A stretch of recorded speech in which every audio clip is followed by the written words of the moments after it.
Alex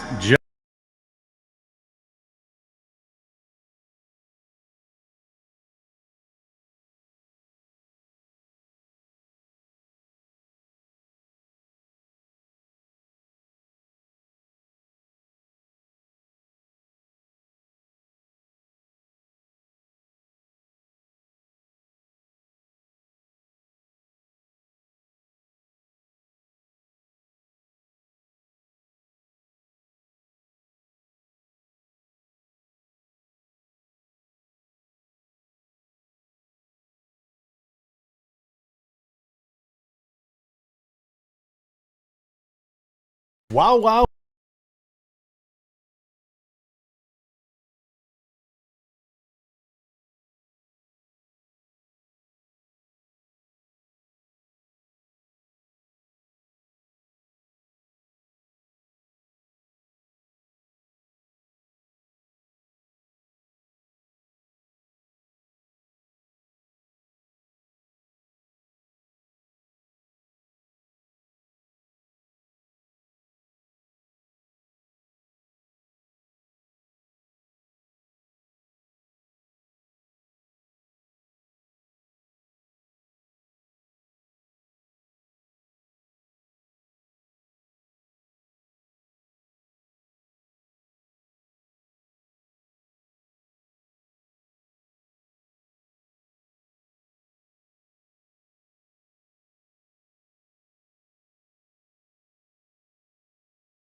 Good afternoon.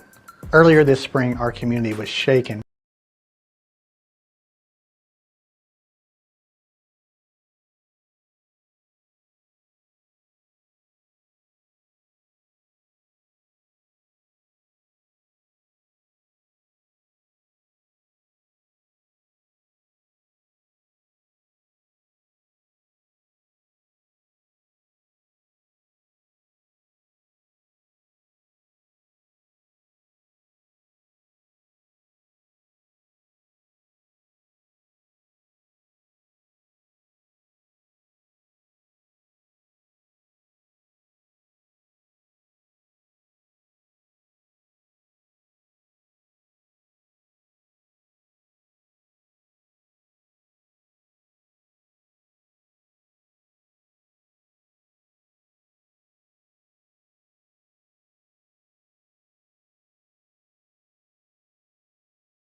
broke ass niggas.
Testing, testing, 1, 2, 3, testing, testing, 1, 2, 3. Let me know if you guys can hear me clearly in the chat, and we will get this party started shortly.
All right, all right, all right, all right, all right.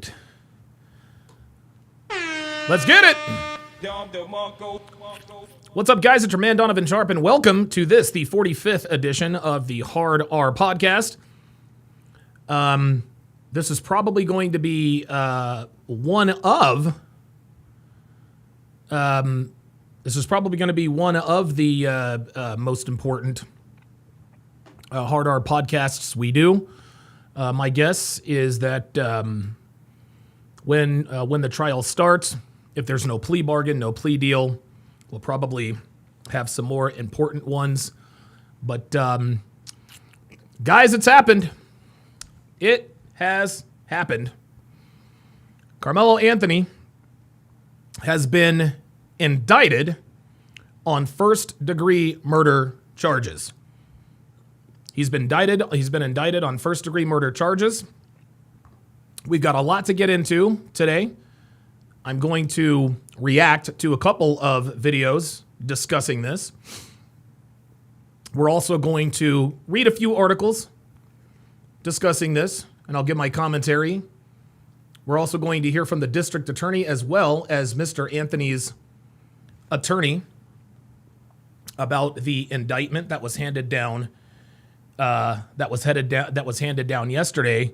More importantly, we are going to relive. We are going to relive the debates that I had with niggas trying to defend this baboonish, monkey-like, uncivilized behavior and defending it either directly or indirectly. And I'm going to be calling you niggas out all day long. Listen, man, if you're a nigga and you're in the chat and you want to come up here and tell me what's up, hey, let's do it. But where y'all at now? Where y'all at now? Where, and it's funny. Isn't it interesting? Isn't it interesting that as the facts and the details started to come out, when we started hearing about things happening, we heard that the tape was out. People saw the video. The more evidence has come out against KARMELO Anthony, the more silent the so-called black community has become, which is very, very interesting. King Life says, the Negros mad, you were right. Of course I was right. Of course I was right. I knew exactly what it was. Before we get started here, guys, let's go ahead and do an age and location check. Let's do an age and location check. I've got the example right there below. As I look for my mouse, I'm gonna let you guys file in. Very, very much looking forward to today's episode. I'm hoping somebody pulls up that disagrees. I'm hoping somebody pulls up that disagrees, because I would like to know if there are. I'd like to know if David Magwood, if you agree with what I'm saying, I'm not going to bring you up. Okay. So it looks like David Magwood does disagree. Okay, hang on, David. I'm going to get to you in just a second. Give me about a minute and a half. Here. All right. Let me go back. There we go. All right, let me get through these. Some guy checking in from Virginia, the DMV area. Dre Raven checking in from Tucson. Okay, I guess he pulled up, but then he pulled out. So, I don't know. That's fine. Snowdemi checking in from the Rockies, the Brown Bunny, watching from the Lone Star State, as is Dr. B84. Oh, looks like the Brown Bunny and Dr. B84, looks like you guys are in the same city, San Antonio.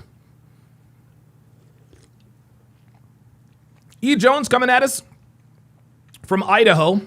Devin and I, we're going to take a road trip to Idaho. We're gonna be doing a lot of road trips. Jay Hancock coming at us from Bozeman, Montana.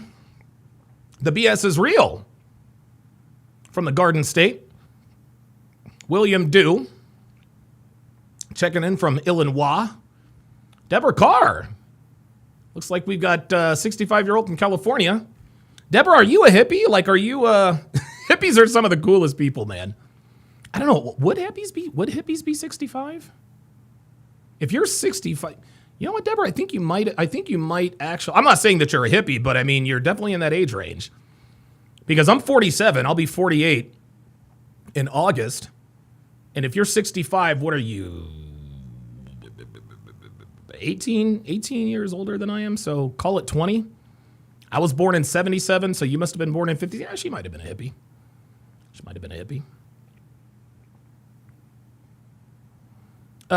Jolan, I'm sorry. Ice Dragon Kid says Magwood is crazy. I have no idea why that's crazy. El Corro coming at us from Dan Ende.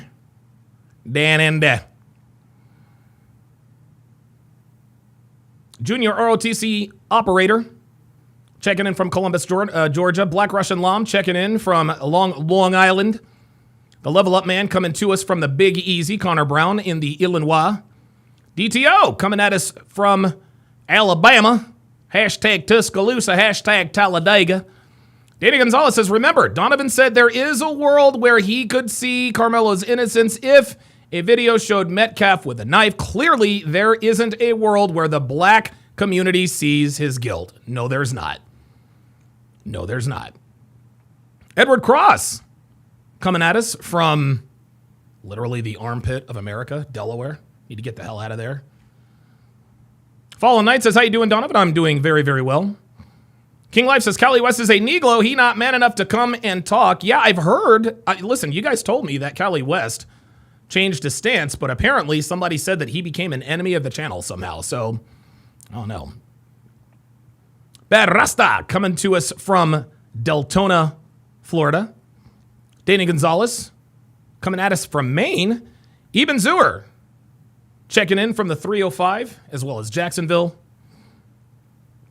Missing 411 says Carmelo flip and flop all night. I have no idea what that means, but thanks for commenting. Neveos coming to us from the Heartland. Appreciate that very much. David from the ATL. Good to see you in here. Damian Orozco checking in from Sacktown. Christopher Williams checking in from the old stomping grounds of the then Anaheim Angels. Chongo coming at us from Houston. David Magwood said, I knew that nigga was guilty. Uncle Ruckus voice. Okay, so David Magwood agreed. That's why he pulled out. Okay. Uncle Ruckus. Is Uncle Ruckus, is he a character from the Boondocks? Lupicillo. Oh, hang on. Oh, wait a minute. Oh, boy. There we go. Ice Dragon Kid coming at us from Oklahoma. Good to see you in here. Lupicillo is from Thailand. Good stuff. Doctor Who Design checking in from Athens, Greece. Phoenix Light Games 26 checking in from Pompano Beach, Florida. Appreciate that. Missing 411 says, Carmelo high school boy in prison, his dance card full every night. Fernando Pena, good to see you in here from Springfield, Mass. REI 12 Figures is in the house. Kyle 2020 checking in from Bakersfield. Jose apparently is from Antarctica. I am going to time you out, Jose. Love you to death. I'm going to time you out for a minute, but I take the age and location check very, very seriously. It's important. It's important for my metrics and my analytics. Deborah Carr says, South Central, born and raised. I'm a boomer. Oh, yes. Okay. Damn, Deborah Carr was born and raised in... Dude, Deborah Carr from Compton. Damn. Don't fuck with Deborah. Alaskan K coming to us from North Carolina via Alaska. LDN checking in from the UK. David P. Magwood with the $10 super chat says, I knew that nigga was guilty. No relation. Appreciate that. Appreciate that. Junior ROTC cooperator RCG operator says, Donovan, I think what he meant by flip and flop is that Carmelo didn't sleep after finding out he was being charged with knowing he's about to be someone's prison wife. Oh, okay. Well, yeah. Tossing and turning, baby. I'd be tossing and turning too. J Mont coming to us from the 213. Good to see you in here, or the 310 rather, or 213. Ryan Schumacher from the flyover state of Nebraska. Oh, good for you. 63 from California. Trini boy. Coming at us from Tennessee. And so, to business. Carmelo has been indicted. And, you know, the interesting thing is true to form, just like the quartering said. Just like the quartering said, if they were going to undercharge him, they probably would have waited until Friday. If they're going to charge him properly, they were probably going to do it in the beginning of the week. Well, yesterday was Tuesday, and yesterday he was indicted. Let's take a look and listen to what the quartering has to say about the indictment of Carmelo Anthony for the murder of Austin Metcalf. You're going to want to leave a like on this video because it looks like we may be headed in the right direction. Yes, sir. Carmelo Anthony has now been indicted, and I myself admit I was concerned that they were going to give this young man, a lesser charge based on the way that literally everything has been going. And what he's talking about, and I agree, I thought they were going to undercharge him as well. And the reason why I thought they were going to undercharge him is, number one, they lowered his bond from $1 million to $250,000, which I didn't have a problem with. Me personally, I didn't have a problem with it. I understand why some people would have a problem with it. Me personally, I don't have a problem with it. And the reason I don't have a problem with it is because I'm not Jeff Metcalf. I'm sure that if I were Jeff Metcalf, I would definitely have a problem with my son's killer being out on bond after bond being set at $1 million and then lowered to $250. So that's the first reason why I thought they were going to undercharge him. The second reason I thought they were going to undercharge him is because the judge allowed them to leave the state. He's still got his ankle monitor on, but he has left the state. Apparently, according to Carmelo Anthony's dad, they're in Louisiana. So, you know, the fact that this judge reduced the bond and then allowed him to leave the state led me to believe, like the quartering, that he was possibly going to be undercharged. Thank God that has not happened. But good old Texas. Shout out Texas. Frank Harris says he's innocent until proven guilty. Yep. Absolutely, Frank. But let me ask you what you think, Frank. Do you think he's guilty? All right, we got, let's see, Jalen, the sidebar. Jalen, I'm going to tell you right now, I'm not going to play this game with you. I need to see your whole face. I'm not doing the eyeball thing. If you're going to say it, let's say it with our chest. You know what I look like. Okay, there we go. You know what I look like. You know what I sound like. So let's not try to play that game. All right, we got someone who has pulled up. We've got Jalen the Slasher. All right, Jalen, what are your thoughts on the indictment of Carmelo Anthony? Well, Carmelo Anthony is guilty, so I cannot defend him. Okay, well, I asked people to pull up if they had a disagreement. Yes, and I have to agree with you, Donovan and Sharpe. Okay, all right. Well, I appreciate you coming up, Jalen. By the Yes, way, sir. Jalen the Slasher, where does that come from? From a horror movie, sir. Oh, okay, very good. All right, Jalen. Thanks for pulling up. I appreciate the support. Get you some sleep, man. You look like you just woke up, dude. You look like you just woke up. Okay, very good. Let us continue. So anyway, let us continue with the. Let's continue listening to the quartering. Let's get it. They have indicted him on the most severe charge that they had planned. I'm sorry, my bad.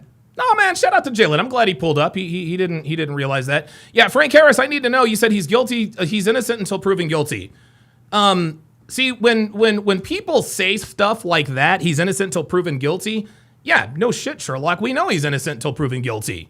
But when people say he's innocent until proven guilty, he's going to sit here and think, he wants us to think that he might be innocent. So, I mean, Frank, say it with your chest, bruh.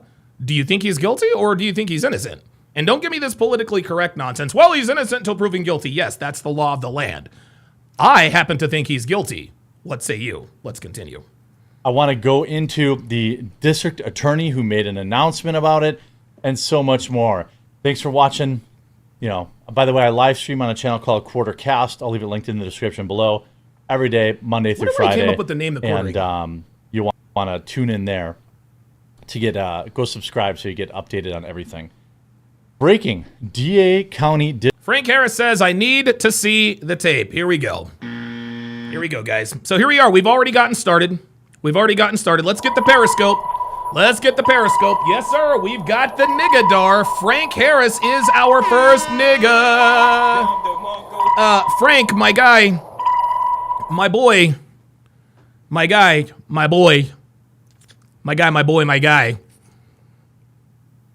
That's an excuse. You don't need to see the tape, because even if you do see the tape, you're still going to say that you think Carmelo Anthony is innocent. The reason why you're saying I need to see the tape is because you don't want us to know that you've already made up in your mind that you're going to ride for Carmelo no matter what. Multiple people, multiple news organizations have seen the tape, and they are all telling us the same story. There was no confrontation. Austin Metcalf was not bullying Carmelo Anthony.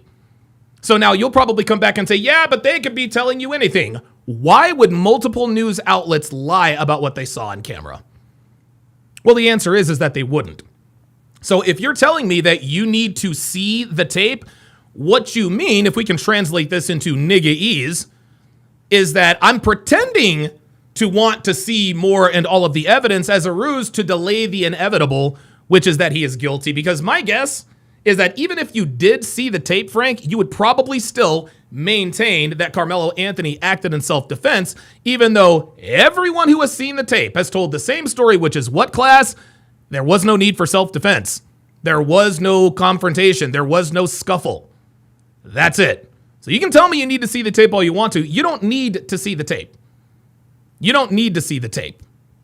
No, you're telling us you need to see the tape. Let's get it.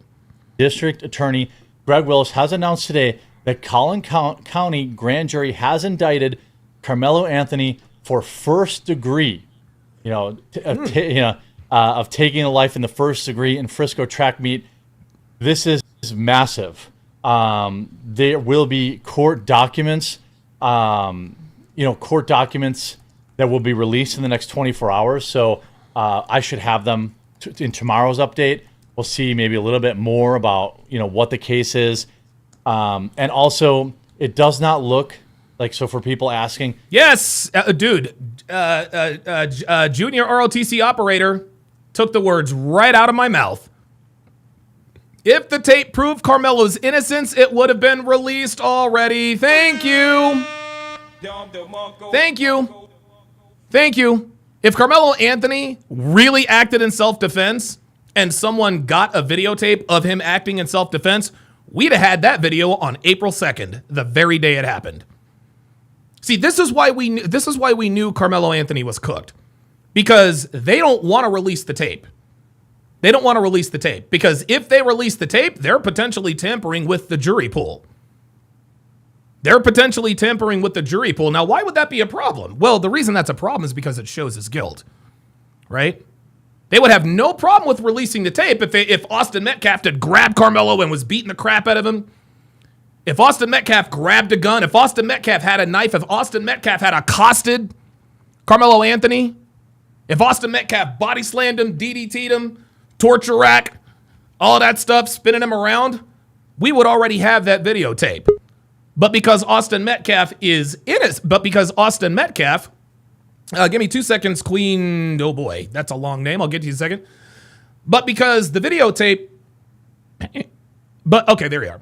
But because the videotape didn't show that Austin Metcalf attacked Carmelo Anthony, it's all shrouded in secret.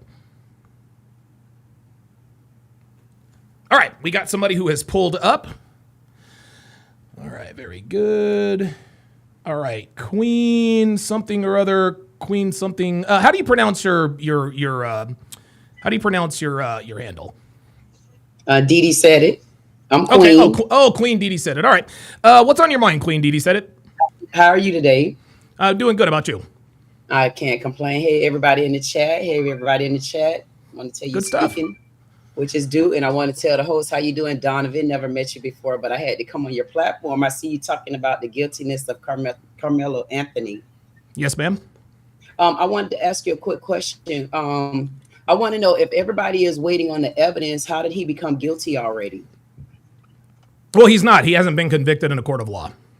But from what I hear, everybody feel like he's automatically guilty, because when you say he don't have self-defense, so you can't claim self-defense, then that means he's guilty already.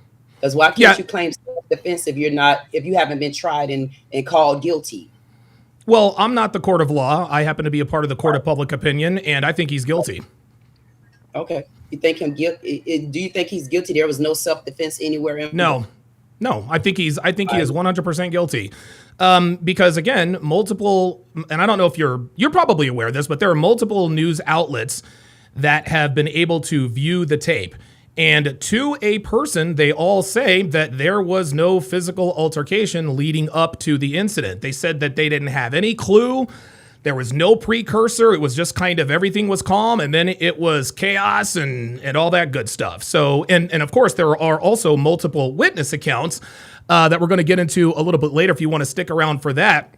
That also verified that Austin Metcalf didn't bully him. He didn't grab him. He didn't touch him. He didn't have a weapon, et cetera, et cetera. This is why I think he's guilty. Okay, so you going off what the news forecaster said, and it still didn't get to a jury. Yeah, I'm going by. No, hold on. Let me finish. I'm going by what the news said, and I'm also going. Hold on. It was my turn. No. See, now here's what you're not going to do, Queen. You're not going to talk while I'm talking. Okay, I'm going by what I've seen and heard on the news, as well as the police report. And so I'm not going to. You know what's funny? We all doubt like the mainstream media, CNN, Fox News, blah blah blah blah blah. Unless, of course, it's talking about something that we either agree or disagree with. And then, of course, we fall on that side. There have been multiple people from multiple news outlets who have said, hey, look, like we've seen the tape and there was no incident before the incident. I know that's what the question I was asking you. So you're going off what the news said. I wasn't over talking. I was asking a specific question. Mm-hmm. Yeah, I'm going by what the news said and what's on the police report. Oh, okay. So from what I've seen on the police report, if it wasn't a guilt there, then why would you have to go and get your brother? What are you talking about? If you weren't intending on doing anything, why would you have to go and get a brother for any kind of defense of anything? I don't understand what you're talking about. Please walk me through that. You don't know the story of Carmelo Anthony and how it started? Just answer the question. I know the story. What I'm asking you is, what does his brother have to do with this? It was Austin Metcalf who was stabbed. Why was he approached? Because see, I guess what I'm trying to say is we always find ourselves running to the end of the story, but we need to start from the beginning of the story first. See, we're not in the beginning of the story. The beginning of the story didn't start when he stabbed. It was the beginning of the story started. The beginning of the story started when Carmelo Anthony decided to bring a knife to school. As of a lot of children. Let's keep going. Okay, yeah, as of a lot of children, that doesn't make it right. Right. So that doesn't mean you're going with an intent. But as you already know, there's a lot of kids that not only bring weapons to school, they also bring drugs to school, and they're found either on a possession or in backpack. So it's not nothing new. So hold on. Drugs don't. You're right, but drugs don't have anything to do with this. Number one, it's the same basis that you're bringing something illegal to school is what I'm getting at. Okay, as did Carmelo Anthony. So because everybody does it, that makes it okay for him too. And that's not the part I'm negating. No. Let me know. Now you got to answer my question. I said Carmelo Anthony. You said the story started. We don't know where the story started. The story started when Carmelo Anthony willfully and wantonly decided to bring a weapon, a knife to school. And you said a lot of kids bring the weapon to school, which says to me, well, because other kids do it, that must mean it's okay for Carmelo Anthony to do it. Here's also another difference. Yeah, I'm sure there are a lot of kids with weapons. I'm sure there are. Well, you can answer that when I'm done. I'm sure there were also a lot of kids who had weapons on campus that day. Only one person decided to pull his out and stab somebody in the heart. Right, when he was sitting up on the school's tent. Because he didn't just pull it out when he was not up under the tent. He pulled it out while up under the tent being bullied to get from under the tent while it's raining. So that's why I say the story don't start in one place where most people start the story ahead of the TV station. You got to start the story where it gets started at. It didn't start with that knife. We all know he brought the knife. Hold on. It did start with the knife. It did start with the knife. It did start. Okay, I need you to. Okay, look. Let's have a good. Let's have a rational discussion. Let's not talk over each other. I'm very rational. Okay, well, again, if you were rational, you would acknowledge that the story started when Carmelo Anthony decided to bring a weapon to school. Again, I'm sure a lot of kids brought weapon, and I really need you to quit talking while I'm talking. I'll let you finish. Just let me finish, okay? I'm not, and I guess this is a fundamental disagreement between you and me. A lot of people speed, okay? There are a lot of people who break the speed limit. If somebody gets caught and the police officer says, "Do you know why I pulled you over?" Well, why'd you pull me over? Well, you're going 70 in a I don't know, 70 in a 45 mile an hour zone or whatever. If I then say to the police officer, "Well, officer, look around. Everybody else is speeding. Do you think he's going to let me off do you think he's going to let me off with a warning?" No, I broke the law. I got caught. I pay the price. But guess what? But what if you said to the officer when you're looking on the other side of, "Hey, officer, yes, I know I shouldn't have had this done. Yes, I know I shouldn't have been speeding, but my wife is on the other side pregnant and she's in labor right now. Do I get a pass?" Yeah, no, don't do that. No, hold on. Queen Dee, what you've done is now you're obfuscating, okay?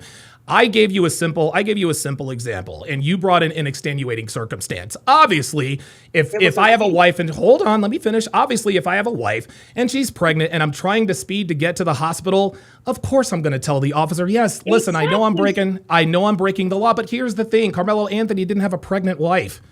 So, but listen, just like Carmelo Anthony didn't need anybody to tell him to get from under the tent, then go get their twin brother to make a move. Carmelo Anthony stabbed Austin Metcalf in the chest, and he killed him. He is absolutely. Say again. In self-defense. No, you're wrong. It was not self-defense. Why wasn't it not self-defense? If you have to go get someone to come back and approach, if you're going to ask, nobody went and got anybody to confront anybody with anything. The accounts from eyewitnesses ma'am, I really need you to let me finish talking. Please, I'm begging you here. The eyewitness account says that Austin Metcalf, matter of fact, there's actually another story that Carmelo Anthony said, "Touch me and see what happens." Austin Metcalf touched him. That's right. Then he said, "Punch me and see what happens."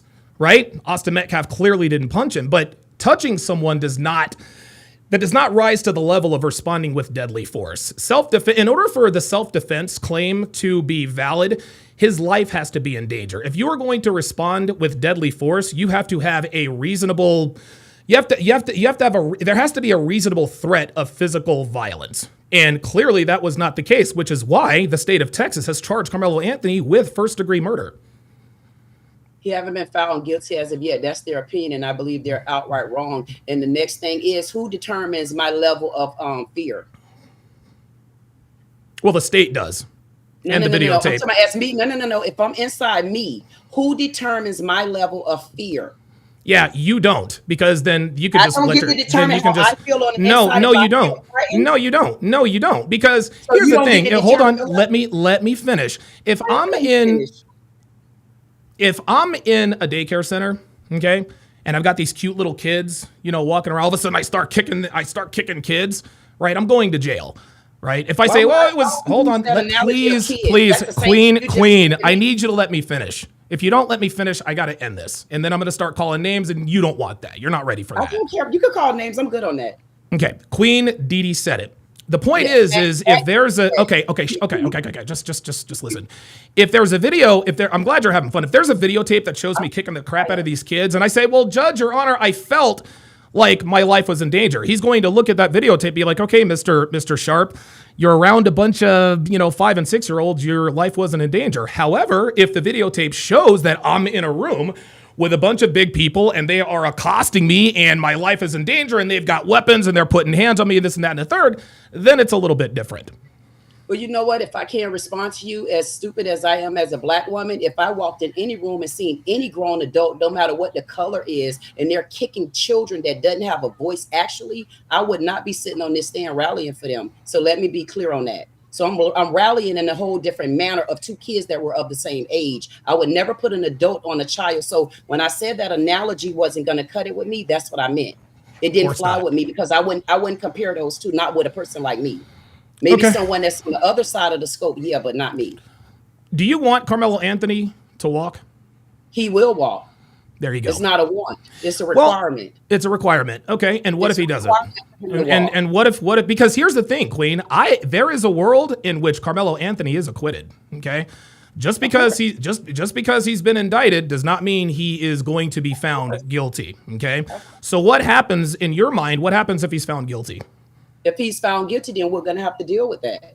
And how would you deal with that? How would you have to deal? No.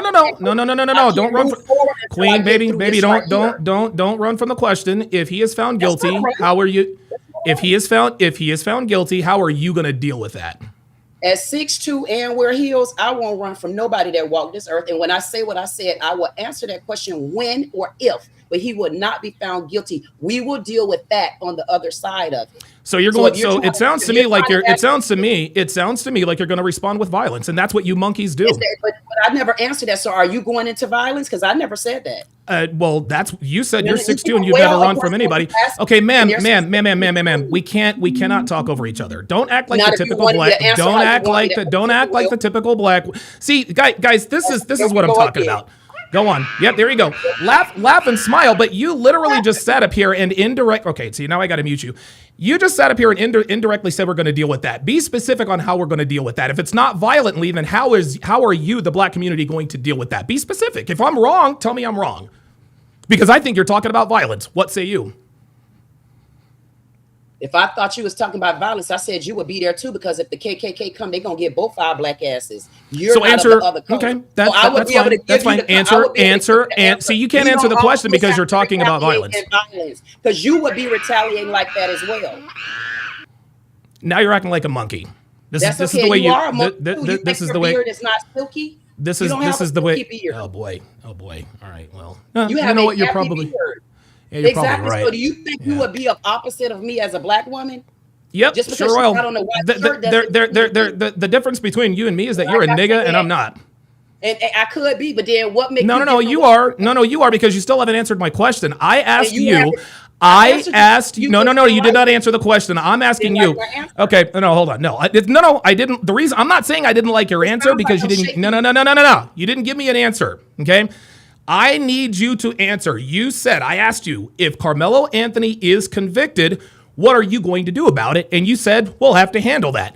I think you're talking about violence. You say you're not. So I need to know from you specifically what you meant when you said, if Carmelo Anthony is convicted of first-degree murder, what dealing with it means. Now you can answer.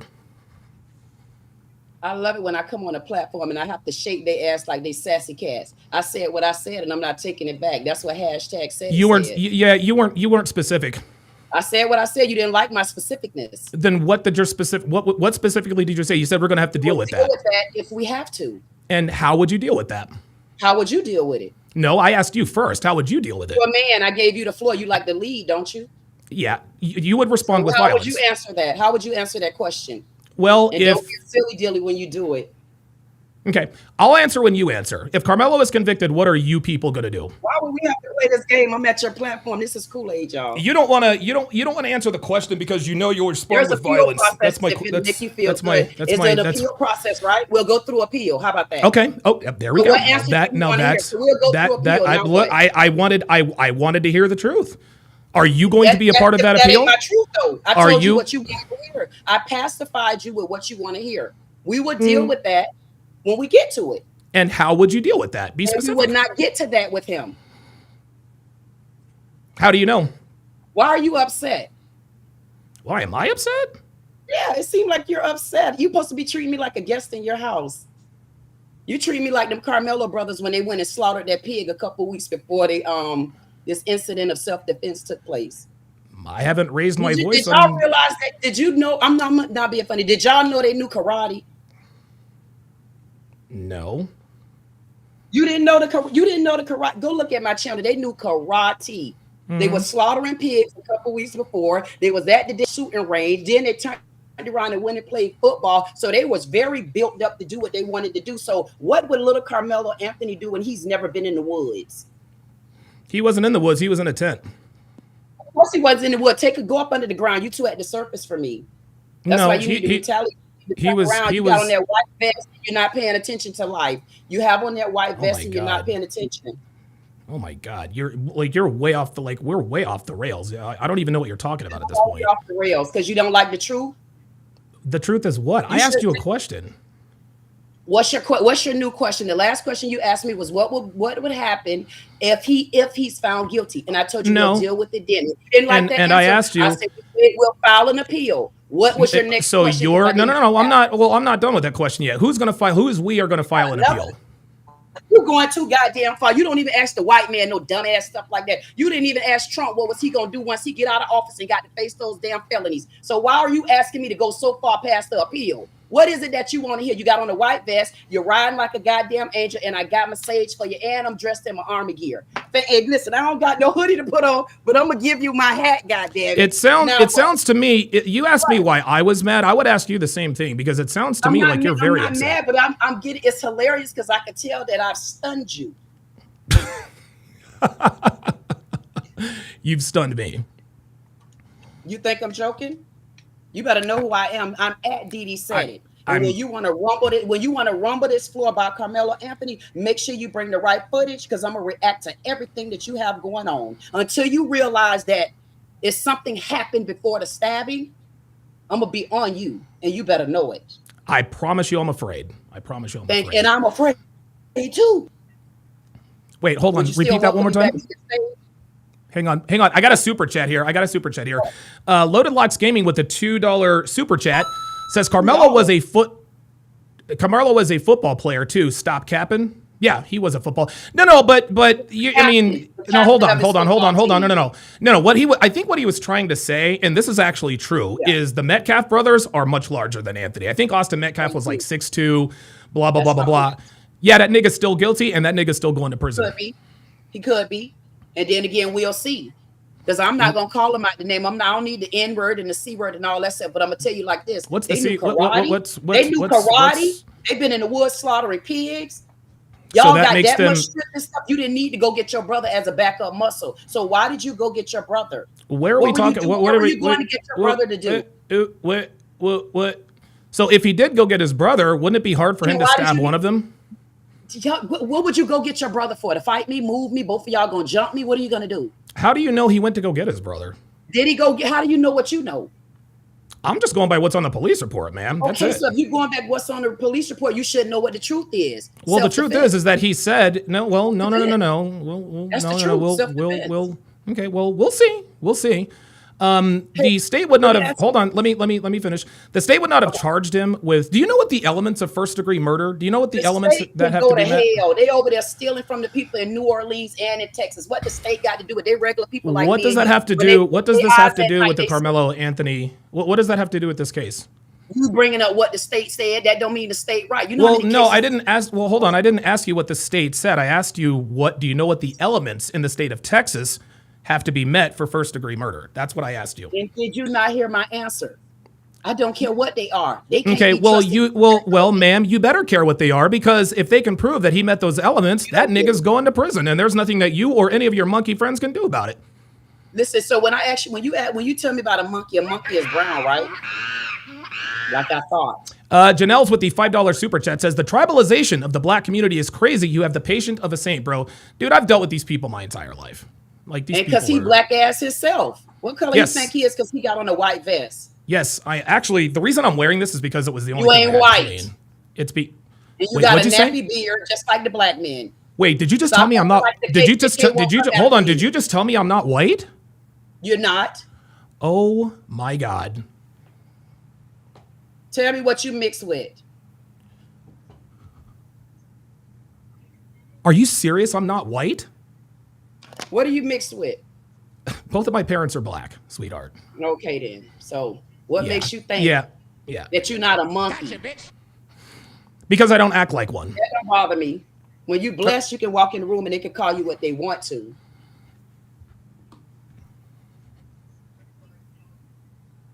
Matter of fact, y'all get them super chats up. If you send them $2 down here, you can save them. Yeah, I think you need it a little bit more than I do. I'll give you the last word. The super chats come to you. You gonna Zelle it, sweetheart. Fine. You gonna Zelle it to me? I'll give you the last word. No, I'm not sending you anything. You people okay then. So get them super chats up. If it's a $2 super chat, you can send it to yourself. I don't need it. Of course you don't. I'll give you the last word. When the KKK come, which one they gonna get, me or you? They're going to get you. Oh, okay. Why? You want to know what? You want to know why they're going to get you? You want to know why they're going to get you? Because you want to know why they can get you? Because they can just walk into your house. They can't walk into my house. I live in a gated community. They ain't coming to get me. Because you crossed the water somewhere. That's right. You're goddamn right. You're goddamn right. I did, and I don't live around you people. That's why they don't got jurisdiction to you. That's why you over here wanting to be in the United States. That's exactly right. I'm proud to be an American. Both my father and my brother served, and I love my country. But I'm telling you that Reverend B with the $2 super chat says the coal bunnies strike again. Wow, the coal bunnies strike again. Yeah, $2. Yeah, that's actually kind of high. Actually, I usually get like dollar super chats. You need it in your pocket to probably say pay some of the taxes. Oh, Jesus Christ, man. You are not kidding. Taxes fucking suck. You telling me I know it's horrible. Sweetheart, you don't pay taxes. Stop it. Give me a break. I don't pay taxes. That's no, because you're probably... Let me ask you this. How long have you been on welfare? I've been on welfare. I'm 50 years old right now. How old are you? 47. Oh, you 47. So I've probably been on welfare as long as your mom was. Yep, that explains a lot. She's a little bit old. I'm sure she's a little bit older than me. She had a lot. Yeah, my mom is. So my mom was born in. You don't have to tell me about it. You don't have to tell me about your mom. That's not my business. Okay, We're just talking about food stamps. What's your next question? No, see, the reason I did that is because you thought that you would upset me by talking about my mom. That didn't upset me. Yes. You calling me a monkey or a bitch? I said that you thought that you would. Well, that's because you are a monkey. But you thought you would upset me by talking about my. Yes, I. So let me ask you a question. Are you hold on, Queen. And I'm being dead serious here. Are you serious? Not serious to me. We got off Carmelo Anthony, so it ain't serious no more. Go ahead. So you're telling me that I'm not white? Are you actually revealing to me that I'm black? I don't know what you are. All I know is you ain't doing the KKK come. The only thing white coming off your ass is that shirt. So you're telling me that the KKK is going to come and kill me? Your nose? Why did you say? Because my nose itched. It was itching because your ass be lying, sitting up here telling these people all this fake ass, false ass stuff, and sitting there with a beard blacker than me. You got on more black than me, and you think the KKK gonna come for me before you? Tighten up. The KKK can't get in here. Of course they can. Go ahead. Next. Yeah. See, you know I'm right. That's why I thought we was talking about Carmelo Anthony. How did we get to this? I asked you to give the last word, and you're rambling on and on about KKKs and white this and that and the third. Would you like me to come back again or no? Say again. Would you heard me say? Would you like me to come back? I didn't hear you. Would you? No, I don't. No. I don't deal. I don't deal with animals on a regular basis. You don't? Why not? Well, I mean, I think this is proof enough, right? So why am I an animal? Because I have my own opinion and I said he's not guilty? That made me an animal? No, you're an animal because you're out of pocket and you're acting like an ape. How am I out of pocket? Because I'm at your house and I didn't agree with you? I'm respecting you. You're not in my house. It's your channel. I call it your house. Make it at home. You know you work here. All right. Okay. All right. There's always something with you people. Jay Hancock with the $2 super chat says, Don, you're not white. I am shocked. Hold on real quick. Chongo with the $5 super chat says Metcalf went hunting and her people killed other black men in a drive-by that day. I did not hear about that. Did you hear about that? Because it ain't had nothing to do with Carmelo Anthony. He don't live that way. That's who we're talking to. So keep it at that. Next time, give us a $10. Justin Consciousness with a $2 super chat says you need to read a book. He's talking to you. What do you say to that? I don't know, because $2 is too low for me to respond. Book bearer. Go ahead. I'm sorry, you said, I lost you after the $2. Boo, you got that one. Boo, $2. Okay. Boo, go ahead. Fine. Loaded Locks Gaming with a $2 super chat says his brother was sitting in front of them.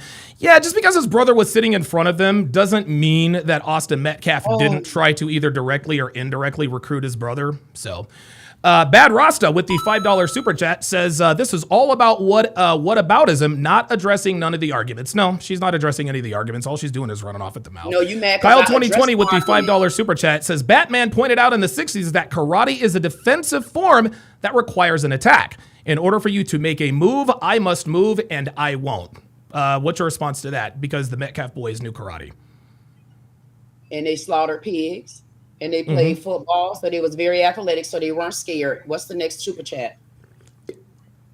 Give me a second here. Okay. I don't really have anything else for you. I'll give you the last word on the Austin Metcalf, Carmelo Anthony situation. Are you done with Austin Metcalf, or you just tired of my opinion? No, I mean, I don't have anything else for you. That's why I'm giving you the last word. Okay, so when I leave here, you're going to understand that my opinion is not guilty, and I stand quite firm on that. Okay. All right. Fair enough. Fair enough. Well, listen, I do appreciate you making the time to come up and give your opinion. Okay, so would you welcome me back? Tell me, don't come back. Don't come back to your house no more. Hold on. Tell the people where they can find you. Drop your Instagram and YouTube and all that. X if you're on that. That's me right there where it says Didi Said It. It's at Didi Said It. Okay, very good. All right, Queen Didi, I appreciate you coming up. If you guys want to pull up, the link is in the chat. It is pinned. Oh, sorry about that. The link is pinned in the chat. If you have something to say, if you disagree, come on up. Come on up. We'll have a discussion about it. Justin Consciousness with the $20 super chat says, you need to read a book to Monkey, Watermelon, Chicken, W. Don. Yeah. She acted like the typical black woman. She just listened. She listened to respond. It was just a bunch of. All right, let's get back to the breakdown. Does this affect his bail? No, not really. And just to give everyone a quick reminder, the DA, district attorney, recommends charges. Then a grand jury looks at everything and basically says, hey, are these charges appropriate or are they overstated? And see, this is where I have to give the quartering. I've got to give him credit. Here. And I don't know how he came to this conclusion. I really don't. But somehow he knew if he was indicted for first degree murder, it was probably going to happen at the beginning of the week. If he was going to be indicted for, involuntary manslaughter or whatever the case may be, it was probably going to come down on Friday. Well, it came down yesterday, and he is being charged with first degree murder. Or maybe they might throw out the case altogether. In this case, they looked at all the available evidence and gave Carmelo Anthony the strictest, most brutal charge they possibly could. Right. Looked at all the evidence. And this is where, what was her name? Queen Didi, whatever the fuck. This is where she sort of missed everything. She says, I don't care what the state of Texas has to say. I was about to say, hey, look, these are the elements of first degree murder. The grand jury thought, the cops, the DA, and the grand jury thought that his actions and in the police report met the elements of first degree murder, and that's why he's been indicted. And I asked her, do you know what the elements are? And I was going to explain it to her piece by piece. She said, I don't care what the elements are. I don't care what the state of Texas has to say. Well, sweetheart, you better, because that's the standard. That's the burden of proof. Let's take a look. Since she didn't let me, since she was running off at the mouth. So, first degree murder. Okay? This is where they've got him. Oh, hold on, let me highlight this real quick. This is where they got him, right here.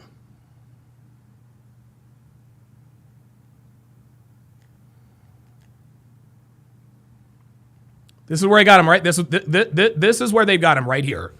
The defendant committed or attempted to commit a felony other than manslaughter, and performing that felony committed an act that was clearly dangerous to human life, and this act caused the death of an individual.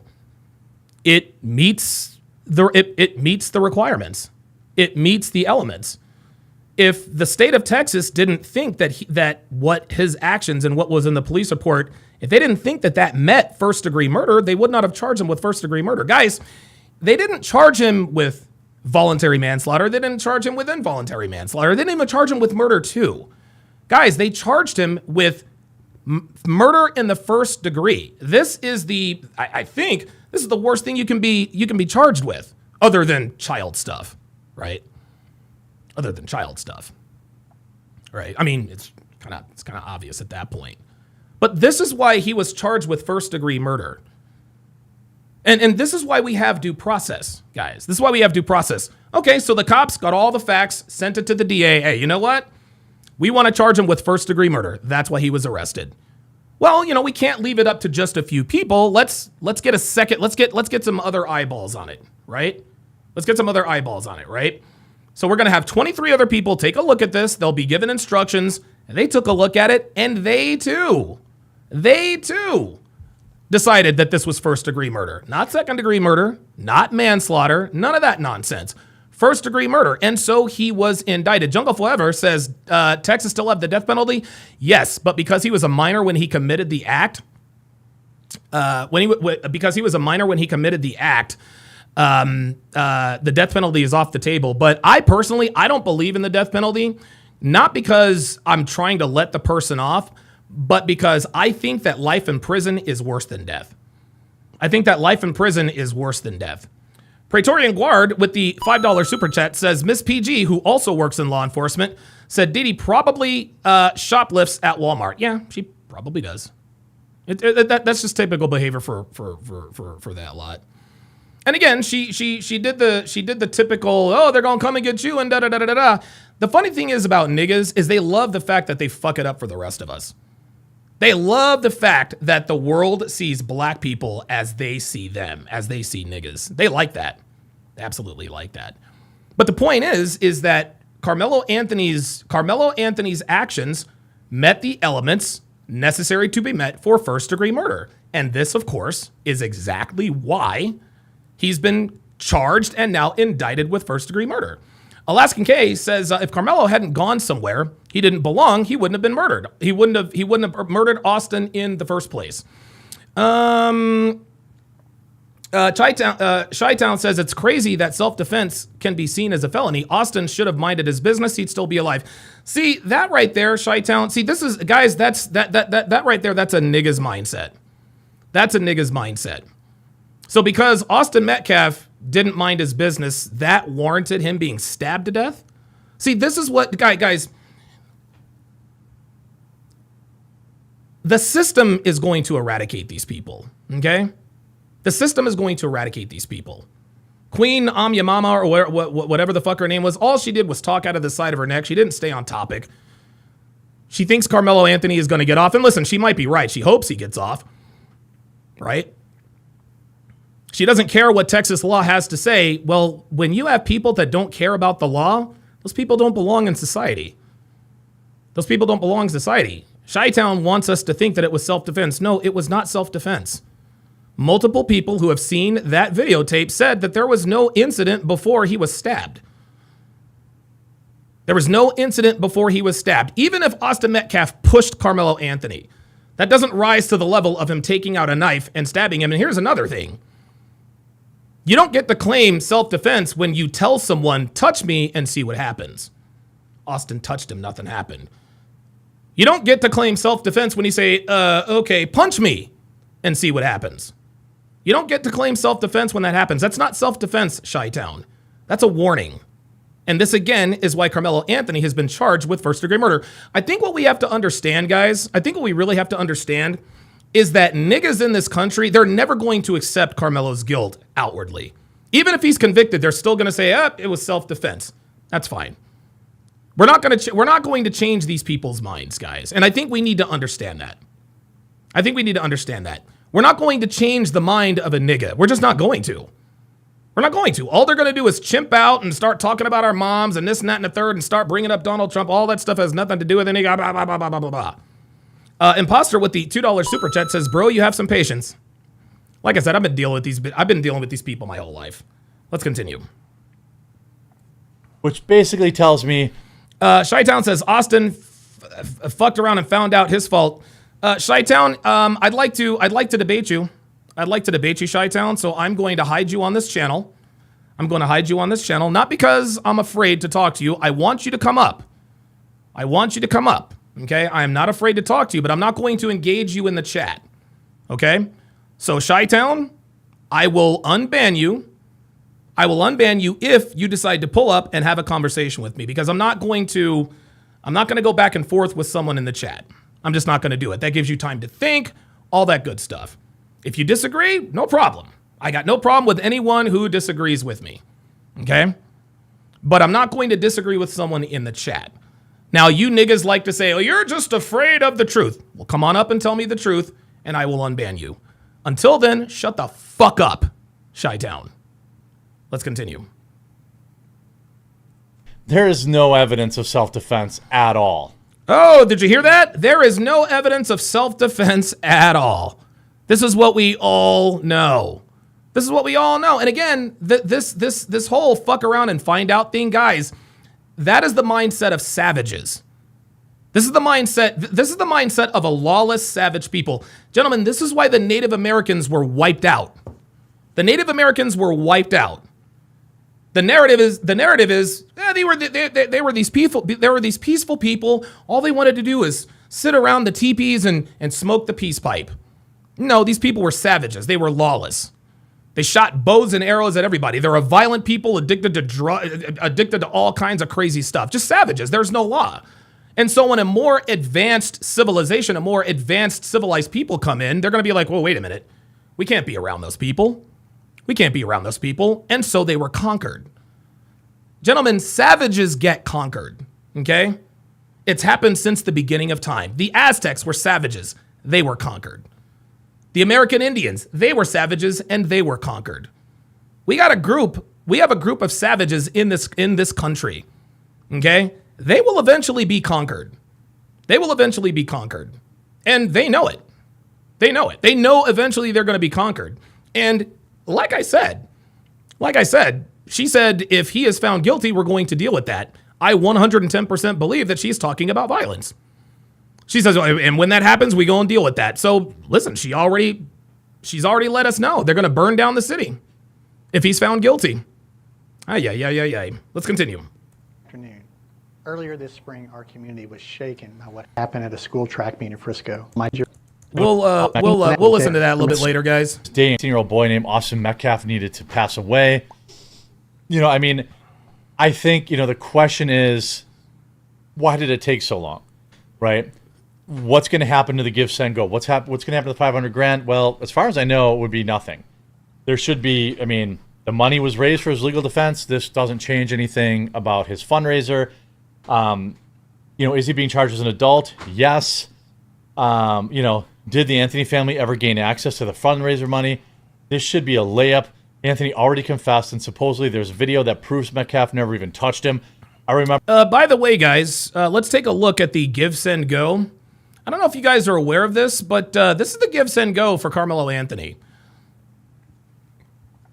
Before he was indicted, or the last time I looked at this was maybe a week ago, the goal was $600,000. The goal was $600,000. The goal is now almost $1.4 million. $1.4 million. Guys. This is why Dominique Alexander is a part of this. And if anybody thinks that Dominique Alexander is not after a piece of what they've already recovered, you're lying to yourself. You're lying to yourself. But isn't it telling that as soon as he was indicted, now the goal is 1.4, they keep raising the goal. They keep raising the goal. Decatur A.T. Hellion says pocket watching. Well, yes, that's what this is. That's what this is. Gold-blooded says only because of skin color, SMH. And look. This is a free country. You can donate to whatever cause for whatever cause you want to donate it to. If you want to donate to Carmelo Anthony because you hate white people, it is your God-given right. It is your American-given right to do that if you live in the United States. Just understand that actions do have consequences. And I think this is a bad look. Because they keep raising the goal. First it was 100,000, then it was 350,000, then it was 600,000, now it's 1.4 million. What happens if they hit 1.4 million? They're going to double the goal again? They're going to go for 3 million? I should tell you something. Let's continue. Remember when Frisco was a safe, nice place to live. Obviously, accountability. Now, this case still has to go to trial. Yes, it does. RBN's thrown with the $20 super chat. Says people have lost their damn minds. A black dude stabbed and deleted a white dude in Texas, and blacks think Carmelo is going to walk. Ignorance is a real mental health issue. This is beyond race, but blacks should know better. Absolutely. And this isn't really the difference between black and white. This is the difference between the civilized and uncivilized. There are, and don't get me wrong, there are uncivilized persons of other races. But most uncivilized people in the United States are black. We like to call those people niggas. That's what we like to do.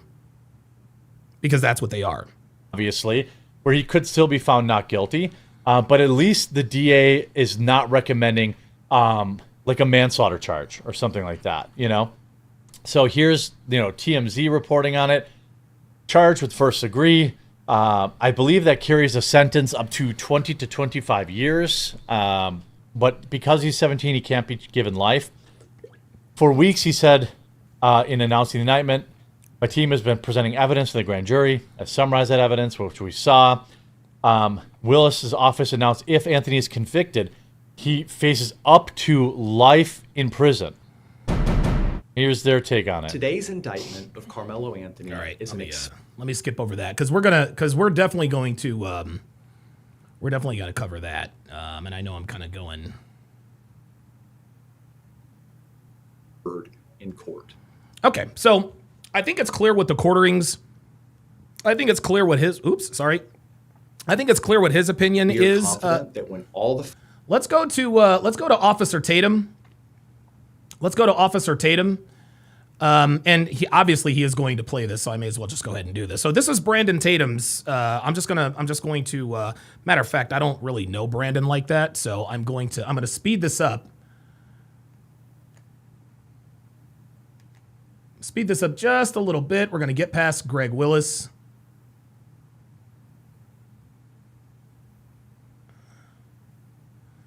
Facts are presented. Greg Willis on this. Let me just say this real quick. I guess this is breaking news that Carmelo Anthony got indicted. I thought he was already arrested for it, but maybe the grand jury indictment had not came. Maybe I was confused about that situation. I thought he had already gotten indicted. I thought he was now on house arrest waiting for the trial. I didn't know he was on house arrest pending a grand jury indictment. So let me play what they've said here, and then I'm going to recap why I think this happened. Roll the clip. Good afternoon. Earlier this spring, our community was shaken. Nick Buscoon says, Donovan, I can't wait till the Hard R podcast begins. Yeah, this is the Hard R podcast. I'm not doing any police videos today, guys. By what happened at a school track meet in Frisco. The violent loss of 17-year-old Austin Metcalf. For weeks now, my team has been presenting evidence to the grand jury, and today I summarized that evidence, and I asked the grand jury to return a first-degree murder indictment against Carmelo Anthony, which they did. With this indictment, people all did. When you charge somebody with first-degree murder, that is a significant burden to prove. Yep. That is a significant charge to levy against somebody in a case like this. How I process the information as a former police officer is I say, okay, they charged him with first-degree murder. You have to be able to present elements of the crime to a judge. It's called a felony interim is what we call it, where you have to. And this is what I was trying to explain to the Queen lady. I asked her, do you know what the elements are? And she says, I don't care what the elements are. Well, you better care. You better care what the elements are, because if Carmelo Anthony is going to walk, the defense needs to be able to disprove those elements. The defense needs to be able to disprove those elements. That's just all there is to it. I mean, and listen, she can filibuster all she wants to. The facts are the facts. Articulate very clearly the elements of a crime. So therefore, when they charged him the first time with first-degree murder, yep, they have to show that it was premeditated. It was no self-defense whatsoever. And when I found out that they're gonna get him on premeditation when he decided to bring a knife to school. He brought a knife to school. He went into a tent that he knew wasn't his. That's premeditated. They charged him like that. I said, wait a minute, there's something to this.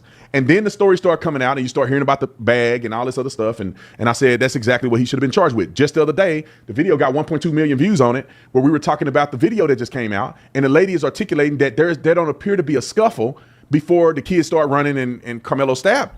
See, there it is. There was no scuffle before he stabbed him. Everybody's talking about self-defense. Multiple news organizations, again, have seen the videotape. And to a person, they're saying there was not any sort of scuffle. Like, we didn't see Austin grab him. We didn't see him push him. We didn't see anything. All we saw was the commotion. Came out of nowhere. Metcalf. Now, let me articulate the crime real quick to you and tell you why this is first-degree murder according to all the information we have, because some people are thinking he's overcharged. Some people think he's treated like this because he's black. And I tell you what, man, this is one of the most unfortunate situations that could possibly happen, because I think that Carmelo Anthony probably ain't a bad kid. He just made a dumb, bad decision that killed somebody. And now, listen, I agree with Brandon Tatum here. I don't think Carmelo Anthony is a bad kid. I really don't. I think he was a suburban black kid looking for street cred, trying to be cool. I mean, we all saw the social media posts with him holding up the fake AR-13s, throwing up gang signs that indicate that he was part of the Vice Lords. And by the way, guys, by the way,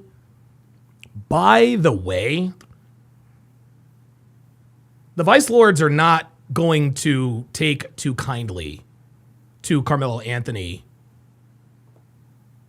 throwing up these gang signs, okay? They're not going to take too kindly to that. When he gets to prison, the Vice Lords are going to handle him, because something that is worse than a snitch is someone who is not affiliated with your gang claiming that they are affiliated with your gang. Carmelo Anthony threw up Vice Lords. I don't even know what that is. I don't even know what the Vice Lords symbols are. Okay? I don't know what they are. But Carmelo Anthony was claiming Vice Lords on these social media posts. The Vice Lords have to handle that. You cannot have somebody who is not affiliated with your gang claiming your gang. That is a gross violation of prison law. Straight up. Gross violation of prison law. So Carmelo is going to have a litany of issues, especially with this whole gang thing. But I agree with Brandon Tatum here. I agree with Brandon Tatum here. I don't think Carmelo Anthony's a bad kid. I think he was a decent kid who probably made a bad decision. Yeah, huge asshole says called false flagging. Absolutely. Lupicillo says gang members don't take kindly to posers. No, they do not. Let's continue. now their kid is gone forever, and Carmelo Anthony could face up to life in prison. I think they're going to have mercy on him. I think that they will. Should they? I don't know. But I think that they... Yeah. I think they... You know what? Listen, they might have charged him with first-degree murder. If he's found guilty, I have a feeling... Again, this is Texas, man. This is Texas. I mean, dude, you're in Texas. You're a black kid who killed a white kid. And like I told the Queen lady, I told her, I was like, look, man, like there is a world in which Carmelo Anthony would be acquitted, but it won't have anything to do with what's up with the case. It won't have anything to do with his innocence or guilt. It will just be them trying to protect the country. And I'll put it to you this way. Okay? People are going to do a lot more damage if Carmelo Anthony is acquitted than if he is convicted. We know niggas gonna wild out. Queen I'm your mama just, she's like, oh, we gonna handle that. We all know what handle that means by those people. Are probably going to have mercy on him because he's an 18-year-old kid or 17-year-old. I think they tried him as an adult. But the reason that this case became a first-degree murder case is because he had a knife in his backpack. He gets to a position where he's now engaging in an argument with somebody. He knowingly has a knife in his backpack, and he's telling the other person, touch me and see what happens. Premeditation can happen in a split second. That's one thing people don't understand about second degree and first degree. There you go. Premeditation. People think premeditated murder... People think premeditation means you write a manifesto, talk about what you're doing and why you're doing it. You leave the note out. You take a video and say, okay, this is why I'm going to do this. I'm going to put this in my video manifesto. Then they go out and commit the crime. No, it takes a split second to develop premeditation. That's it. That's what the law says. And Beans didn't agree with that. He said, that's crazy to me. And whether I agree with him or not is immaterial. I think it's crazy that recreational marijuana is not legal in the state of Florida, but I'm not going to walk around South Beach with a dime bag if I know it's against the law. So you can think it's you can think it's as crazy as you want. The law is the law is the law. And just like Queen What's-Her-Face said, well, I don't care what the state of Texas says. Okay, you don't have to care, but they care. Carmelo Anthony better care. Carmelo Anthony's defense team better care. again, this is what, guys, this is what savages do. They don't care about the law. They don't care about the law. As long as their people are able to commit crimes against non-black people and get away with it, that to them is justice. The element of premeditation. If I'm sitting here right now and Nick says something crazy to me and I get mad and I throw something at him and hit him in the head, kill him, I did not intend to kill him. That could be considered manslaughter because my actions was negligent and I hit him and accidentally killed him. That's manslaughter, potentially. Now, if he says something to make me mad and I walk over to him and I just punch him in the face until he's no more, then I killed him in second-degree murder, which I didn't premeditate. He made me mad and then the momentum continued. Versus, and I'm not gonna kill Nick because I love Nick, and if Nick was ever to go anywhere, I would have to shut it all down, okay? So if I was at home and I said, Nick did not upload that video like I asked him to do yesterday, when I get to work, I'm gonna kill Nick. That's premeditation. Now, let me add another premeditation onto. Yeah, King of Life says mercy would have been invoked if and when the Metcalf father came to statement spot. Both the Metcalf and Anthony spoke, and Anthony tried to comfort him. Peace is the answer. Yeah, I agree. That's a split-second premeditation. Let's say that niggas in here talking, and I'm building up anger in me, and I say, I'm going to get this candle, and I'm going to bash him over the head when he come back from the restroom. When he come back here from the restroom. That's premeditated. That's all it takes. Or you can say I had a knife in my pocket. Carry my gun on me all the time. And I say, Nick, say one more thing to me, I'm going to shoot you. Right. And Carmelo Anthony said, touch me and see what happens, knowing he had a weapon. Touch me and see what happens, guys. That's the premeditation. Touch me and see what happens. What is going to happen? I'm going to take out my knife and stab you, even though nobody else knows that I have this knife except for me. That's premeditation. And he say something to me and I shoot him. Well, I premeditated it, right? I know that I have the gun and I know if he say something to me, I'm going to use the gun against him. There you go. That's premeditating a murder. And I hate the analogy because I love Nick and I would never do anything to Nick. If anything, I'll take a bullet for him. But Carmelo Anthony having a knife in his backpack and saying, you touch me, see what happened, that's premeditation. He knew that if this guy touched him, he was going to use this knife to stab him in the heart and kill him. There you go. Premeditation. There it is, y'all. Touch me and see what happens.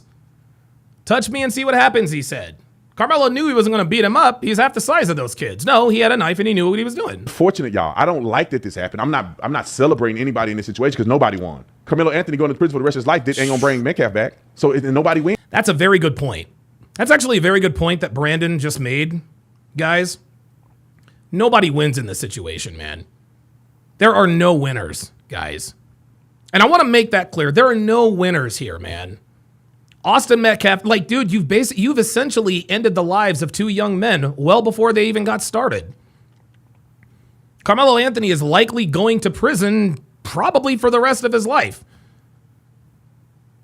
Probably for the rest of his life. And I'm on record, and I know a lot of you guys you guys disagree, and that's fine, I understand. But if Carmelo is convicted and he is sentenced to 17 to 20 years in prison, I'm okay with that. To me, serving 17 to 20 years in prison in that circumstance, to me, that's paying your debt to society. If you disagree, I get it. I'm not going to, if you're going to say, Donovan, he's got to go away for the rest of his life, I'm not going to argue with you. I'm just saying for me, personally, I would absolutely have no problem if he got 20 years in prison, out in 17 with good behavior. Or something to that effect. But in the end, guys, nobody wins in this situation. This is an unfortunate situation. 2 lives were lost on August 2nd of 2025. 2 lives were lost. It's two lost lives. But I want people to understand that this is not some sham and they're just doing this because he's a black young man and the black man struggling. It's like, nah, man, you committed a crime. There's a law on the books. Just because it's a sad situation or just because you were young don't mean you can kill somebody. Because it's so egregious that you go into somebody else's tent and they ask you to leave and somebody in the tent. Oh, and by the way, Queen On Your Mama asked me a question. And somebody get a timestamp of this. I'm asking you guys, please, somebody get a timestamp. Somebody get a timestamp here. I'm happy to have her back on anytime. Like, I'm happy. Look, I am happy to give her a platform. Like, I'm happy if she wants to come on and lock horns with me, I'm good with that. So go over to her channel and send her this timestamp. Hey, look, Queen On Your Mama. Hey, look, I don't have a problem. I have no problem with inviting you back onto the show. You asked me several times, are you going to invite me back? And yeah, I said, I don't really deal with animals like that. Well, I'm going to make an exception. I normally don't deal with animals, but I'll make an exception for you. I will deal with you. Because I think an example needs to be made out of you. I think people need to see where this nigga fatigue is coming from.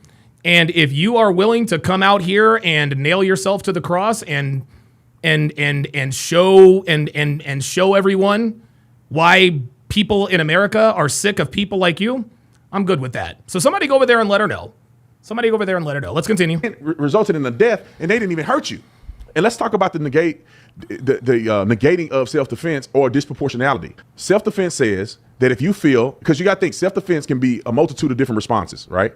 If a person is threatening me and I feel like I'm going to get beat up by these guys and I hit two of them in the face and I run off, I didn't assault them. I defended myself because I felt like it was an imminent threat against me that these guys were going to beat me up. Now, in order to use deadly force, you have to have the fear of serious bodily injury or death, meaning that you think these kids are going to beat you to death. You think they're going to substantially injure you. One of the two things is going to happen. You can then respond as self-defense with deadly. And see, this is what Queen I'm Your Mama was trying to get at. She says, well, how do we deal with how I feel? How do we determine how I feel as far as the threat level is concerned? So what she was trying to do is she was trying to make the threat subjective. She wanted it to be subjective. If you get in front of a judge and say, I felt like I was in danger, okay, well, when they take a look at the videotape, they're going to say, okay, you can tell us that you felt like you were in danger, but you were not in danger. Just because someone says they feel like they're in danger does not mean that they're in danger. The videotape clearly shows that that Carmelo was not in danger. He was never in danger. And here's another thing. Self-defense is slashing, okay? Self-defense is slashing. I've given this example before. If a dude bigger and stronger than me were to come at me, I would I'm not going to I can't get close enough to stab him because now he can grab me, right? I can't stab him because now he can grab me. I'm trying to keep him away. That is self-defense. This is premeditated first-degree murder. Touch me and see what happens. He's guilty. Guys. He's guilty.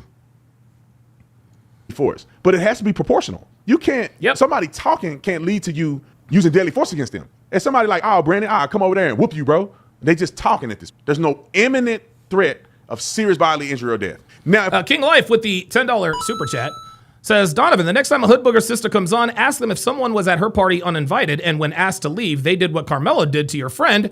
Should they get off? I'm sure the answer would be very different. Very, very different. Venom Perp says, the word is coming. Everyone take shelter. Okay, whatever. If a dude that's 6'8", 350 pounds, walk up to me and get in my face and threaten me, that's different, right? Yes. Because now I'm like, this guy will kill me, potentially, because he's much bigger than me. Now, I got more heart than he do, so he ain't gonna kill me. Stupid. But a person can legitimately feel that way because they're like, oh, man, if this guy get his hands on me, he could kill me. And then the guy start punching you, get on top of you, you're like, oh, I'm gonna die for sure. Right, but the video evidence has to show that. And this is what the Queen Lady was talking about. How do you determine how I feel? So basically what she's saying is if you feel threatened in any situation, then you can just whip out a knife and start stabbing people? Yeah, he said this and that and a third, so I stabbed him. Well, did you feel threatened? Yeah, I felt threatened. Okay, not guilty. No, that's not the way it works. It's not the way it works. I can't fight this guy, you shoot him, justified.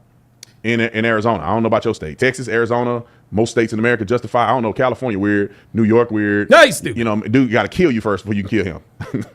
That's how some of these states mean. Some of these states you got to tell a person, boy, I'm gonna kill you if you kill me. That's what they want you to do. The guy got to break in your house, kidnap your kids, kill you. You got to be able to come back to life and then kill him back, and then you'll be justified. Anyway. Heaven Soldier says he was scared. No, he wasn't. If he were scared, he would not have uttered the phrase, touch me and see what happens. If someone is in front of me and there is a way for me to go and there is a way for me to leave, okay? If someone were in front of me and there were a way for me to leave, the last thing I would tell him is touch me and see what happens. No, I'm going to get up out of there.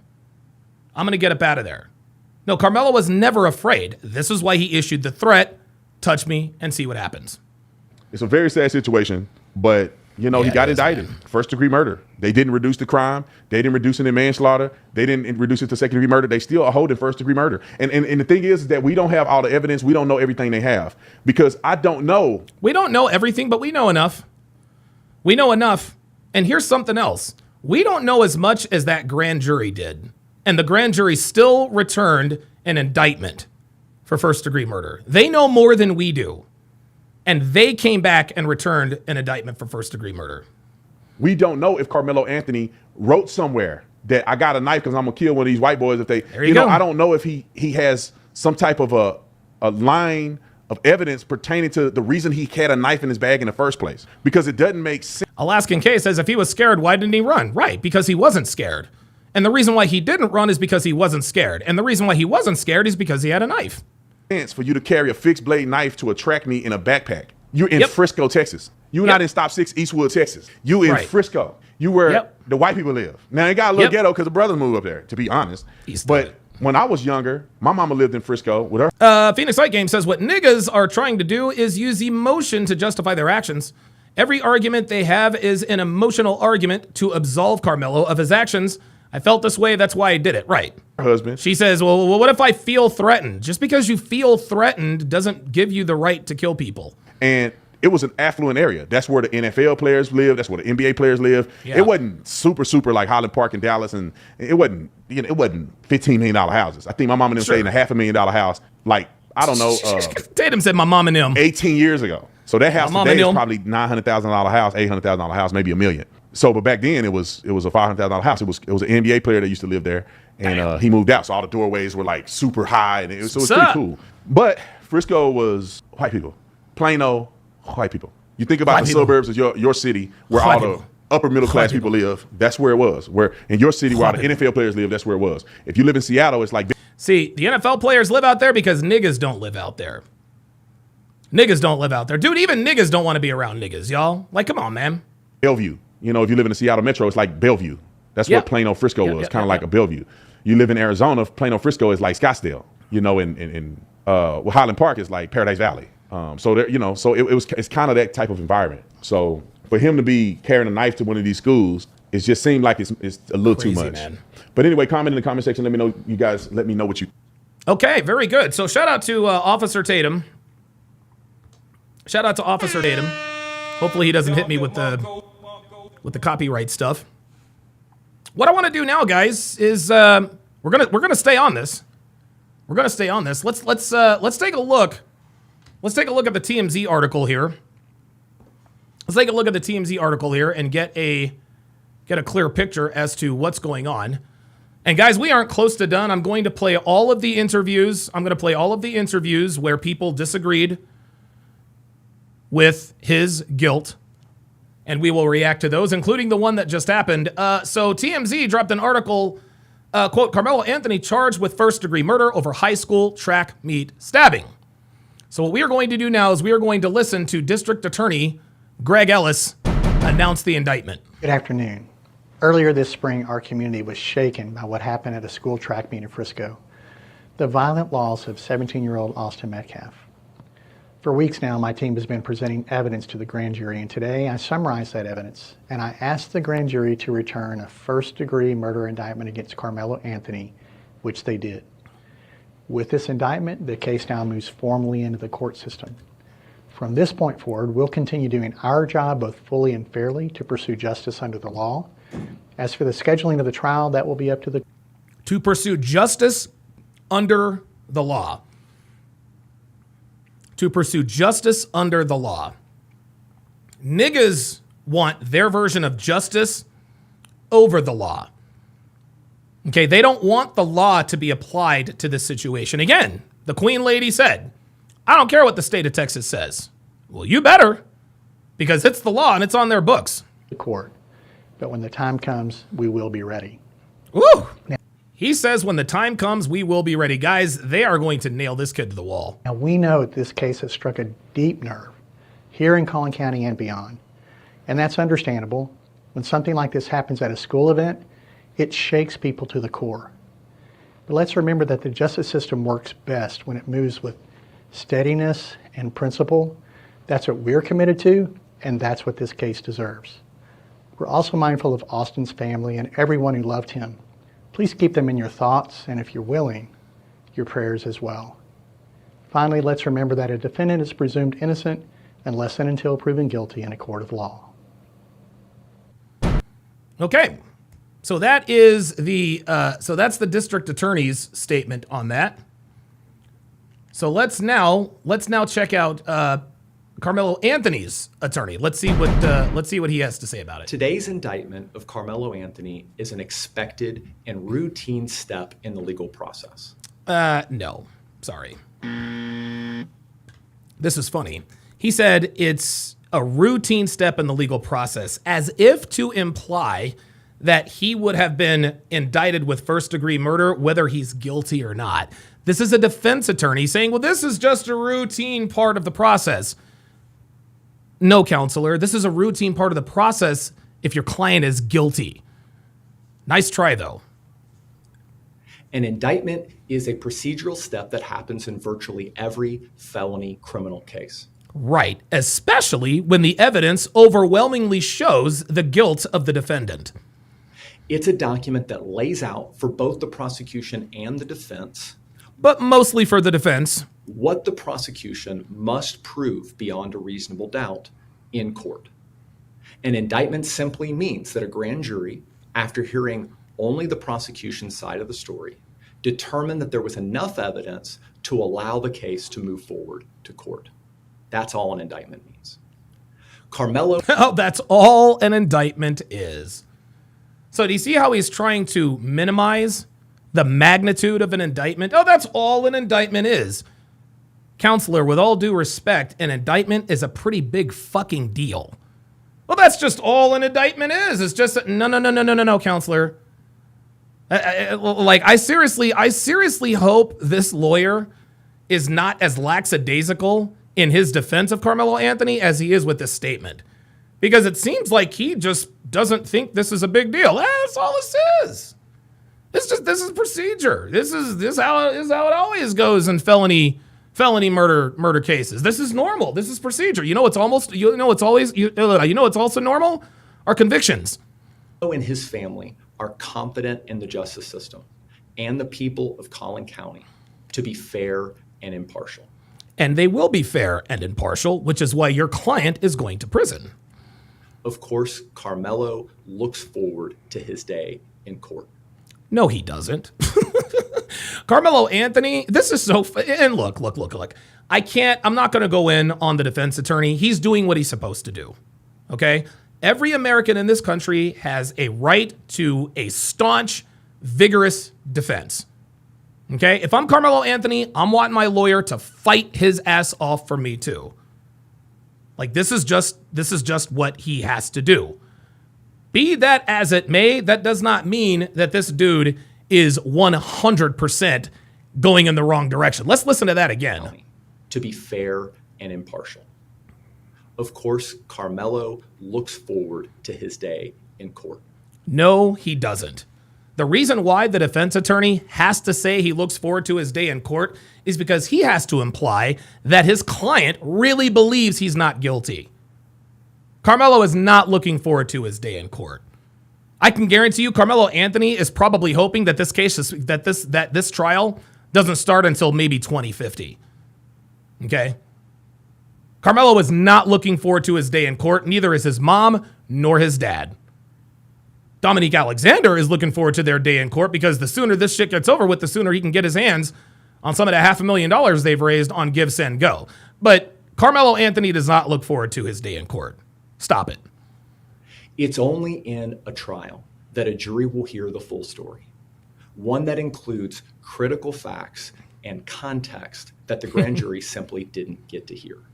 Oh, okay. So here's more of some of that. Here's more of some of that subjection they're talking about. We still don't have the whole story. This was taken. No. Hold on. He's not guilty. He stabbed him out of context. Guys, this kid is cooked. And his lawyer knows he's cooked. He has to be saying this, guys. He has to be saying this. Guys, seriously. There was no confrontation before he stabbed him. The worst thing that could have happened is that Austin Metcalf called Carmelo Anthony a nigger. That's the worst thing he could have done. And guess what? It's not against the law to call someone the N-word. It is against the law, however, to stab someone in the chest unprovoked. So if there was no confrontation, if there was no bullying, like multiple eyewitness accounts have reported and have testified to, the only possible explanation is that he called him the N-word. Dre Raven with the $2 super chat says, "Let me guess, is he a sovereign citizen too?" Yeah, he's trying to act like one. Let's continue. It's only in a trial that both sides get to present evidence and cross-examine each other's witnesses. This is why our justice system is based on the principle of a full and fair trial. That's because it's only in a trial that the full story can be heard and that impartial justice can be done. We expect that when the full story is heard, the prosecution will not be able to rule out the reasonable doubt that Carmelo Anthony may have acted in self-defense. Oh my God. No, no, man. Self-defense is a fundamental right guaranteed every American. Yes, it is. The law is clear. When self-defense is raised by the facts, the law puts the burden squarely on the prosecution to prove beyond a reasonable doubt that the citizen accused did not act in self-defense. Right. And this is why the grand jury has handed down an indictment for first-degree murder. They, too, have seen the videotape, counselor. They, too, have seen the police report. And under Texas law, between eyewitness accounts, the police report, and the video evidence, the video footage, okay, what has happened has met the elements of first-degree murder. This is why he has been charged and indicted with first-degree murder. The law does not expect or require the citizen accused to prove that they acted in self-defense. Yes, they do. You have to. Whoa, wait, what? Whoa, wait a minute. No. This can't be true. This can't be true. Or require the citizen accused. This, and I'm not a lawyer, but I'm pretty sure this isn't true. To prove that they acted in self-defense. That the citizen accused. No. This dude is off. Prove beyond a reasonable doubt that the citizen accused did not act in self-defense. The law does not expect or require the citizen accused to prove that they acted in self-defense. Oh, that is absolutely wrong. Of course the law requires them to prove that they acted in self-defense. Otherwise, we live in a lawless country. I could stab someone and say, I acted in self-defense. If I'm not required to prove it, then how can I use that as a defense? What, are they just going to take my word for it? No. This dude, boy, this is bad. This is really bad. I cannot believe this lawyer just said that. He said the law or the state does not require them to prove it. Okay, maybe not, but the jury does. The jury requires you to prove self-defense. Because if Carmelo Anthony can't prove that he acted in self-defense, that nigga's going to prison, counselor. It's actually the opposite. The law requires the prosecution to rule out the reasonable doubt. And they will rule out the reasonable doubt when they go over the police report, the eyewitness statements, and the videotape.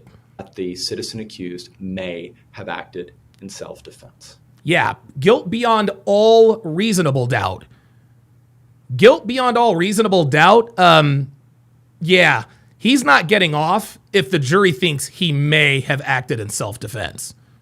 No. If the jury believes he acted in self-defense, that's when they will return a verdict of not guilty. We understand that this case has sparked strong reactions. Oh, God. Please remember that there are real human beings, kids, on both sides of this case. Yes, the difference is that one kid is alive, the other one is pushing up daisies because of the kid that's alive. We ask that everyone do as the law requires and withhold judgment until all the evidence can be heard in court. No, I'm not doing that. I'm not a member of the jury, and I don't have to do with this. I don't have to do with this. This is funny. A lot of people say we got to wait until we see all of the evidence. Guys, we don't need to see all of the evidence. We've already seen and heard enough of it. We've seen and heard enough evidence. It's already out there. There is nothing more that, unless there is video evidence out there that exonerates Carmelo Anthony, he's going to prison.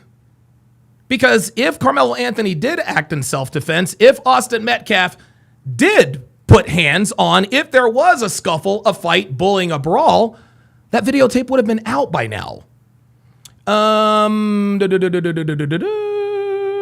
Daryl Bradley says, my assumption is Carmelo didn't want to be punked out in front of his friends. My philosophy, I need to see the video clip. Number one, Daryl, Carmelo didn't have any friends under that tent. He was in the tent of, was it not Centennial? He was under the tent of Memorial High School. He had absolutely no friends under that tent. Number two, you said you need to see the video clip. No, you don't. You've already decided that you want Carmelo Anthony to walk. See, anytime somebody says, I need to see the videotape, it's the same as someone saying, well, okay, you're giving me all these stats and everything. You're telling me this. I would love to know what the source is. You guys remember Pixie? I would love to know what the source of your statistics are. I would love to know who wrote this. I would love to see the basis. I would love to see documentation for the argument. Daryl Bradley says, I need to see the tape. No, you don't. Because all you're going to do when you see the tape is find another reason to excuse Carmelo Anthony's actions. We've already had multiple people tell us that Carmelo Anthony was not in danger. We have multiple people from multiple accredited news organizations saying, yeah, Austin Metcalf didn't attack Carmelo Anthony. There was no fight. There was no brawl. There was no scuffle. He was not in danger. But you need to see it for yourself. Is that it? No. The reason why you're pretending to need to see it is because you're pretending to need to see it, Daryl, because you are delaying the inevitable. You know that at some point you're going to have to admit that this kid is guilty. You don't want to do that yet. Okay? You don't want to do that yet. And so now that you know there's one more little piece, well, no, I got to see that. No, I don't have to see the videotape. I don't have to see it. I already know he's guilty. Sorry. Optimistic Realizer says all of the evidence has been revealed. Exactly. And here's the thing. We will know the whole story when we find out what the dialogue was, right? We'll know the whole story because we don't know what was said, right? We don't know what was said. So we don't really know the whole story. But I do know this. It doesn't matter what was said. I don't care if Austin Metcalf called Carmelo Anthony a nigger.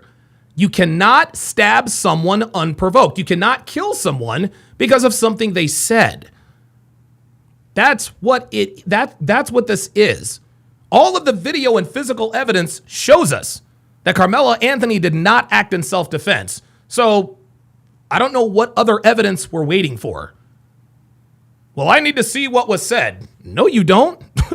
Because you're not allowed to kill people based on what they say. That's against the law. Freedom of speech is freedom of speech. We are confident that when all the facts are presented and the full story is heard, the jury will reach the right conclusion and justice will be done. Yes, the jury will reach the right conclusion, which is that Carmelo Anthony is guilty of first-degree murder. Tell you what, man. Heaven Soldier says he was scared to fight. This generation is a pussy. Yeah, you're probably right. Level Up Man says, I need to see the weapon. Okay, now I got to see the crime scene. Okay, now I got to see the video. Okay, now I got to see the DNA evidence. Okay, now I got to see. Right. This is what niggas are going to do. There's always going to be something else, something unknown, something that we don't know. The lawyer just says, once all of the evidence is out, all of the evidence doesn't need to be out. Once the full story is read, we don't really need the full story. And the reason why we don't need the full story is because we know that there is video evidence of what happened. There is video evidence of what happened. Austin Metcalf did not physically accost Carmelo Anthony, which means that Carmelo stabbed him because of something Austin possibly said. I'm sorry. But if somebody says something to you and hurts your feelings and you kill them, that's not self-defense. That's not self-defense. All right, very good. Great show, guys. Great show we got going on here. Let Queen Amyamama know that she's welcome back here anytime.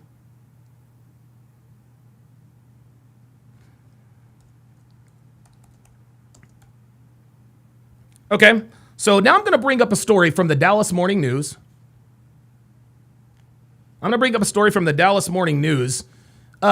Obviously, it's entitled, Carmelo Anthony Indicted on Murder Charge in Fatal Stabbing at Frisco Track Meet. Let's go ahead and get through this here. The story starts, the teen accused of fatally... Hold on.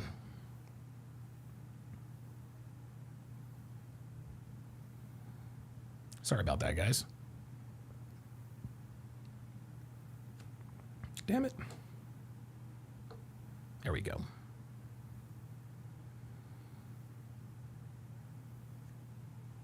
Sorry, y'all.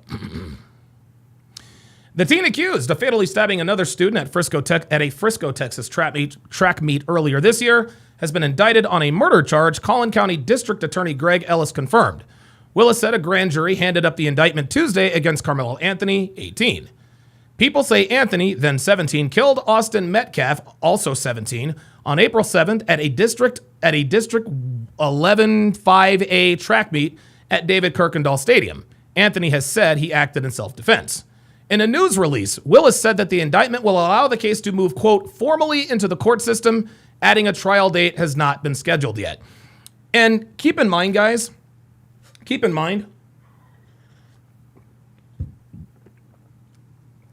anyone who argues that it was Austin and his brother who had accosted Carmelo Anthony, remember, in the police report, he said he put hands on me, not they put hands on me.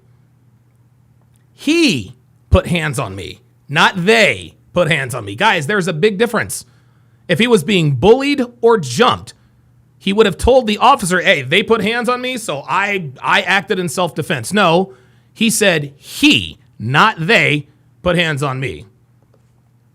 The article continues, quote, we know that this case has struck a deep nerve here in Collin County and beyond, he said. That's understandable. When something like this happens at a school event, it shakes people to the core. But the justice system works best when it moves, with steadiness and with principle. That's what we're committed to, and that's exactly what this case deserves. In a video statement sent to the Dallas Morning News, Anthony's attorney, Mike Howard, called the indictment, quote, an expected and routine step in the legal process. We just watched that. He says, quote, please remember, they are real human beings, kids on both sides of this case, Howard said. We ask that everyone do as the law requires and withhold judgment until all the evidence can be heard in court. He continued, we are confident that when all of the facts are presented and the full story is heard, the jury will reach the right conclusion and justice will be done. Guys, his lawyer knows he's cooked. His lawyer knows he's cooked. Because if I'm a defense attorney, do you know what I would have said? I would have said, we are confident that when all of the facts are presented and the full story is heard, the jury will reach the right conclusion and hand down a not guilty verdict. Why would you say the jury will reach the right conclusion and not tell us what you believe the right conclusion is? Even his own lawyer knows he's guilty. Here's another thing. If Carmelo Anthony actually had a case, wouldn't Al Sharpton and Jesse Jackson be around this? Who's the other guy? Ben Crump? None of these people are anywhere to be found. You want to know why? Because they too know that Carmelo Anthony is guilty. The one person that decided to hitch their wagon to this is a career criminal. And by the way, guys, I don't care that Dominique Alexander is a criminal. I don't care. It doesn't matter to me, right? It doesn't matter to me, but it should matter to the jury. It should matter to the public. Why on God's green earth are you going to pick a career criminal, a race hustler, a charlatan to be the representative for your child, the mouthpiece in a murder charge? That to me shows a clear lack of judgment. Because if I'm Carmelo's father, I'm like, yo, we don't need this guy. It's clearly Carmelo's mom who's pulling the strings. It continues. According to an arrest warrant / affidavit, Anthony was waiting out a weather delay under a tent designated for Frisco Memorial High School students where Metcalf attended school when Metcalf told him to move.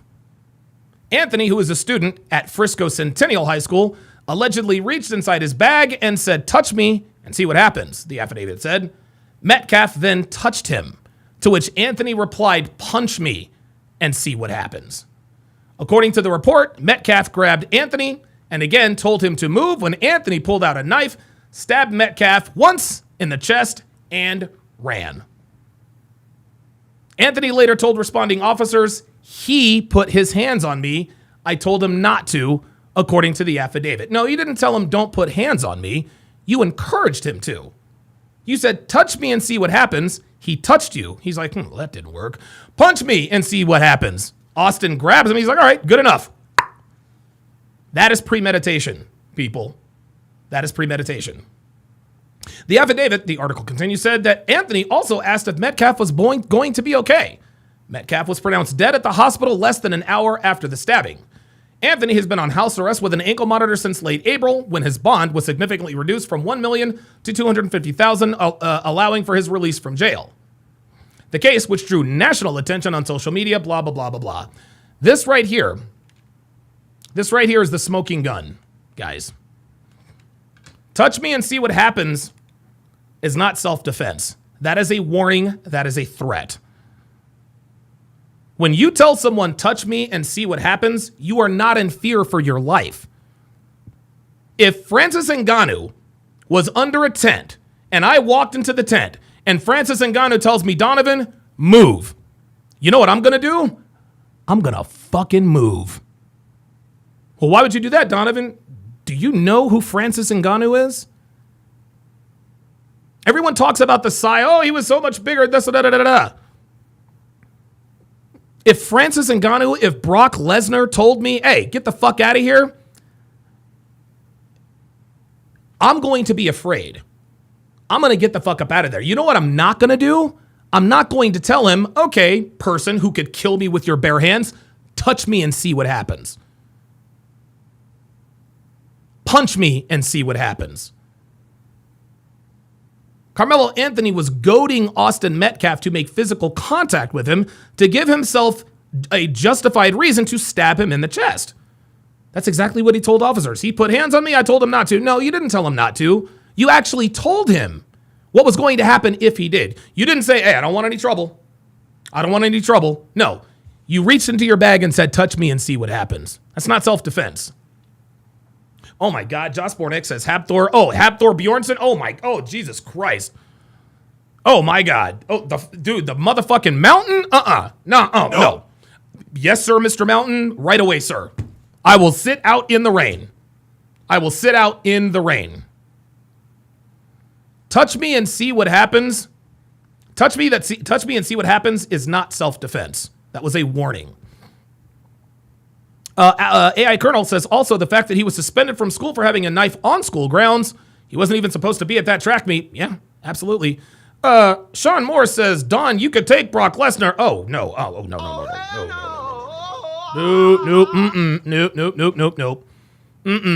Nope. No, sir. That makes one of us. Oh, no, I could not take. Oh, no. I do not want Brock Lesnar problems. I don't want Francis Ngannou problems. I don't want any of those problems. I don't want John. I ain't trying to fuck with John Jones. I ain't trying to fuck with none of them niggas, man. Those are professional fucking fighters. All right. Let me see. Yes. And now we come to the point where niggas are coming to this boy's defense. Take a look at your screen, gentlemen. Rev Ray Sistman says, "I don't care." Hold on. He says, "I don't care what The indictment says self-defense is not a crime and Carmelo Anthony is innocent. Let's take a look at the comments. Take a look at the comments. Oh, it says, it amazes me that people haven't caught on that this account is satire. Oh, okay. Whatever. Only takes one in the jury and he walks. He's going to walk. Watch. Yep. Yep. Hey, Reverend, go fuck yourself. Come on, man. What did he defend himself from that required killing someone? Very good question. Caught on camera stabbing a white kid in response to what? Oh, yeah, that's right. Dude said nothing and got stabbed. You niggas are out here really making it bad on yourselves. One of these days, we are going to round y'all up and send you back to Sub-Sahara. Guys, I'm telling you right now, more people in this country think like this than you realize. More people think like this than you realize, man. Like, you can say you don't care about the law and you better care. You better care. Let's go to more ridiculous defenses of this. Ah, yes. So this video is entitled, this is from the Black Conservative Perspective. Shout out to this guy. Love this dude. Definitely subscribe to his channel. It's called BCP, Black Conservative Perspective. Let's see what he had to say on the matter. I don't make the rules. I can only give my opinion. Boy, oh boy, oh boy, oh boy, oh boy. So we got to talk about some bomb shit. Hang on a second. That's not what I was looking for. I do apologize, guys. I know I'm all over the place, but I promise you I'm going somewhere with this. I thought that was... Oh, that was it. Okay. That was it. I need to get to the point where... You know what? Fuck it. I'll just let the video play. Yeah, Phantom 313. I'm only talking to people. I'll let you on a little bit later. I'm only talking to people who disagree for right now. I'll open up the pull-up line later to get you guys' final thoughts, but right now I only want people who disagree. Pro-blacks are not gonna like, okay, because they swear up and down that Carmelo Anthony acted in self-defense when he stabbed Austin Metcalf to death at a track meet, okay? I mean, they've come up with all types of ridiculous stories, not backed by any facts, claiming that this was self-defense, that Carmelo was jumped, that Austin Metcalf's brother, Hunter Metcalf... And again, he put hands on me, not they put hands on me. ...was involved, and that Hunter Metcalf should be charged with the murder of his brother. I mean, these are all the things that these people put out there. Austin and apparently his brother come over to Carmelo. Words are exchanged, and he says they... Guys, this right here tells you all you need to know about this dude right here. This tells you all you need to know about this dude right here. This guy is anti-American. This guy's anti-American. This guy is wearing an upside-down cross. Oh, Jesus Christ. Oh, my God. That was dumb. Let me rewind. This guy is wearing an upside-down flag. That is the international sign of distress. I've seen people wear jackets with upside-down American flags to show their defiance with the United States. If you're really in distress, why are you still here in this country? Guys, I will never understand. I will never understand why there are so many people here in America who are Americans that hate America. We have people who live outside of the United States who are more patriotic than people who live in the United States. They're trying to come over here for a better life. No, we got people steady. We got people steady complaining about America. Crazy. They tried to swing at him. Carmelo goes to his bag, and then they pursue. They continue on. It was raining. They got rained out like crazy bad. Everybody trying to get back to their cars or get in, places where they, wouldn't get all extra wet. Dude was sitting up under the tent, right? He was on his phone, right? My dog. Nigga, I can't understand what this nigga's saying. Was up under the same goddamn tent. Yeah. So. Yeah, Casual Germ says he's in distress with AC, clean water, and fast speed internet, right? I'm paying Hashtag attention to my first world kids, problems. But at the same time, they're in the same vicinity, so I'm watching everything going on around it because I'm there for my children. So, dude walks up, McKellen, bro, he wasn't even under the tent at the time. They came from a whole separate tent and walked over there. What is he? What? What is he talking about? See, this is what I'm talking about. This is what I'm talking about. Like, this nigga's literally he's just literally making shit up. He was sitting in his tent and they walked from another tent to come over there. No, Carmelo Anthony entered into their tent. They intentionally went over there to this kid, man. Dude was sitting there on his phone just trying to get dry. You feel me? One thing went from another. They grabbed this man and they tried to punch on dude. Dude went in his bag and whatever. They went to try to jump this dude and punch on this dude, man. And he protected himself, dude. Yeah, right. Again, he said he put hands on me, not they put hands on me. Okay? Number one. Number two, touch me and would you say to two people, touch me and see what happens? The only time you would say to two people, touch me and see what happens is if you have a gun. He didn't have a gun. So there's only one person he was talking to. That's what happened. Yeah. It wasn't just one. It was both of them, bro. Austin, the dude. It was not both of them. It was him. He put hands on me. The dude that got unalive and his brother physically went over there to intentionally. It's not to the point that he brought a knife. For one, it wasn't on school property. It doesn't matter. He still brought a knife to a school event. See, there we are. When you got people grasping for, well, it wasn't school property, you already know your client is guilty. Whether it was on campus or not is immaterial. Doesn't matter. He stabbed Austin Metcalf to death. He's guilty. School is at least 5 to 10 miles away. It was a community track meet, bruh. It wasn't a school track meet. So he had the right to have a knife on his... No, he did not. This person, bro. From my understanding, a knife brought on school events is still illegal, even if not on school property. Well, there you go. It's always going to be a different story than the main story that the racist right tries to promote. Always going to be a different story. When people talk about you can't use lethal force is in the eye of the beholder, right? There we go. Lethal force is in the eye of the beholder. Guys, this is what lawless people say. Okay? You can't say that lethal force depends on your definition. You know what lethal force is? Lethal force is force that ends in death or serious bodily injury. That's what lethal force is. It's not, well, I didn't think it was lethal force. No, you don't get to use lethal force just whenever you want to.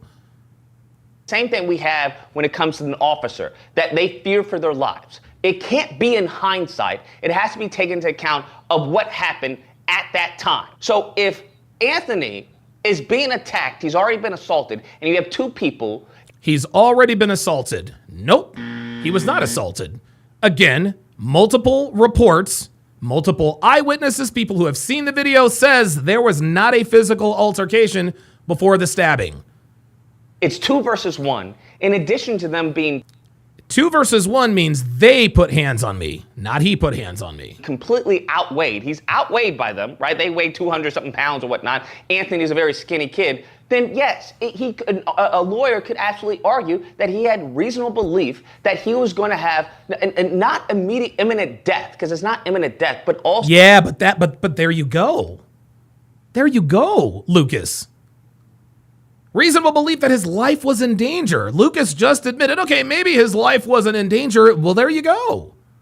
So a serious bodily injury. Those are two factors that come into play. So if he absolutely believes that he's going to incur serious bodily injury, then No. He didn't believe that. He knew that he was going to inflict serious bodily injury because he said to Austin Metcalf, touch me and see what happens.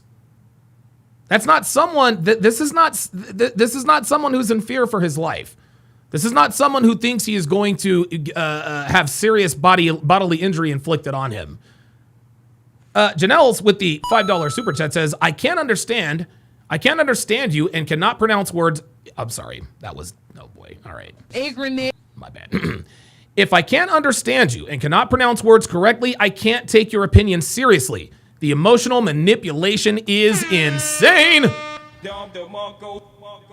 Optimistic Realizer on the Rumble site says, if someone said move and go away, and I saw that I was at a disadvantage, I would just move and go somewhere else. Simple, no reason to stab someone. Right. If I'm somewhere I know that I'm not supposed to be, even if I'm somewhere, if I'm in a tent, if people larger than me are telling me, hey, you need to get the fuck out of here, and there's more than one of them, I'm going to leave. The reason I'm going to leave is because at that point, I really am, okay, I don't want to get my ass kicked. I'm not trying to get beat down. Let me get the fuck up out of here. Let me find another tent. Let me maybe get under the bleachers and watch from there. No, Carmelo Anthony knew he had a weapon. Nobody else did but them. This is why he uttered the words, touch me and see what happens. Yeah, a knife, pulling out a knife to defend yourself is absolutely reasonable. It's absolutely can be seen as self-defense. And understand, except for the fact that he stabbed and didn't slash. That's what it is. Things have turned out to be factual. Okay, there's no evidence whatsoever that Decatur ATLian says people get away with, people. Says police get away with, quote, I feared for my life all the time. No, they don't. No, they do not. They don't get away with that at all. Not at all. How many suspects fire on cops?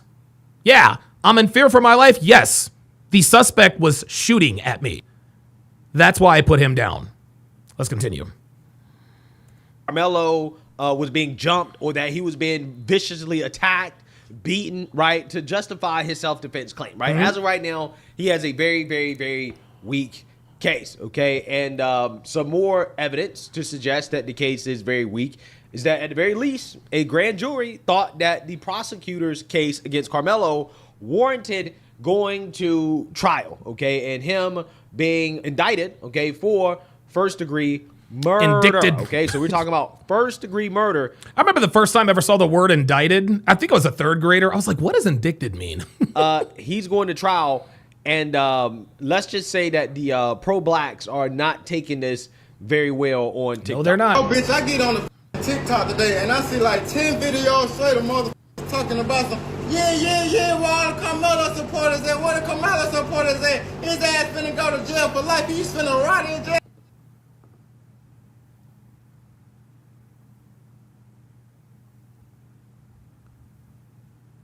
What in the fried chicken watermelon pudding casserole is this?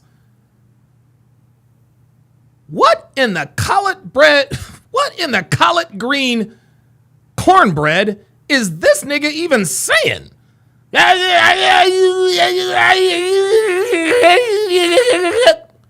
I told y'all boys he wasn't innocent. I'm thinking the mother video out, bitch. The video not even out yet. The video is released, but it's only shown to a select handful of people in the court of law. But ain't no judge or no jury determine no verdict yet or no sentence.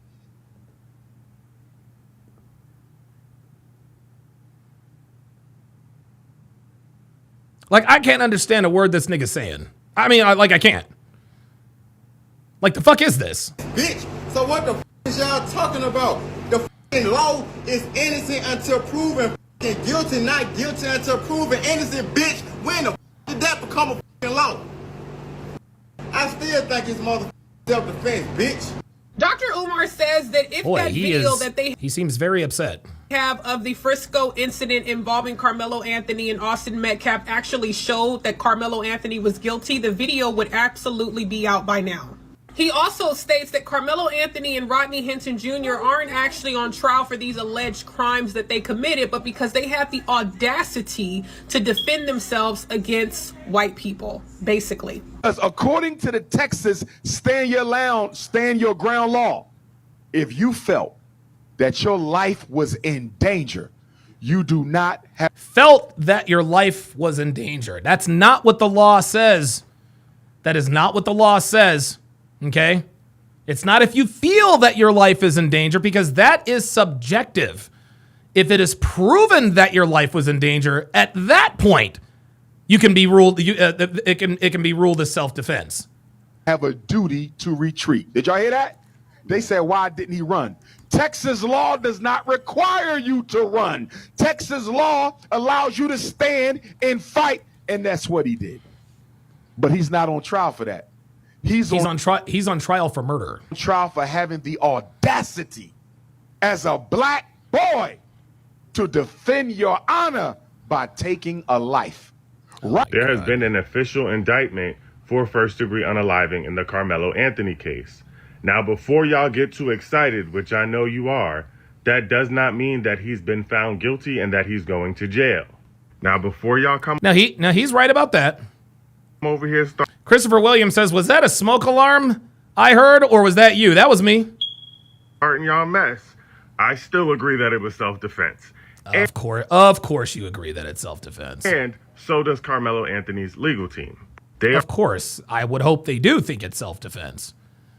Already shared that they plan to argue this in court as a self-defense case and that they believe that the justice system will do right by Carmelo Anthony. Well, it's official. When they say that they hope that the justice system does right by Carmelo Anthony, what they mean is that Carmelo Anthony gets off. When they say justice for Carmelo, they don't want justice, okay? They don't want justice for Carmelo Anthony. They want Carmelo Anthony to get away with murder. Carmelo Anthony has been charged with first-degree M.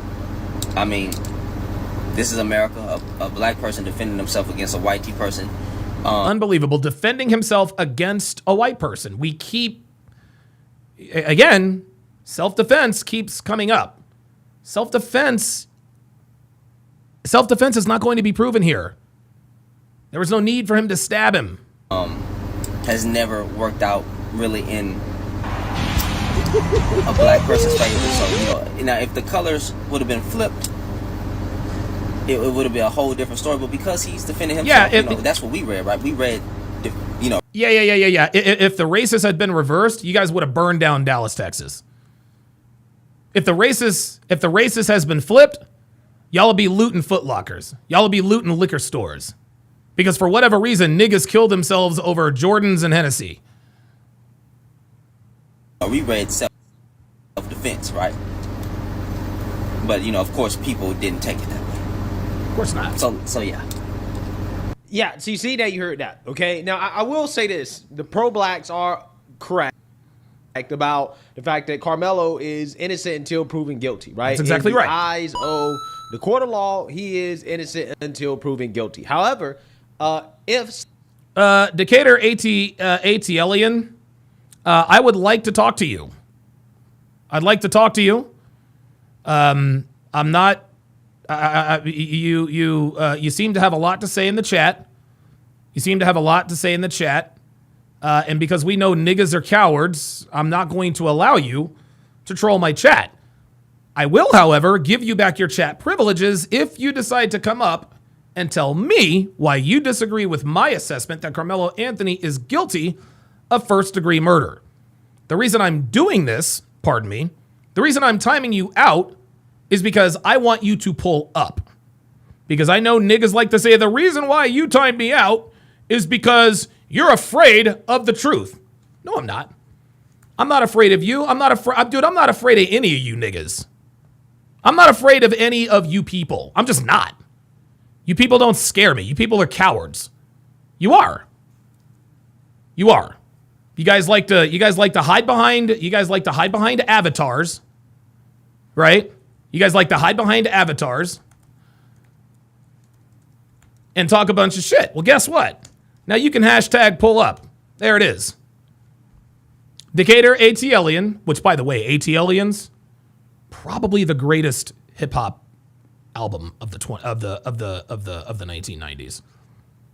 ATLians was hot.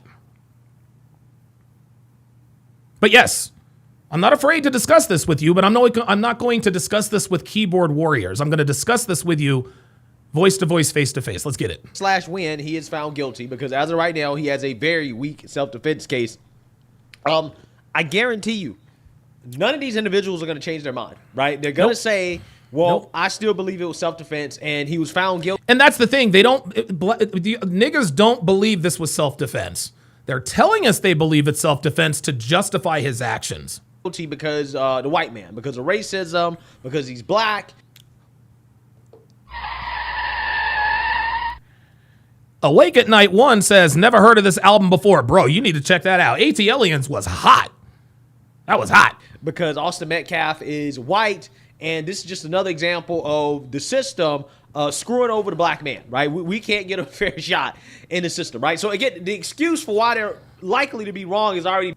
CPR says there's video evidence. I don't understand the disagreements. Well, it's not a disagreement, CPR.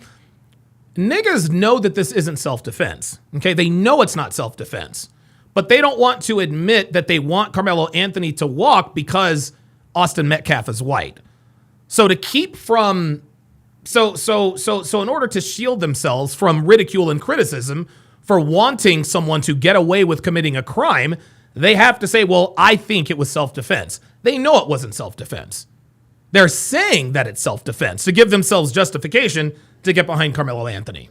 Built in. It's already built in, okay? There's nothing that can change these people's mind, okay? There's no evidence that can or will be presented that will change their minds. They've already made up their minds that because Carmelo is black, he is innocent, right? And that Yep, this is there it is. That's exactly right. Even though, again, it's very weak at this point, right? Very, very, very weak. Again, he is being charged with first-degree murder, okay? He's going to be tried as an adult. So we're going to see what happens, okay? I mean, this guy could possibly be spending a long time in prison. So let's listen to the Collin County District Attorney, Greg Willis. Okay, we've already heard that. Let's see if there's any other... Yeah, there we are. The school is showing it. And we've already went over this before, and recently other people have kind of caught up on this, but I covered this like, 1 or 2 weeks ago when this story first... Yeah, Secondhand Truth says they've never fought this hard for black-on-black crimes that happen in their communities every day. Of course not. Of course not. If Austin Metcalf were black, this would not be a story. It'd be a nothing burger. Came out, but you have the Daily Mail here. I guess one of their representatives had got access to the surveillance footage. And I want to go over what they saw because once again, we have another witness to the footage suggesting that Carmelo was not jumped. And that, again, this is very unlikely. It is. Carmelo was not jumped. He wasn't jumped, guys. He wasn't jumped. He wasn't accosted. He wasn't... Even if he was pushed, that does not rise to the level of deadly force. If you're pushed by someone bigger than you, get the fuck out of there. Listen, Austin Metcalf told him to leave. He told them to leave. If Carmelo left, we'd be good. Carmelo Anthony didn't want to leave. He wanted a confrontation. To be self-defense. So let's read here. On Monday, the Daily Mail became one of only 2 news organizations granted access to surveillance footage of the deadly incident, a killing that shocked the nation and ignited debates about race, privilege, and the criminal justice system. The 40-minute surveillance video recorded from a stationary camera on the opposite side of the football field captures the 10 minutes leading up to the attack and the desperate efforts by the Metcalf twin brothers and others to save his life before paramedics arrived. Metcalf, a student at Memorial High School, was stabbed after confronting Anthony, who attended Centennial High School, about sitting under the tent of a team he was not affiliated with, according to police and statements made by Metcalf's father after the killing. Anthony has admitted to the stabbing, but maintains he acted in self-defense, claiming, quote, the truth will come out. Initially, Frisco police said an altercation between the teens led to the violent encounter. However, the footage reviewed by the Daily Mail at the Frisco Independent School District's headquarters shows no obvious physical confrontation between the two prior to the stabbing. So, once again, we have another witness that has seen the video, okay, that is saying that they're not seeing Carmelo being jumped. They're not seeing him being beat up. They're not seeing any of the things that the pro-blacks are claiming, right, in order to justify the self-defense claim. The Daily Mail did not detect anything that initiated chaos was about to ensue. So basically it happened all of a sudden, right? It happened in a way that makes Which means that there was not an incident. Unlikely that this was self-defense. Because again, we were told that Austin was beating up on Carmelo, right? Just mogging him, okay? And again, that's what justified him being stabbed to death, right? That is essentially the story that these people are claiming, okay?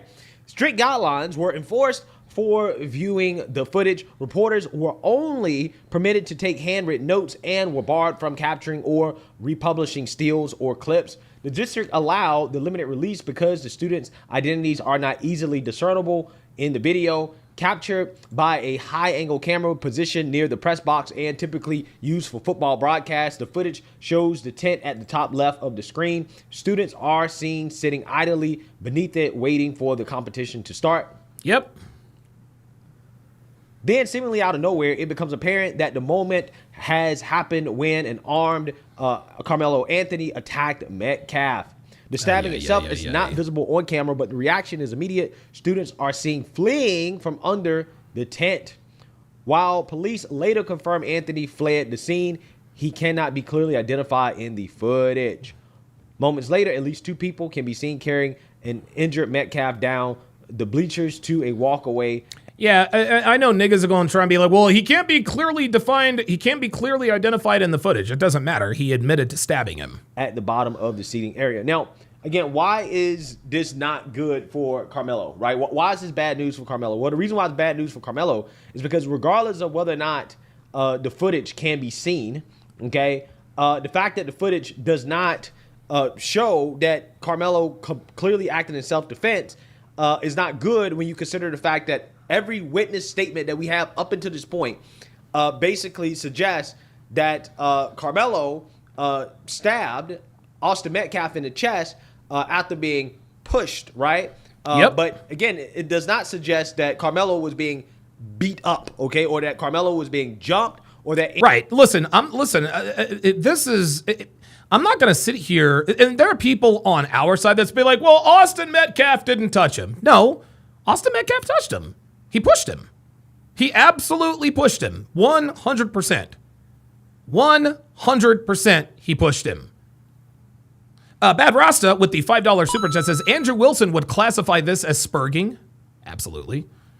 Jaymont with the $2 super chat says he pulled the knife out after stabbing him, right? Yeah, right. Justin Consciousness with the $5 super chat says it's not as obvious Metcalf was, quote, messing with him. His coach could have sent him over there to tell Carmelo to get out of their tent. Okay, that makes sense.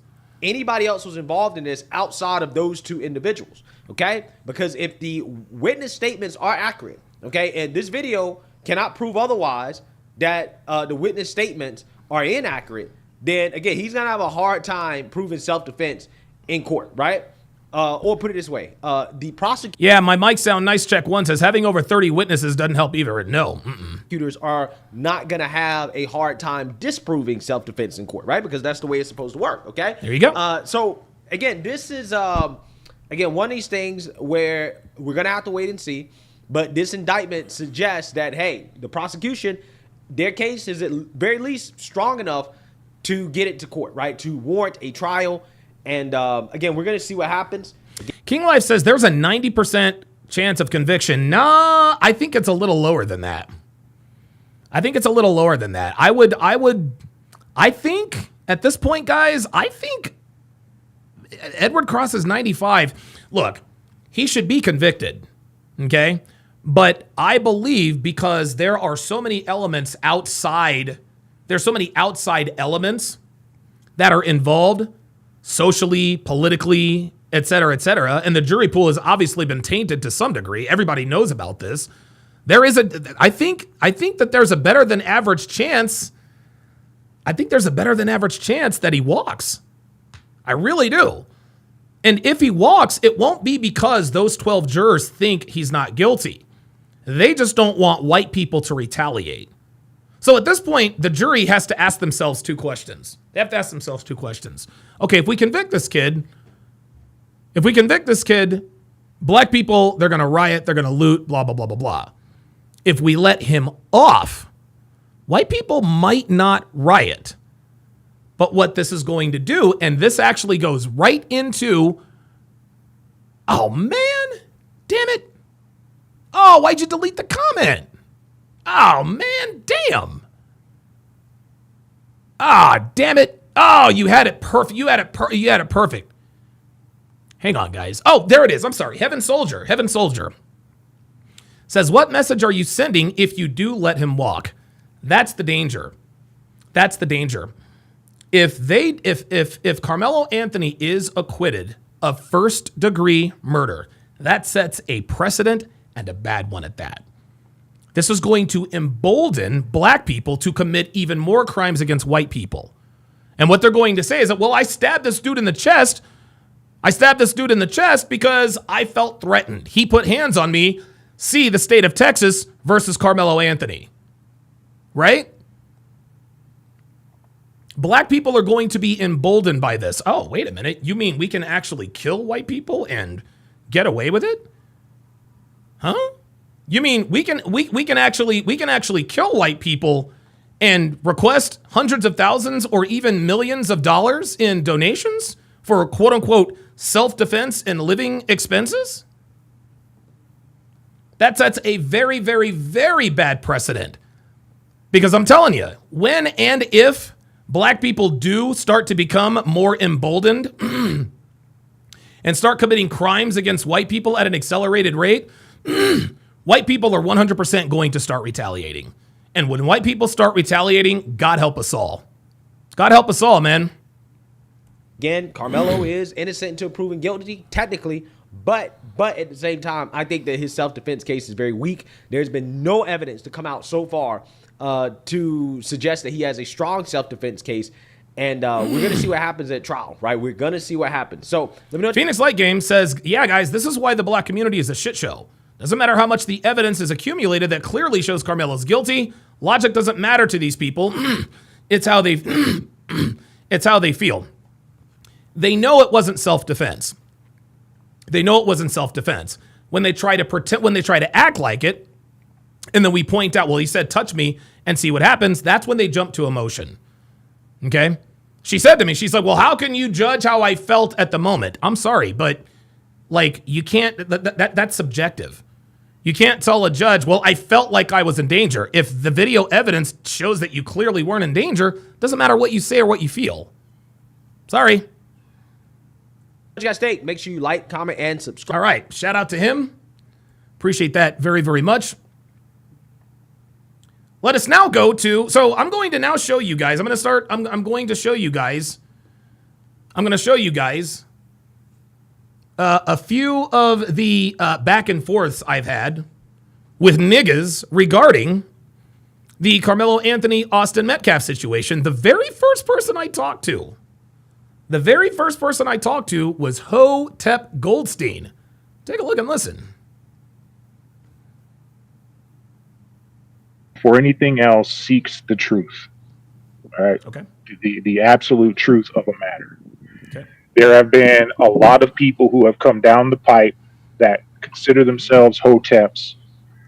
A lot of those people were also kind of put in position as. So I started this interview by asking him what exactly is a hotep, and that's what he's explaining to me. The face of a hotep to dilute and to also discredit the actual movement of what a hotep is. Okay. So you'll get a lot of these race baiting motherfuckers who are just all blacks can't be wrong, all whites are always wrong. You'll get a lot of that. Okay. But a lot of that was used, like I said, as a tool to just dilute exactly what a hotep is. Okay. Again, it's not racially exclusive. So you can have white hoteps, you can have Mexican hoteps, you can have hoteps from all walks of life. These are the people who typically, like I said, hoteps like before anything else, seek truth in their life, in their affairs with other people, in the affairs of the world, whether it be politically, whether it be spiritually. Okay. They're always constantly seeking that truth. Okay, very good. That makes sense. All right, so you said that I am wrong. What exactly am I wrong about here? Well, I don't want to mistake your premise here. So lay it out to me exactly as it pertains to this issue with the stabbing of the kid. What is your premise? Because I don't want to mischaracterize it. I don't want to misrepresent it.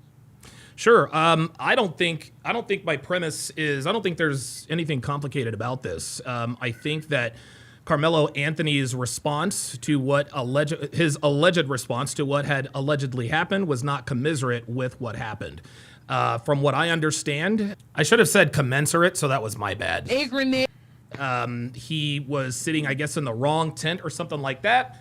Austin Metcalf confronted him, said, hey, this is our tent. You got to move. He said, make me.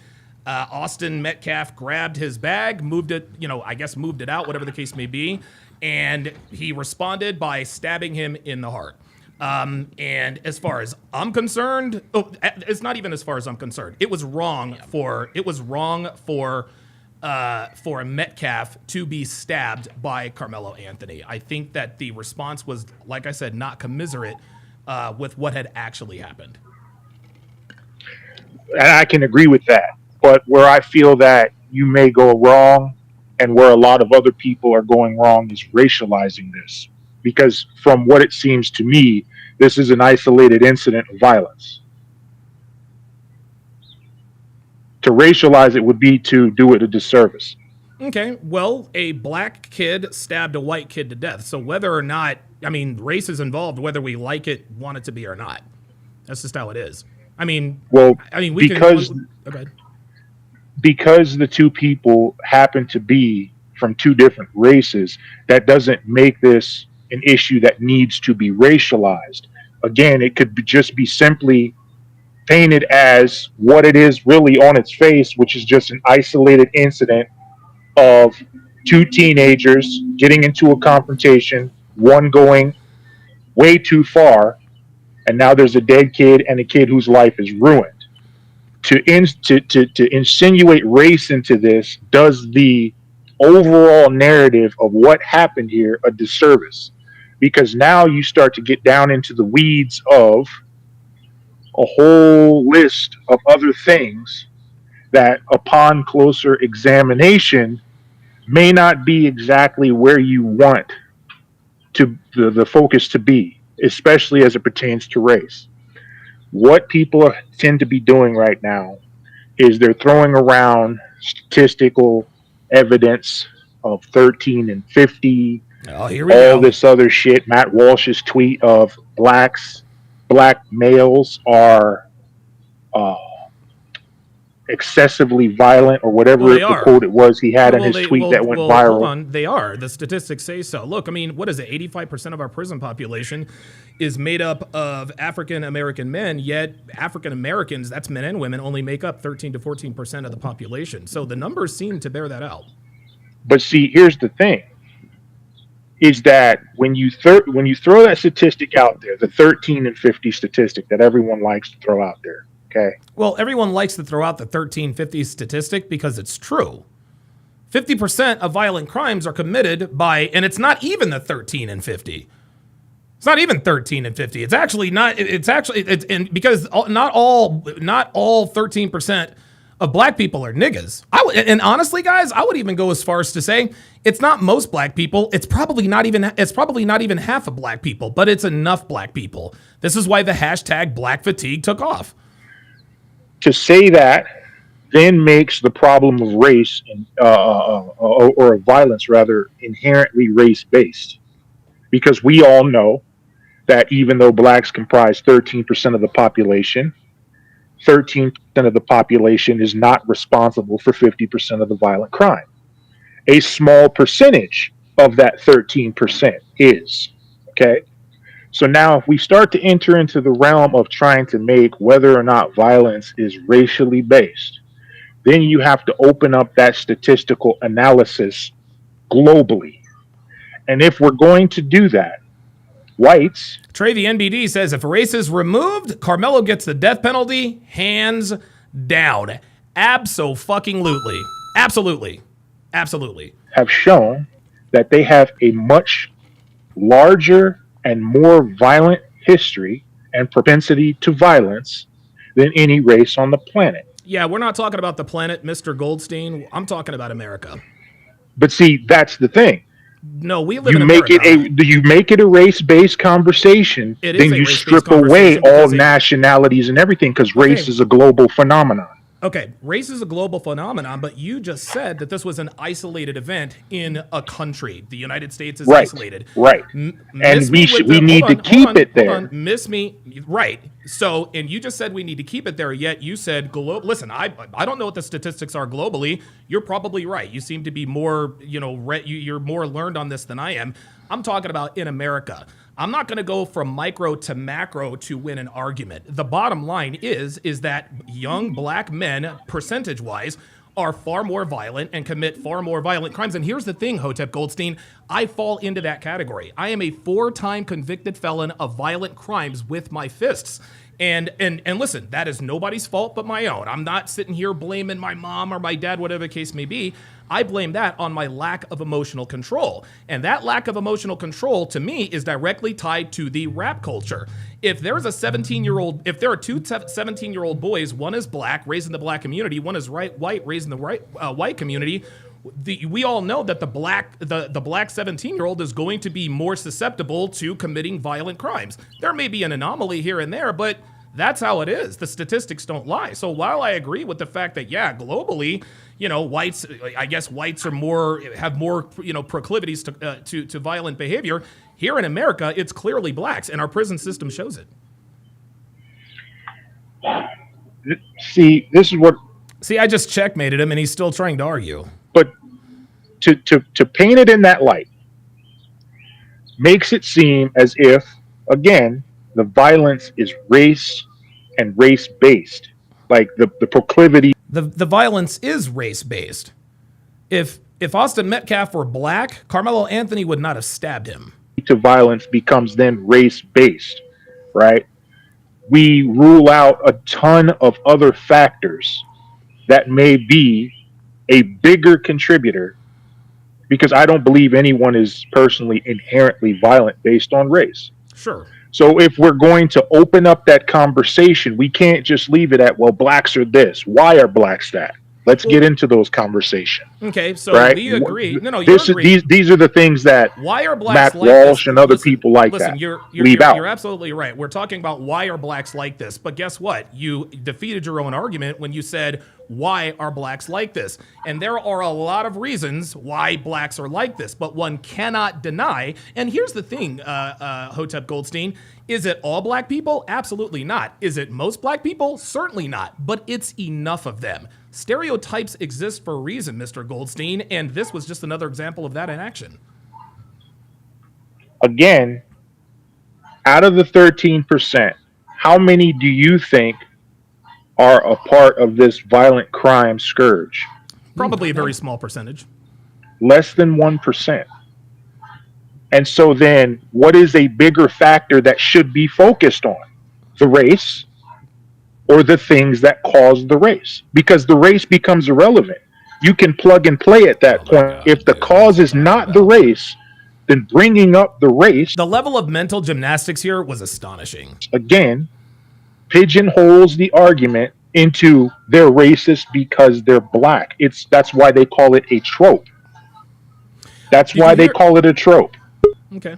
Did you hear about the, I'm sure you probably heard about the, and I already forgot the girl's name. It was two girls. I think they're in like a 4x100.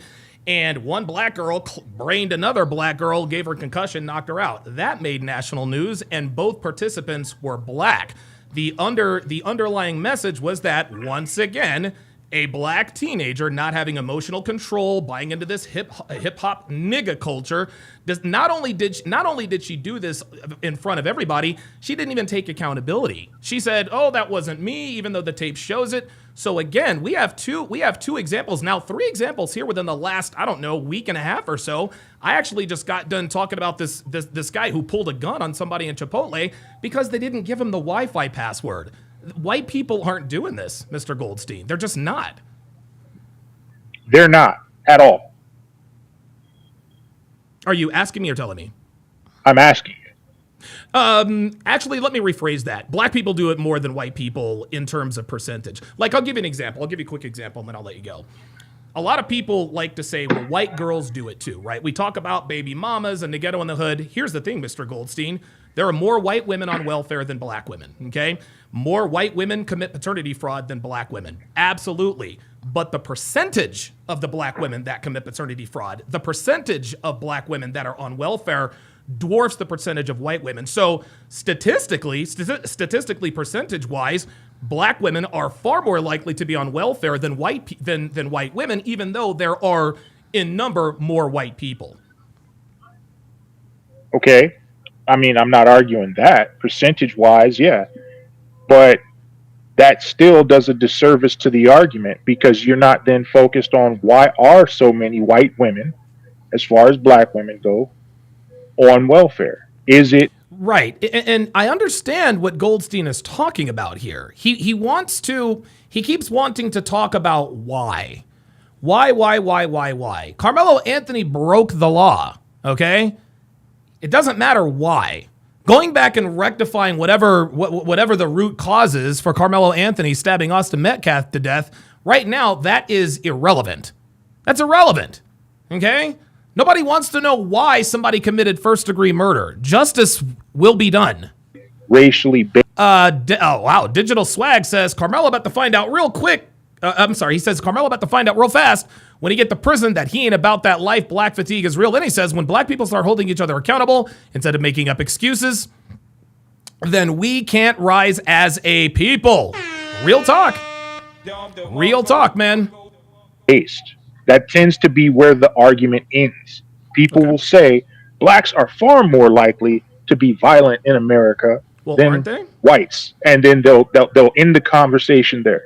Okay. So then what paints that picture, right? Because you said it yourself. The word I think you used was this nigger culture. I did not say nigger culture. I said nigga culture. There's a big difference. Whatever. However. No. You're not going to. Okay. A-E-R. It doesn't matter. It doesn't matter. It matters to me, Mr. Goldstein. My point is this. Can we quantify? Real quick. Oh, he's a good boy. Oh, isn't he a cutie? Sorry, y'all. My bad. Those. All I get on my Instagram feed is dogs, food, cars, art, and fighter jets. That's about it. People as black people, where does the delineation begin? I think and I don't know where the delineation ends or begins. The statistics because it's a cultural phenomenon. It's not a racial one. So then why lead with the race? Black people are this. Why not just this culture is this? You're right. You're absolutely right. Why lead with the race? Because it's the black race that has been the most susceptible to this nigga culture. Listen, white people have been influenced by nigga culture, but they're white, they're white people, and they go off and do bad things too. The nigga culture, rap, and Kendrick Lamar versus Drake, this is proven to be a scourge in the black community, because by percentage, more black people buy into this nigga culture than do white people. That's why it starts with race, because the very culture that we are talking about is perpetuated and exalted by black people, which is why we start with race. Well, was it a racial phenomenon when mafia culture was taken over, or was it exclusively just the mafia? I don't know what the mafia culture has to do with this kid stabbing another kid in the heart. It's one of those things that repeats itself throughout history amongst different groups. This is not exclusive to blacks. It's called a culture of insensitivity towards human life. It's called a culture of violence. It's called, and this phenomenon, this culture of all these things manifests itself differently in a variety of different ways throughout a variety of different cultures, throughout a variety of different time eras. Right now, we are in this one, okay? So we can say that violent culture may be something that blacks have a propensity to, but what we... It sounds like he's agreeing. Cannot say... Libertarian Lives Matter says that's bullshit anyway. Africa hasn't been at peace ever. Then he also says it's not the genetic marker that gives darker skin that causes them to be more violent. It's the dominant culture in the black community, the community, that causes it. Absolutely. Absolutely. And what we have, I don't know, maybe not formally, but what we have agreed. Digital Swag says he's definitely a word salad nigga. Yes, he is. In this conversation is that these are not blacks. These are blacks who subscribe to a specific culture. That's fair. So now that's actually fair what he just said. It's not all blacks, it's blacks that subscribe to that culture. But again, enough of them do. We cannot highlight the propensity to violence by using, because the culture is perpetuated. The culture is perpetuated by black people. That's what the culture is perpetuated by. That's why we lead it with race. And we all identify with our, I guess in our subconscious, we all identify, I suppose, with people who look like us for the most part. And so you have these young black men, these young black men look up to King Von, young black girls, Megan Thee Stallion and Cardi B. All of that plays out. But the bottom line here, Mr. Goldstein, is that most people in prison who are in prison for violent crimes are black. That statistic right there should let you know that this is not only is it a black problem, it is absolutely a culture problem. It's almost like a sandwich. It is a black problem because blacks perpetuate the culture and blacks then endorse that culture. It's exalted. Have you watched the BET Awards lately? And blacks are the ones responsible for that? Yes. Really? If you disagree, just tell me you disagree. I don't agree. Okay, well then tell me why you disagree. Those people are on a payroll. Keep going. I'm listening. I mean, they're not the ones who own the parent company of BET. They're not the ones who own the distribution companies. They're not the ones who own record labels. They're not the ones who own a variety of different things that you say perpetuate this culture. They are participants in that. They are very much participants in that. Okay, so you're telling me... But the perpetuators of the culture... So you're telling me that it's white... No, there is no come on. You're telling me that it's white people's fault that black people act like niggas. I'm sorry, I just don't buy that. No, I'm not. It's the person's fault who subscribes to that culture. But no more than it is white people's fault, which it's not. It is not black people's fault either, just because a black face is attaching itself to this nigga culture. Let me ask you. That's what I'm trying to get you to understand. Well, too bad. Would you rather live in a white neighborhood or a black neighborhood? I would rather live in a black neighborhood. But see, you're asking a person who, like yourself, has done a lot of time, over 21 years for one crime. You know what I mean? So I am more comfortable around my own. Mainly because, I'm not even going to get it. So there we go. He's telling me that he'd rather live in a black neighborhood because he's more comfortable around his own kind, which are violent. No, I'm sorry. I don't want to live in black communities. I don't want to live in neighborhoods. Yeah, I don't want to live in neighborhoods where there are niggas. Sorry.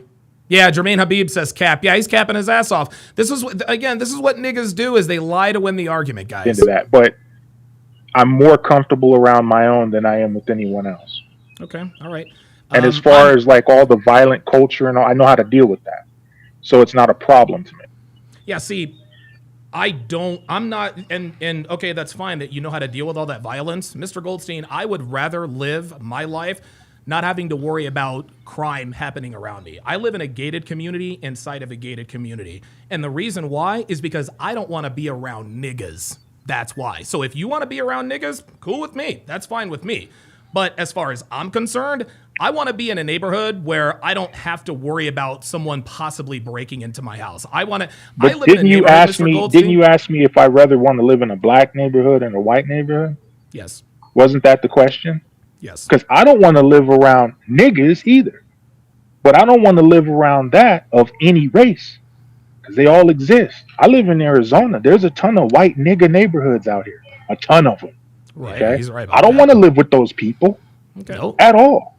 Okay. Okay? Fair enough. So it's just one of them things where we got a nigga culture, black people. Just like you can't assign pedophile culture to white people, even though they disproportionately are whatever. It's one of them things, bro. But I gotta go. Agree to disagree, man. Listen, let's agree to disagree on this one, and I appreciate you coming up. But a higher percentage of black people are violent. I'm sorry. Dude, the statistics bear it out. We just had a nigga who pulled a gun on somebody because he couldn't get the Wi-Fi password. That's a problem. Nigga culture is a problem. And listen, if you'd rather live around your own and be able to deal with the violence, more power to you, my friend. But as far as I'm concerned, I'm not trying to be around that. I'll give you the last word. Nah, you got it, bro. Okay. Nice Appreciate you coming up. Gold Step. I almost called Gold Step Ho team. So listen, that was a respectful conversation because, you know, we let each other talk, right? We let each other talk, but again, there is a flaw in the argument. These people keep wanting to use race as an excuse to justify their actions. That's just how it was. This next one, you guys are all very, very, very, very familiar with. A lot of you guys haven't seen this interview. Most of you have. This one is the one with our boy Beans. Take a look and listen. Hi, man. Well, I wanted to jump in right where you were at on the Carmelo case, because the issue that I'm having with the case is that it seems like black conservatives are having this conversation. It's like they're trying to convict the kid in the court of opinions. And the problem that I'm having with is that I only hear them having that conversation from the angle of the kid who unfortunately perished and like his sibling and anybody else that's talking. Nobody is having a conversation from Carmelo's POV. And I'm trying to understand why that is. I'm not Carmelo Anthony, so I don't know. My guess is that. Oh wait, hold on. That might have flown over my head. So you're telling us. So your contention is that nobody's talking about this from the point of view of Carmelo Anthony. Yeah, it's like. So what I'm hearing is people will say, you know, oh, he stabbed the kid, he did this, he did that. Other people said this, other people said that, other people said that. But they I got you. Okay, that makes sense. He said. What about what he said though? He was in the inside of the experience. What he says doesn't matter at all. It does matter, and what he says is all over the police report. He told the cops, "I did it," and then when he says, "I've got the alleged stabber," he says, "No, officer, and it's not alleged. I did it." He said he put his hands on me, and that's why I stabbed him. Then he told the story. I went into the tent. I don't know. I honestly don't know. I don't think we've heard his account of the story. That's actually a very good point, that we haven't heard his, I guess, detailed account, like step by step.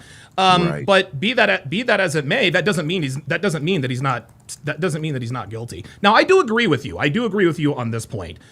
We can't convict the kid in the court of public opinion. But guess what? We're not able to, okay? Because the court of public opinion, this case isn't tried in the court of public opinion, it's tried in the court of law. So yeah, we can convict him in the court of public opinion all we want to. What really matters is what happens in the courtroom. No, absolutely. But I'm just saying, like, for me personally, right, when we have these conversations, and I'm speaking, that's why I'm literally speaking specifically about black conservatives, because that's what concerns me. Okay. Right. We live in a day and time where we have way more black people who are aligning with conservatism, and it seems as if they choose to turn off their brains, right? They choose to turn off their ability to think for themselves and then just align with what they think the ideology or talking point should be coming from the political ideology that they subscribe to. Well, hold on. This has nothing to do with any ideology, okay? Carmelo Anthony stabbed an unarmed student to death. My ideology, my conservative values has nothing. And I'll give you an example. Here. Okay. I am staunchly against abortion. Okay. And it has nothing to do with the fact that it's not political or religious for me. For me, the reason I believe abortion is wrong is because I think it is wrong to kill people before they are born, right? It doesn't have anything to do with my religion or lack thereof. It doesn't have anything, and I'm not a religious, I'm not an overly religious person. I am formulating my opinion based on what I know. It has nothing to do with my conservatism. It doesn't matter. When one person, regardless of color, sex, whatever the case may be, when one person stabs another person unarmed, based on the facts that we know, yes, that is my opinion. My opinion is based on the facts. It's not based on my ideology. It's not based on my worldview. This is just a simple matter of the difference between right and wrong. Well, let me give you this, right? Because I think actually, I'm very careful with using this word to. Okay, now here comes the manipulation. Here comes the supposed manipulation, and I knew this is what he was doing. Anytime somebody says, I'm very careful when I use this word, it's a word they use all the time.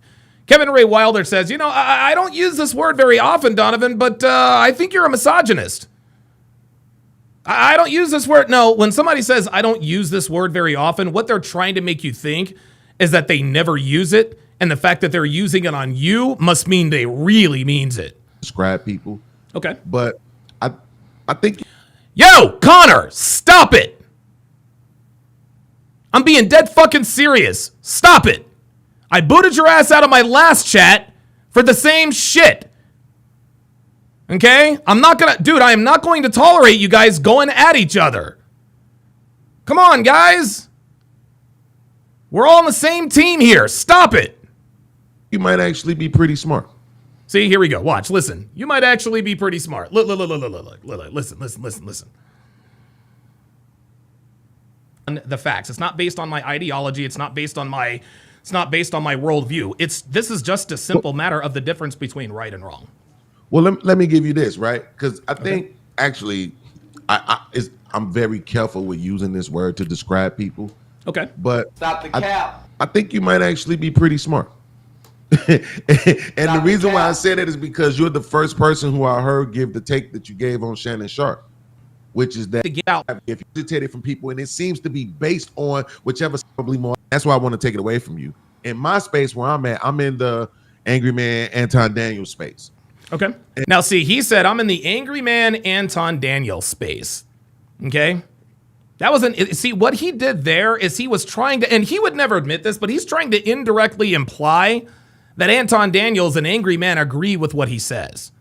I'm in the Angry Man Anton Daniels space. That would be like someone saying, well, yeah, I'm in the Donovan Sharpe Myron Gaines space. One would assume that you share their values and thus share their opinion. Okay? What he is trying to do is say, I'm in the Anton Daniels Angry Man space. He knows that I love Anton Daniels. He knows I love Angry Man. So it's almost like he's trying to disarm me. And in our space, those people will immediately be assigned liberal Democrat. There it is. Those people would be immediately assigned liberal Democrat. What the fuck are you talking about? Anton Daniels has never been accused of being a liberal Democrat. Again, flat out dishonesty. That's all it is. That's all it is. This dude told a straight up lie to try to throw me off. I'm in the Anton Daniels Angry Man space. He is trying to make me think that Anton Daniels and Angry Man share his values and thus share his opinion. Right? Okay. But I wouldn't say that they were necessarily wrong if you did that, because if you start talking to them, it's probably more likely. But in the same way, with the people who are throw him away, put him in jail, he's a killer, and all that other stuff, they also happen to be conservative, right-leaning people, right? And so that's what I'm saying. It's like these takes are just being regurgitated from people, and it seems to be based on whichever side of the fence they're standing on. Okay, I've already debunked this twice with him. I've let him know, Mr. Beans, I understand what you're saying. There are conservative people who are just taking this side because they're conservative. I told him twice, that's not what this is with me.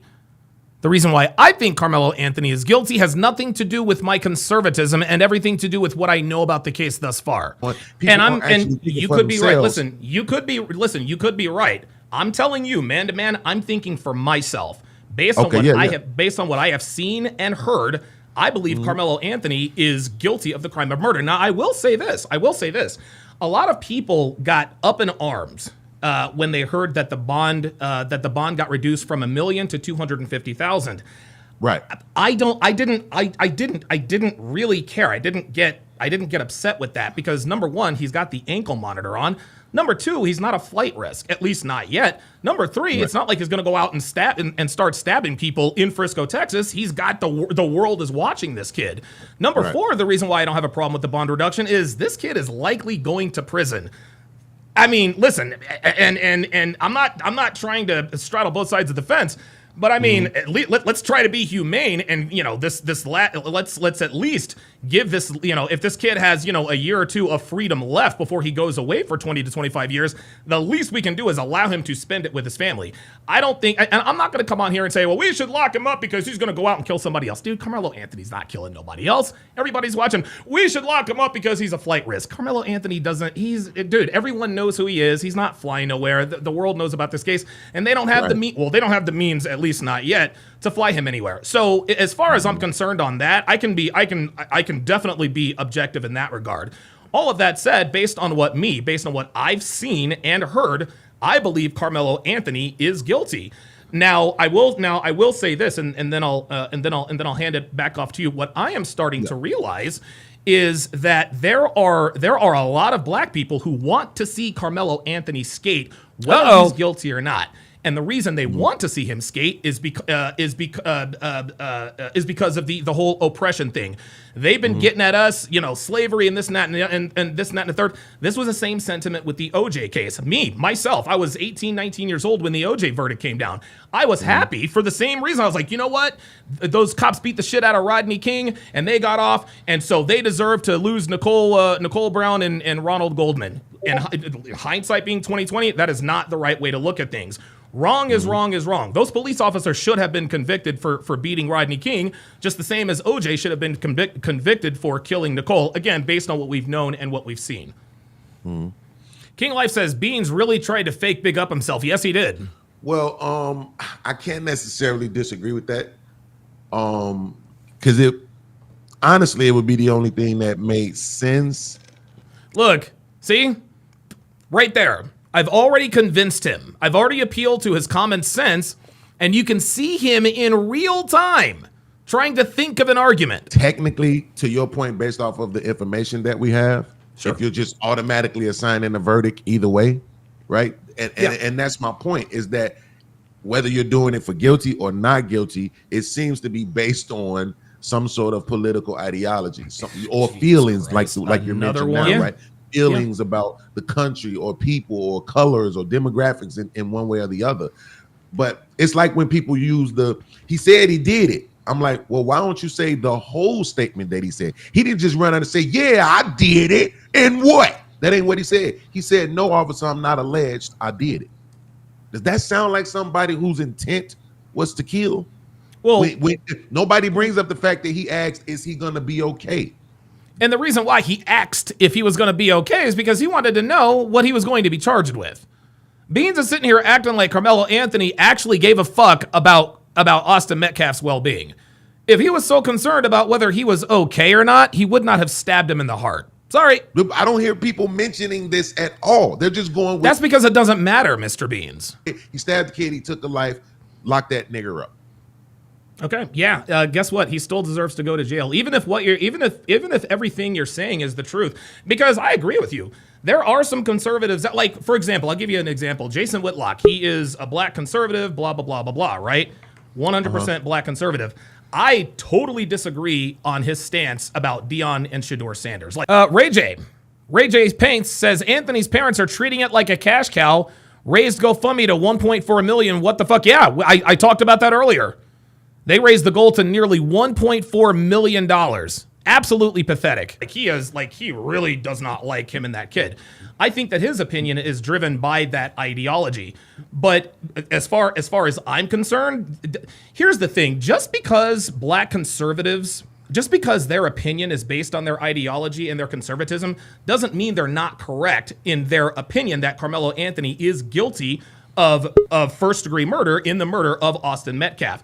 And I remember there was this one time, me and my brother were on a subway a long time ago, and we got into this debate about the NBA draft being rigged. I don't know how old you are, but did you hear about have you heard about the NBA being fixed with like the frozen envelope and all that other kind of stuff? Nah, I've never. Oh man, I'm not. Look, I'm not going to bore you with. I'm not going to bore you with it. I'm not going to get into it. But he's like, yo, he was like, Alex, like, dude, I'm telling you, it could have happened. And I said, you know what? You're right. It could have happened. But just because it could have doesn't mean that it did. Okay. Are there people who are racially motivated to say lock that nigger up because they just don't like black people? Absolutely. But guess what, Beans? There are people on the other side. There are black people saying let that black boy go free because they are racist against white people. Whatever the case may be, whyever they have their opinion, the facts are the facts are the facts. KARMELO, and here's the thing, and here's the thing. Donovan, we don't actually have facts for first degree. That's my point. If you say he's guilty of taking a life, absolutely. See, this is what niggas want to do. Oh, okay, he's guilty of taking a life. Oh no, that's all right, Ray J. That's all right, Ray J. You got it. But yeah, we pointed that out earlier. Look, just to back up what Ray J is saying, if anybody is just now joining, in case you guys are wondering. Ray J is absolutely correct. The goal, the Carmelo Anthony goal of the Give, Send, Go has been raised from $600,000 to nearly $1.4 million.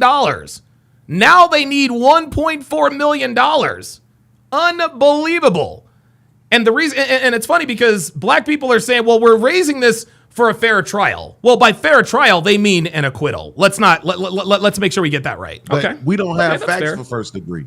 Let me ask you this. That's actually a very good point. He's still going to prison. He is guilty of, he might not be guilty, and I'm not a lawyer, and maybe he's not convicted of first degree murder. Maybe he's convicted of second degree murder. Maybe he's convicted of manslaughter, whatever the case may be. Either way, Carmelo Anthony needs to be held account for his actions. And I've come on and I've come on and said, unpopular opinion here, I'm just going to keep it real with you. I hope justice is served. If he is convicted of first degree murder, he's got to do all that time. But I don't, and I am, dude, I've made a lot of mistakes in my life, and I've always been one that says, hey man, you can't use someone's worst moment as a referendum on their entire life. But all worst moments aren't created equally. This child killed another child, and he needs to be held account to that. But the human side of me says, you know what? I was a young black 17-year-old at one point, right? And I had a temper problem. Right. And so I can sort of identify with who and what he is and what he's going through. The only difference is I was on the outs because of the way I talked, right? But the point is I was like, man, if I had committed something like that, I mean, I wouldn't want them to lock me up and throw away the key. And so now I'm actually thinking from Carmelo Anthony's, standpoint. If I'm Carmelo's dad, I want him to be held accountable, but I don't want him to never see the light of day again, right? But that's easy for me to say because I'm not the one whose son is 6 feet under. I'm sure that the Metcalf family probably wants them to lock him up and throw away the key. So I've tried to be as objective as I possibly can with this. But again, based on what we know, I believe that Carmelo Anthony is definitely guilty of murder. Whether it's first degree or second degree, doesn't matter to me. He unjustifiably killed Austin Metcalf, and I think, and honestly, if I had to bet, I would not bet in the court of law. I wouldn't bet on his innocence or guilt because there is a better than average chance that he might get acquitted for reasons that have nothing to do with what he did. Well, in my opinion, again, like you said, I'm not a lawyer, even though I've stood in front of a judge several times in my life. Real shit. but the thing, if I would say this. First degree, I can see there where he might get acquitted. It just doesn't fit. Just off what I've heard, it doesn't fit. Even second degree doesn't fit to me. Manslaughter is a better charge in this situation. It fits to me. And to be honest with you, now I'm willing to give my opinion. It should be involuntary because I don't think it. Involuntary manslaughter. Guys, in order for someone to be guilty of involuntary manslaughter, that would mean an action they took caused an accidental death. Okay? Involuntary manslaughter means you were swinging around, like maybe you're chopping beef, and on the backswing you stab someone in the heart and they die. That's involuntary manslaughter. Okay? Carmelo Anthony meant to stab Austin Metcalf. That is not involuntary. He stabbed him voluntarily. So not only is he trying to lessen the crime, the degree of the crime, he's trying to say Carmelo didn't mean to do it. It was involuntary. No, he knows that that's not involuntary. He's just looking for he's looking for the softest conviction available. That's what he couldn't even say manslaughter. No, he had to take it one step further and say involuntary manslaughter. Come on, man. It was his intent to take the life, right? His intent was to harm and get out of there, right? It's the same thing when they say if somebody big, when I was a kid, they said if it's somebody big or if it's 2 or 3 people, you hit the biggest one and you get out of there, right? And so he in this situation where it's him versus, in his opinion, from his point of view, it's more people in there, he's alone, right? So he hits the biggest one and he gets out of there. He just so happened to do it with a knife. And that ended in a life being taken. Now I'm gonna say this, and I'm not necessarily suggesting this, even though I'm not suggesting it here, even though I don't know why this made no sense. Okay. Suggesting it elsewhere. Sure. When I was 17, I got caught with drugs. Okay. And I was going to court, and it was my first offense. Everybody and their mama was telling me you would be all right. They not gonna send you to prison. So, oh shit. But I was still scared. So what I did was I signed up for military school. And the judge was like, oh, okay, so you're going to go to this military school? Okay, cool, then I'll give you 18 months probation. And I went to the military school. Now, I ended up getting kicked out of the military school for fighting, and I loved it, though. I'm not going to... Surprise, surprise. Surprise, surprise. He got kicked out of military school for doing what? Fighting. I loved every minute of being at that military school. Okay. To me, they need to create more options like that. Now people might say that ain't good enough for a situation where life was taken away. It's a start, I'm just right? saying, in general, because I don't know what people think about prison, but the recidivism rate in prison is ridiculous. Of course. They get more prisoners back in there than corporations get people back on the job. Okay? You go in there, it's if you got about a 70% chance of coming back. Okay, that's really horrible. So I'm just saying, we need something other than that, especially when intent matters. If you know about the case of the kid, and I'm just going to mention it, he just so happened to be white. He just so happened to be affluent. He's driving, young, no license, under the influence of alcohol at a minimum, maybe even drugs. I don't necessarily remember. Driving, speeding, hits a van, takes the life of 4 people, critically injures another. He gets 10 years probation. For 4 deaths and 1 other person critically injured. And they see what he is trying. Oh, I'm sorry. Go ahead. He said his defense was called affluenza. I'm so wealthy that I don't understand the consequences of my actions. It sounds to me, respectfully, hold on. Respectfully, it sounds to me like you're trying to justify Carmelo's actions. And I'm not justifying his actions. It sounds like it really, no, it sounds, no, hold on. It sounds like you are. And by the way, here are the elements for first-degree murder in Texas, also known as capital murder. Element number 1, the intentional or knowingly causing the death of an individual.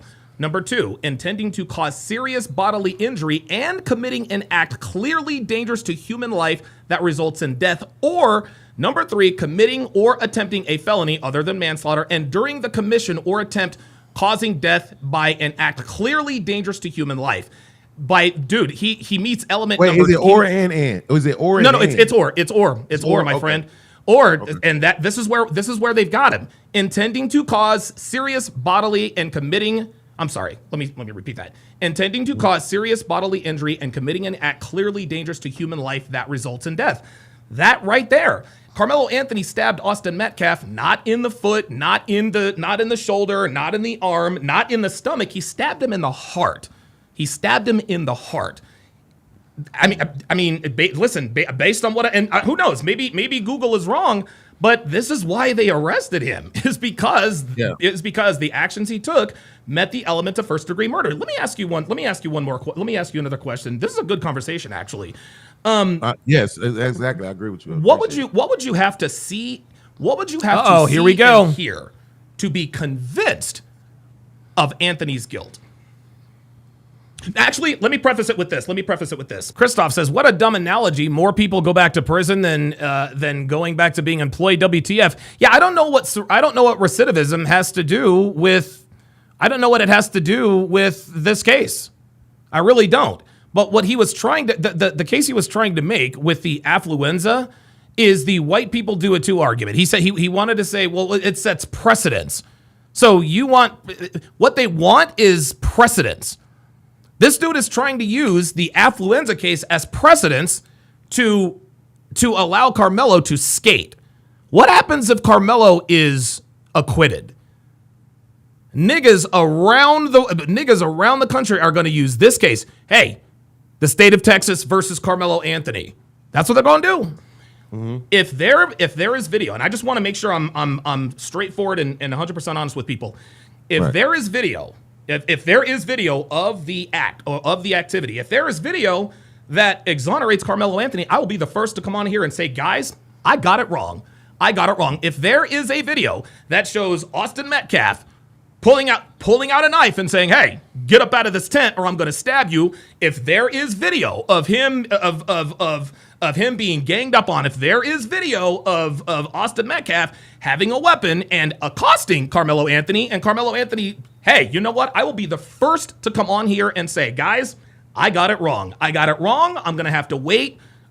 If there's another case like this, I'm going to have to wait until I hear and see all the facts before giving my opinion. So now my question to you, Beans, is what would you have to... I just told you what I had to see in here to convince me of Carmelo's guilt. What would you have to see in here to convince yourself... of Carmelo's innocence. What would you have to see in here to convince you of Carmelo's guilt? So first I want to say nothing. There you go. First, I want to say nothing. Guys, this is the attitude that is prevalent among the so-called black community, guys.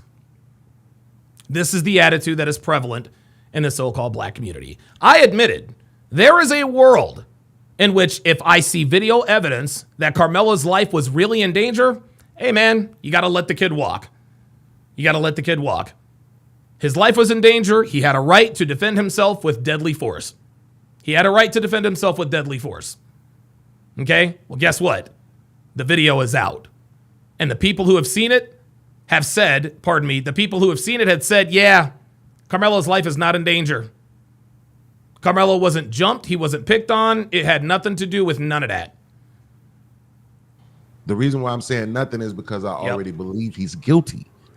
He's guilty of taking a life. See, he's guilty of taking a life. He doesn't want to say guilty of first-degree murder. He can't admit that. Let me skip to the end of this.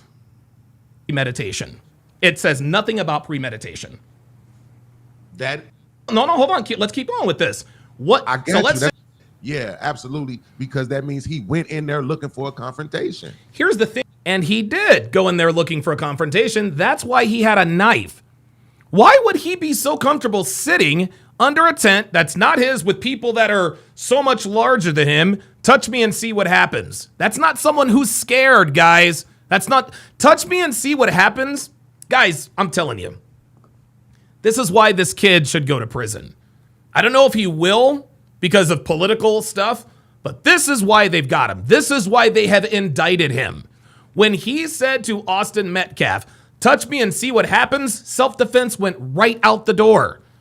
Self-defense means that you have a reasonable fear that your life is in danger, okay? If there is someone in front of me and I think that they could physically kill me with their bare hands, I am not going to tell them, you know what? Touch me and see what happens. Unless, of course, I had a weapon. If Francis Ngannou was standing in front of me and I got nowhere to go and I know I have a gun, I'm going to be like, hey, Francis, hey. I'm not even going to be like, touch me and see what happens, Francis. Hold up, watch this. I'm not going to be like, touch me and see what happens, Francis. No, man, no. I'm going to be like, hey, Francis, this is a gun. Nope, stay right there. This is a gun, Francis. This is a gun, okay? I don't want any problems, just stay right there. And I'm going to go, that's self-defense. That is a defensive posture. Touch me and see what happens, and then punch me and see what happens. That's not self-defense, guys. That's not self-defense. That was not self-defense. That was a warning. This is why he has been indicted. Beans, okay? It takes a split second to develop intent, okay? Just because he didn't go into the tent with the now this is going to get a little bit it's going to get a little bit hairy because a lot of these words sound the same. Yeah. If he does not have to have the intent to walk into the tent to stab and kill Austin Metcalf. It does not, it takes a split second for the element of intent to be met. Carmelo Anthony stabbed Austin Metcalf he stabbed him in the chest, right? He stabbed him in the chest. The intent was to inflict serious bodily harm. Unfortunately, the result was the death of Austin Metcalf. That is why I believe that he is guilty of first-degree murder. But you're and I don't want to get all into the weeds. So you're telling me is if it went exactly the way it said in the report, then you would say he's guilty. Yeah, because in my opinion, that means he went in there looking for a confrontation. In your mind, if you don't think so, hold on. So you're telling me that he didn't go into the tent looking for a confrontation, right? So what if it's proven that he didn't go into the tent looking for a confrontation? Is he not guilty? Not of first degree, in my opinion, no. Okay. But I want to say this real quick. No. Hold on. Let's keep going. No. Hold on. Let's keep going with this. I got you. That's what I'm saying. I want to make sure you understand what I'm saying. I hear you. Remember when I brought up the teen kid who hit those people in the van? The reason why I brought that up is because what that shows is there is precedence, right? Set in cases. Precedence. Right there. Precedence. Translation and excuse. He wants precedent to give Carmelo Anthony license to take another life because a white kid got away with it. He wants a black kid to get away with it too. There's a lot of time, just not with people who look like us.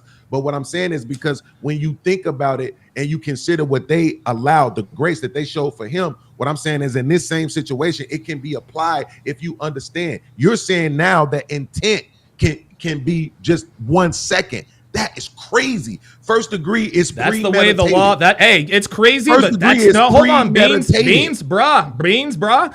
Listen, you might think that's crazy, my friend. That's the law.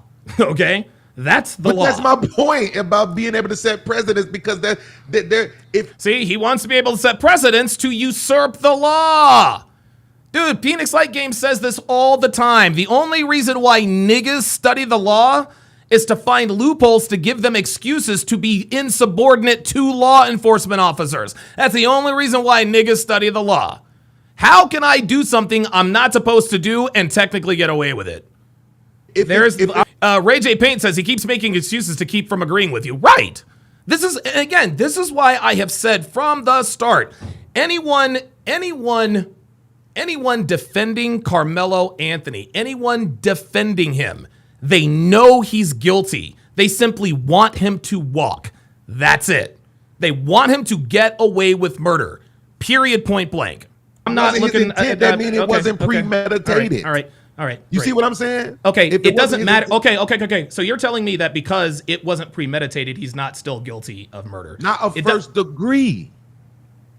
I think you're splitting straws. Let me ask you a question. When we hear first degree, do we not say premeditated every single time? No. First degree murder. I don't see. What do you do, dude? It says I'm being no, and I'm telling. Hold on. See, this is what I'm. Hold on. I really need you to stop talking. This is what I'm talking about. We're sitting here splitting hairs about what's first degree and what's intent. One of the elements that has to be met for first degree murder is intending to cause serious bodily injury and committing an act clearly dangerous to human life that results in death. Nothing in there says anything about premeditation. It says nothing about premeditation. That's true. I understand what you're saying. That's why I asked you, was it and or? You said it's or. Yes. I get that. But that's what I'm saying. The reason why I brought up the other cases, because I'm saying precedents sometimes can be set, right? To me, if I am, somebody is beating me up, right? And I just happen to have a bottle there it is. He wasn't beat up. What happened here? I understand that. But the reason why I'm saying is because the reason why I'm doing something, right, should matter more than what actually happens to some degree. You are wrong. To some degree. to some degree. Right? Your qualifications still don't. Yeah, but guess what? Just to some degree. All I'm saying, Donovan, just to some degree. Okay. Do you want Carmelo Anthony to walk? Do you want him to be not guilty of this? See, this is what I was getting at. At some point, guys, you start to Sharpe angle them. You take them side by side by side until it gets to the point where it's like, okay, you want the kid to walk. You want the kid to walk. I've defeated all of your arguments, and you keep arguing with me. You must want him to walk. And I don't want to hear of what crime. I just want to hear your answer. Do you want Carmelo Anthony to be convicted of whatever crime having to do with the death of Austin Metcalf? Yes or no? There we go. That's it. There it is. There it is. That's right there. That right there. And that was the end of the interview. That was the end of the interview. That was it. Look, and guys, I've said this now for weeks. And again, shout out to the guy who was interviewed by Sneeko in that New York City subway. Shout out to that dude. Because at least he kept it real. He said, look, man, I want him to walk. He said, I don't care if he's guilty or not. I want him to walk because it'll be cathartic in an O.J. Simpson kind of way. Hey, okay. Okay, finally someone being honest. Someone is being honest and not arguing in bad faith. These niggas are arguing in bad faith. They want us to think that they think it's really self-defense. Nobody believes this is self-defense, not even niggas. They want us to think that they think it's self-defense so that they can justify the illegal actions, deadly actions of Carmelo Anthony. Incredible. Incredible. Let's move on to the next one. This next one is one that we haven't seen for a while. This is when Carlos Jackson came up. Carlos Jackson again was making excuses. Let's take a look and listen.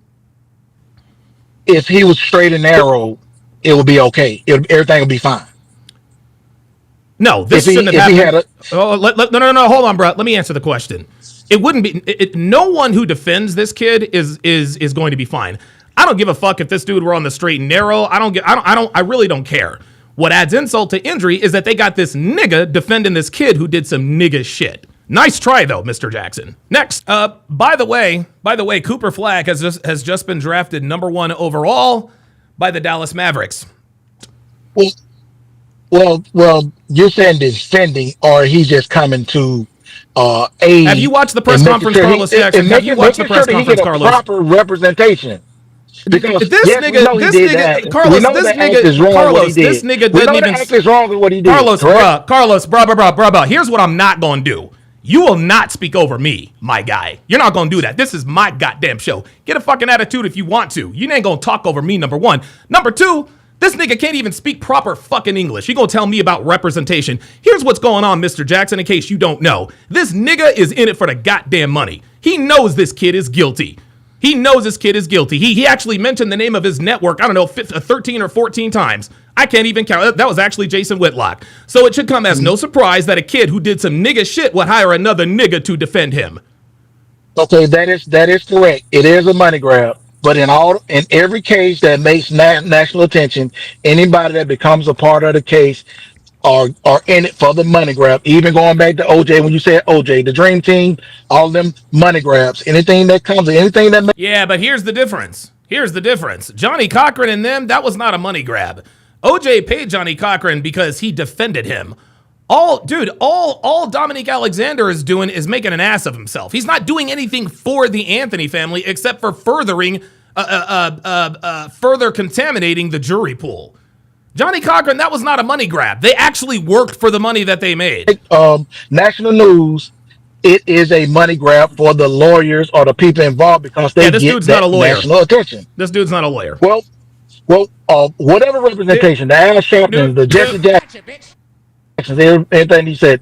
And Al Sharpton and Jesse Jackson are also race hustlers. This nigga's a race hustler, Mr. Jackson. Yeah, that's who he is. I'm not saying he's not. I'm saying that's who the family chose as representation. Yeah, that's a big mistake, my friend. If this family wanted any shot of beating this case, this dude is not the guy you want representing you. Where's his lawyer? That's my question. Did the lawyer sign off on this dude getting in front of everybody and talking all this shit? Well, I can't say that because the lawyer haven't spoke about it. But that's fair. it's going to be hard for him to win because he's in Texas.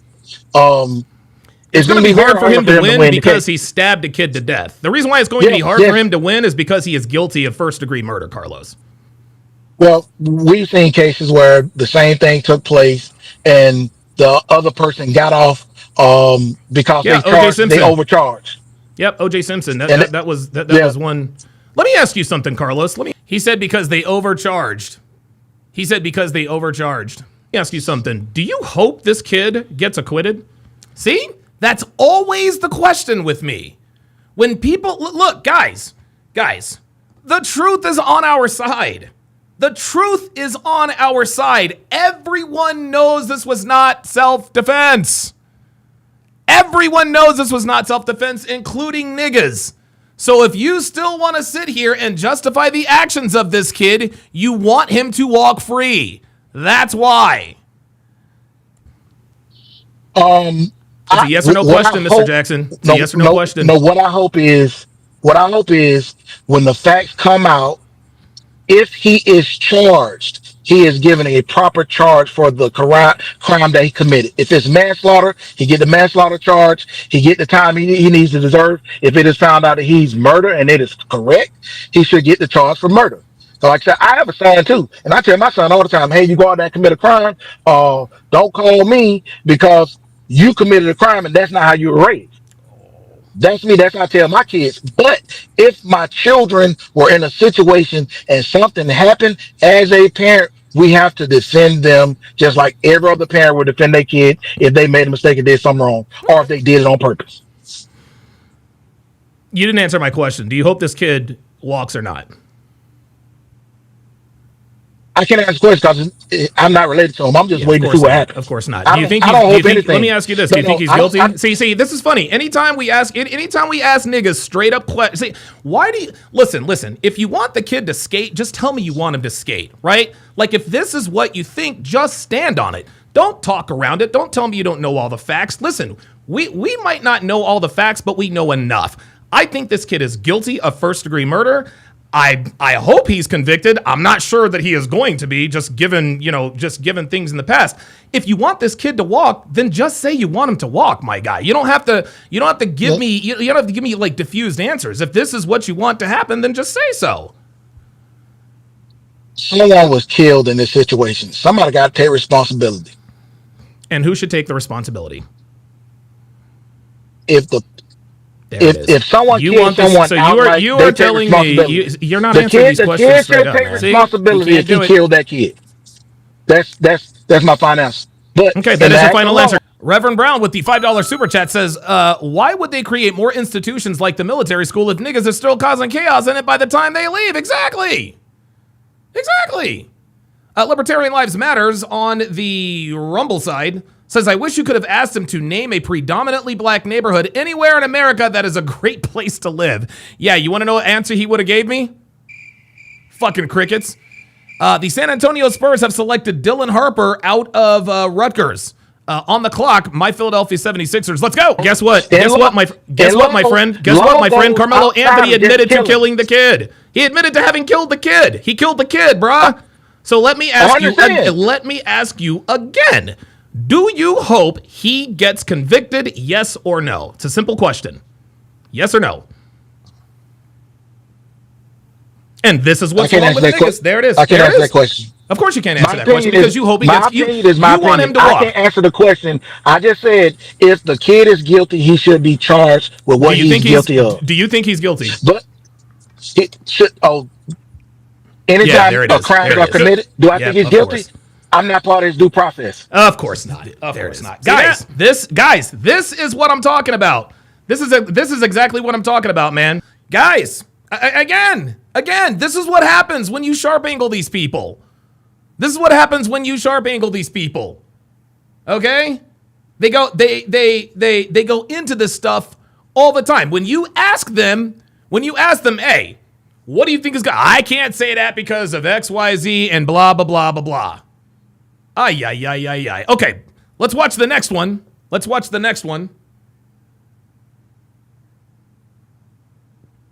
me see here. This one is a good one.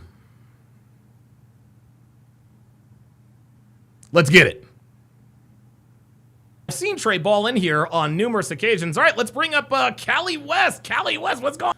This is tragic because I thought Cali West shared my values. I really did. I thought he shared my values.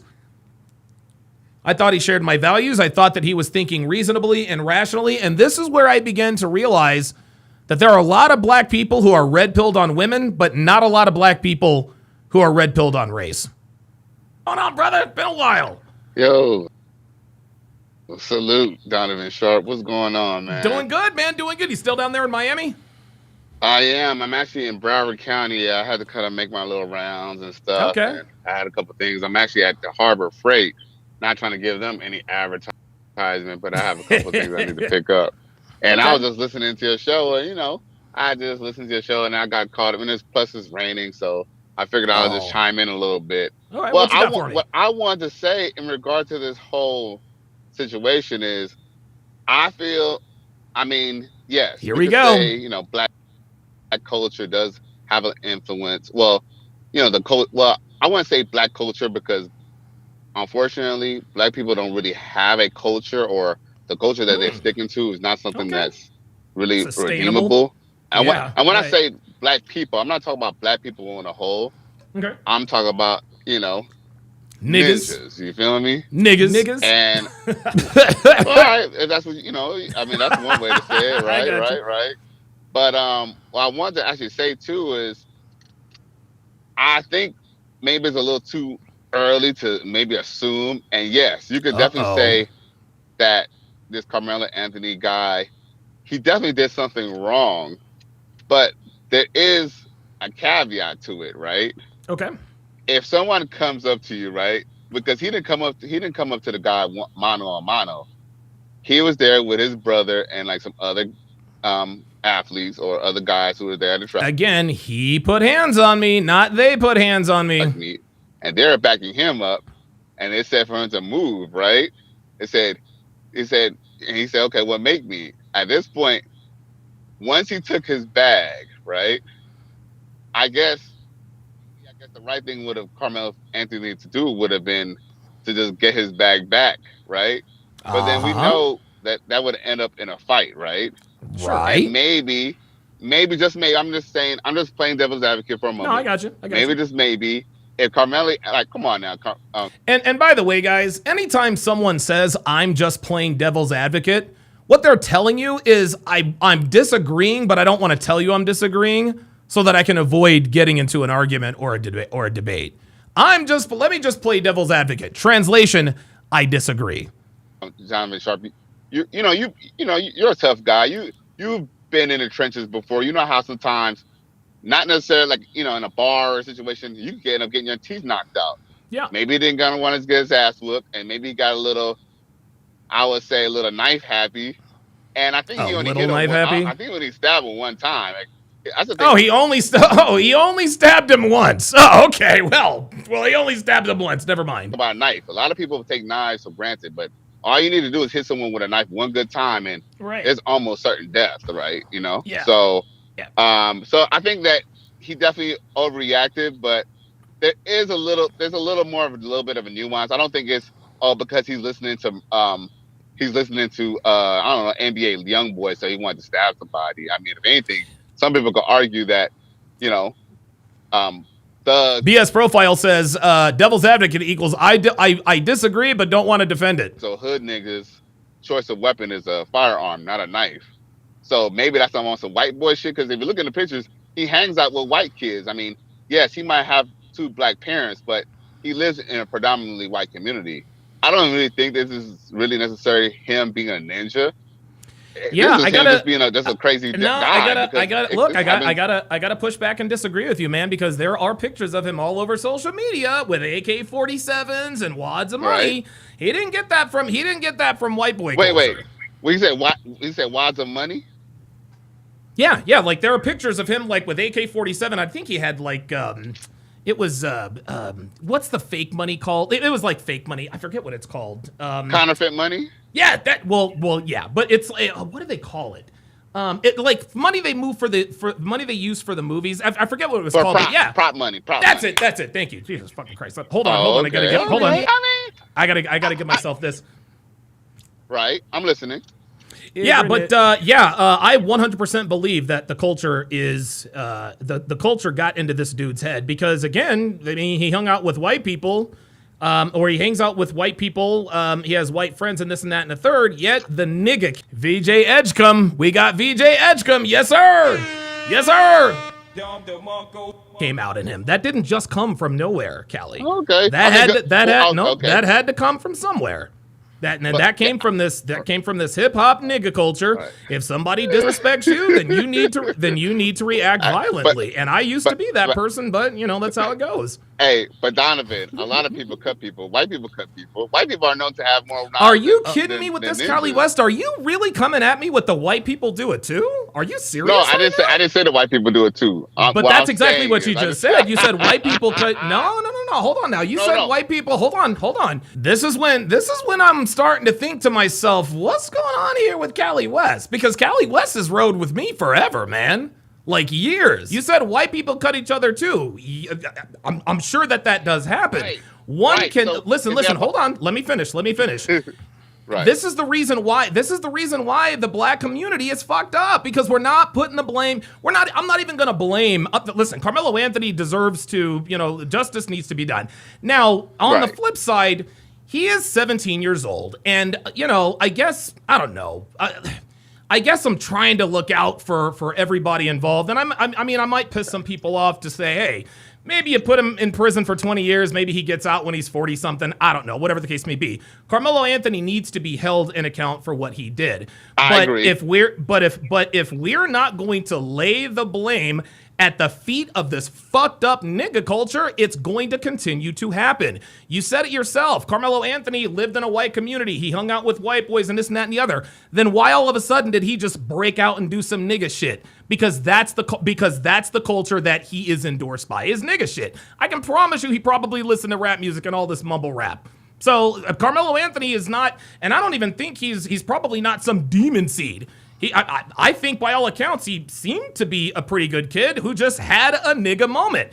When you have a nigga moment, it's because you endorse nigga shit. Go ahead. Okay. I mean, we could agree to disagree. I mean, I'm not saying that that's not probable too. That's definitely, to say that it's not probable or plausible, that would be disingenuous. Sure. I can't disagree with you with that, Donovan Sharpe. What I'm saying is that white people do stab people too. What I'm saying. What does that have to do with this? Black. What? Okay, no. See, he just did it again. White people stab each other too. That doesn't make it right. And when white people stab each other, it's still wrong. No. See, you literally just made the white. Listen, and here's the thing. I actually agree with you. White people do it too. And I guarantee you this, Callie West, I'll bet you there are more white people who have stabbed other white people and black people than all the black people combined. Here's the problem. What percentage of white people commit these crimes? Okay? Because whatever that percentage is, I can promise you it dwarfs in comparison to the percentage of black people. Lest we forget that not 2 weeks ago, some bitch at a track meet brained her fucking teammate, another black girl. Why? Because of the culture. I'm just saying. And just because white people do it, and just because we can point out the fact that white people do it, that doesn't mean that it's okay for black people to do it. So when people say, well, white people cut other people too, okay, and it's equally as wrong, but you're not going to get a not guilty, well, Your Honor, white people do it too. Oh, well, if white people do it too, then he's not guilty, right? Yeah, right. But I never try to quantify that just because white people do it too, that he's you should. Guilty. He's still guilty. Of what? Given a different realm of thinking, because it could be some nigga shit, but it could just be he could just be on some white people shit too. I mean, because no, don't do that, Callie, don't do that. He was not.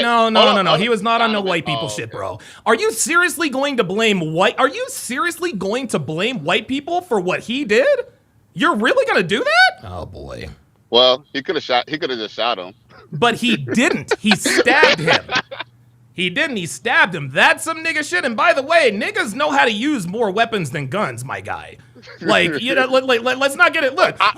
You know, niggas be. Like, you remember those switchblades from back in the day where people of the conversation? Like, dude, niggas know how to use more than just guns. I mean, I'm saying. Hey. I mean, hey, that's definitely plausible too. But I just wanted to point out the fact that he does hang around with a lot of white kids, and you know, still trying to blame it on white people. Him hanging out with these white kids or whatever culture that they're part of as well is also part of it, because why? No, it's not part of it. I'm sorry. No, it's not.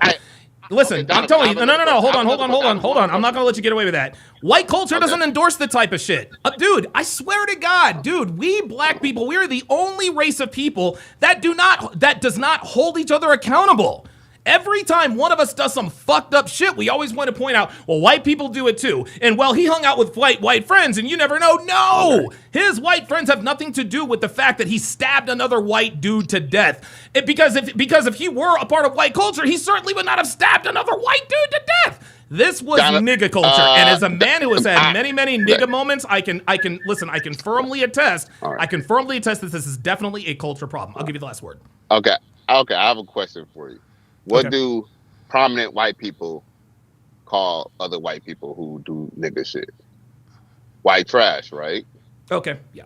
How do we know that he's not chilling, hanging out with white trash, and did some stab another white guy type shit? Are you telling me? So you're telling me? So let me ask you this question. I'm not telling you anything. No. Let's not be indirect. Do you blame this on black culture? Yes or no? I don't know what's culture. There it is. Then that's the problem. That's the problem. Listen, I love you to death, Cali West, but this is why we have the problem. The culture is the problem. We want to blame it. Well, he was hanging out with white people and maybe white culture. No, this is nigga shit. Because I'm going to tell you what, if a white person did this to a black person, white people be all over this dude. We need to throw this kid in jail, blah, blah, blah, blah, blah. White people, Indian people, Mexican people, well, it could have been no, other races of people, get that shit up out of here. American black people, we are the only race of people that justify nigga behavior. Any other culture, any other race would be like, yo, this is wrong. We need to be done with this. Donovan, here's the only caveat, hold on. Any other culture is like, this is wrong. We need to be done with this. Yet in our quote unquote culture, we're coming up with every excuse as to why this dude did what he did. It is the degenerate black culture that caused this. If he hung out with all white people and endorsed white culture, he probably would have shot him with a rifle. No? Am I wrong?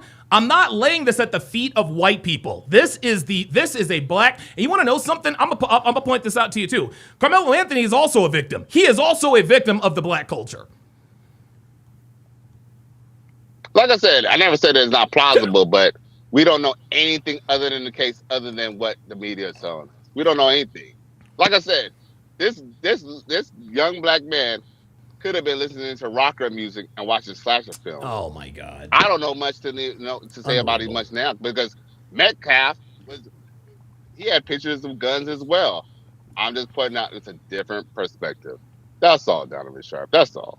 Okay. Well, I mean, listen, I appreciate your different perspective, but once again, man, we're not holding our own accountable. We are the only only group of people in America who just don't lay the blame at the feet of our culture. We're sitting here saying, well, could be this and could be that. No, it is the culture, my friend. Oh, okay.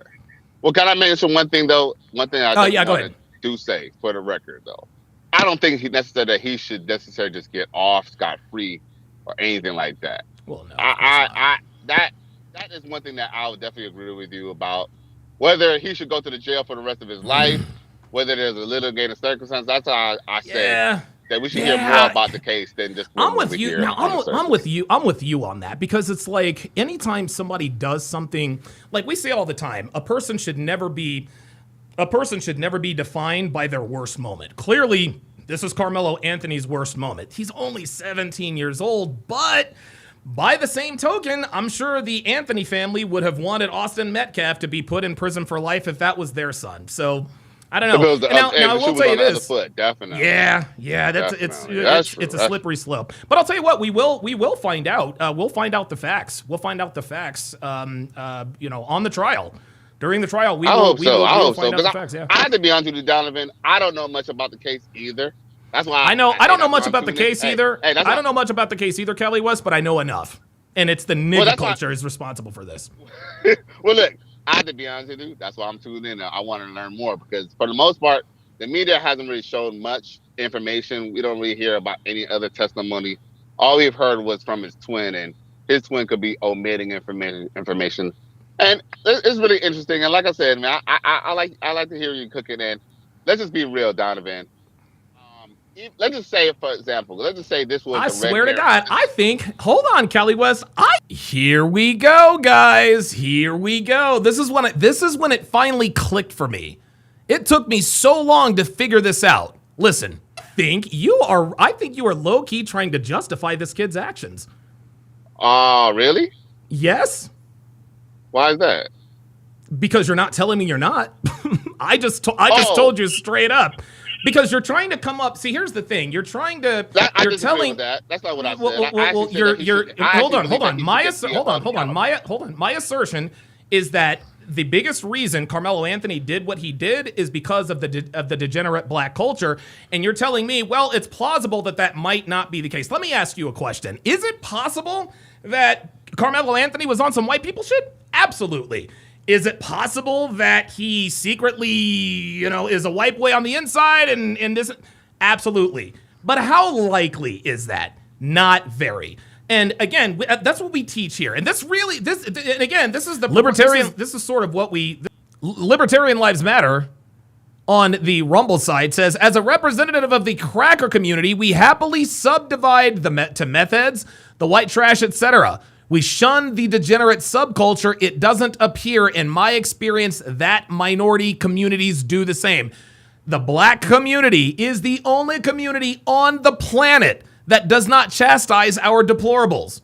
We exalt and deify them. We canonize them. We canonize George Floyd. We canonize Trayvon Martin.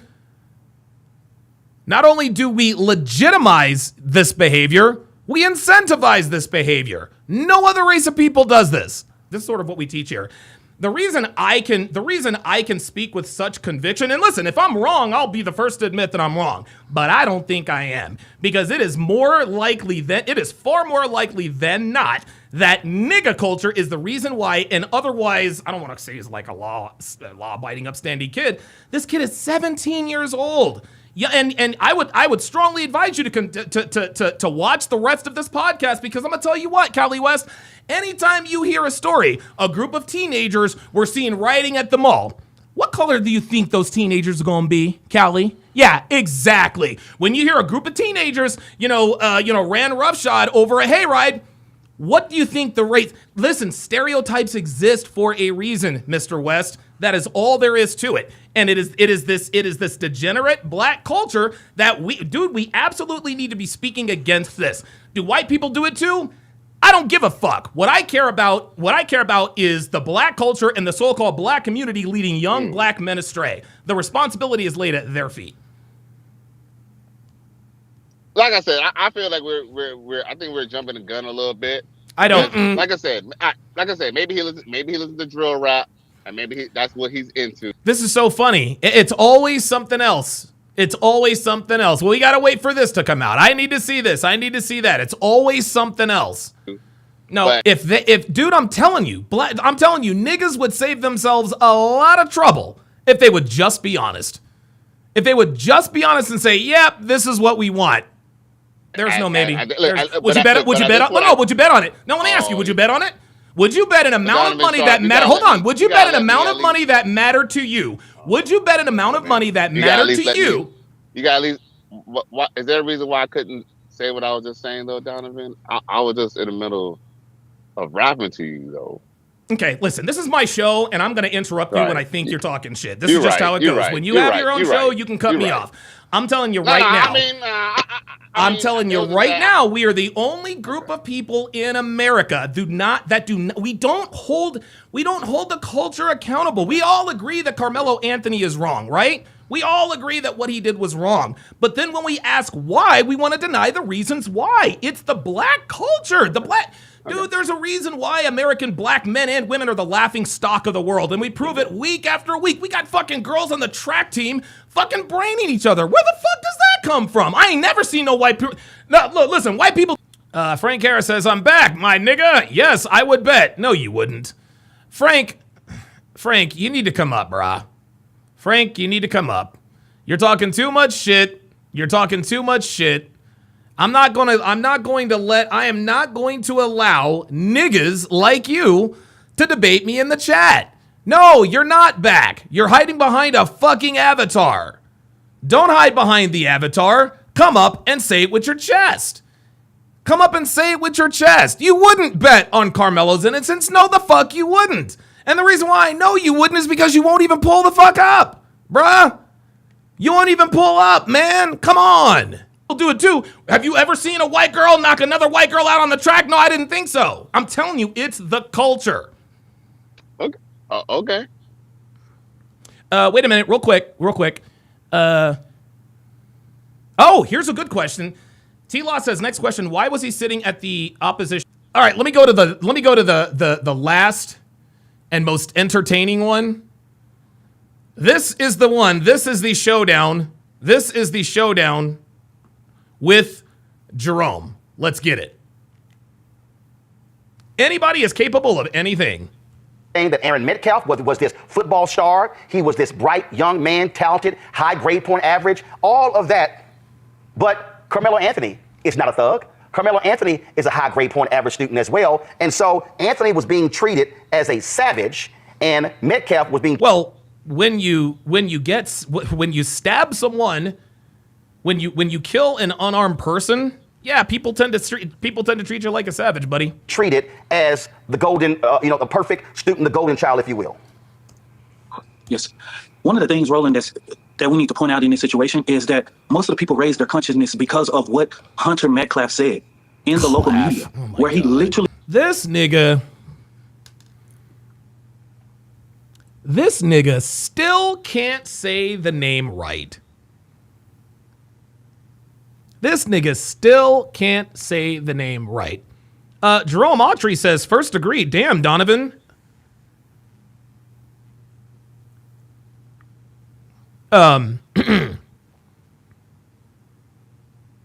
Yes, Jerome.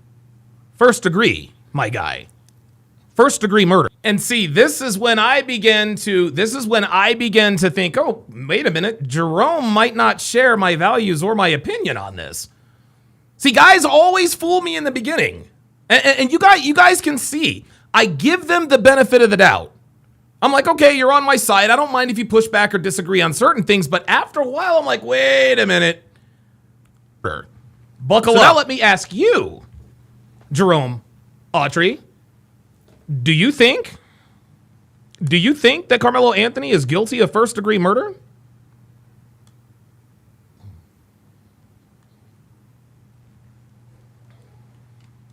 Admitted over the weekend, days after, the same day. I believe it was the next day, where he stated, admitted. Austin Metcalf.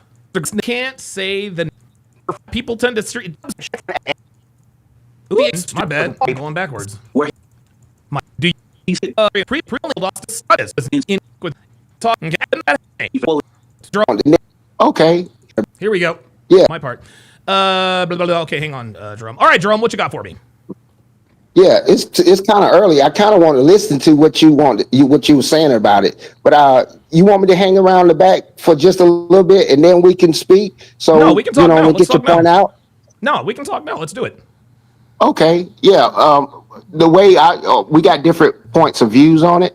I feel that when the evidence comes out, I don't know everything, but first of all, I mean, I'm in Texas and I'm familiar with the area. Yeah, I don't give a shit. I know hold on, let me stop you. Hold on, bro. Let me stop you right there. I don't give a damn where you're from, bro. Just because you live in Texas does not mean that you know something that the rest of us do not. Please continue. No. So let's go ahead and skip but that. I understand. But a lot of people, we got some different laws, and people might not be. I understand. Frank, where you at? Frank Harris, I'm waiting on you, bruh. I'm waiting on you, Frank. I swear to God, niggas. Guys, this is the difference between black people and niggas. Niggas want to talk all the shit in the chat, but they can't substantiate. They can't substantiate their claims. They can't substantiate their claims, or at least they can't do it in real time. The reason why they don't want to come up and talk to me is because they can't think that quickly. Let me repeat that. The reason why these niggas don't want to come up is because they can't think that quickly. You guys can't think that quickly. And if you have to think, if you feel like you have to think that quickly, this means you know you don't have an argument. Frank, what you're doing, Frank Harris, is you're formulating these thoughts. You're like, let me think of a one-liner. Oh, anybody can do that. Anybody can do that. Okay?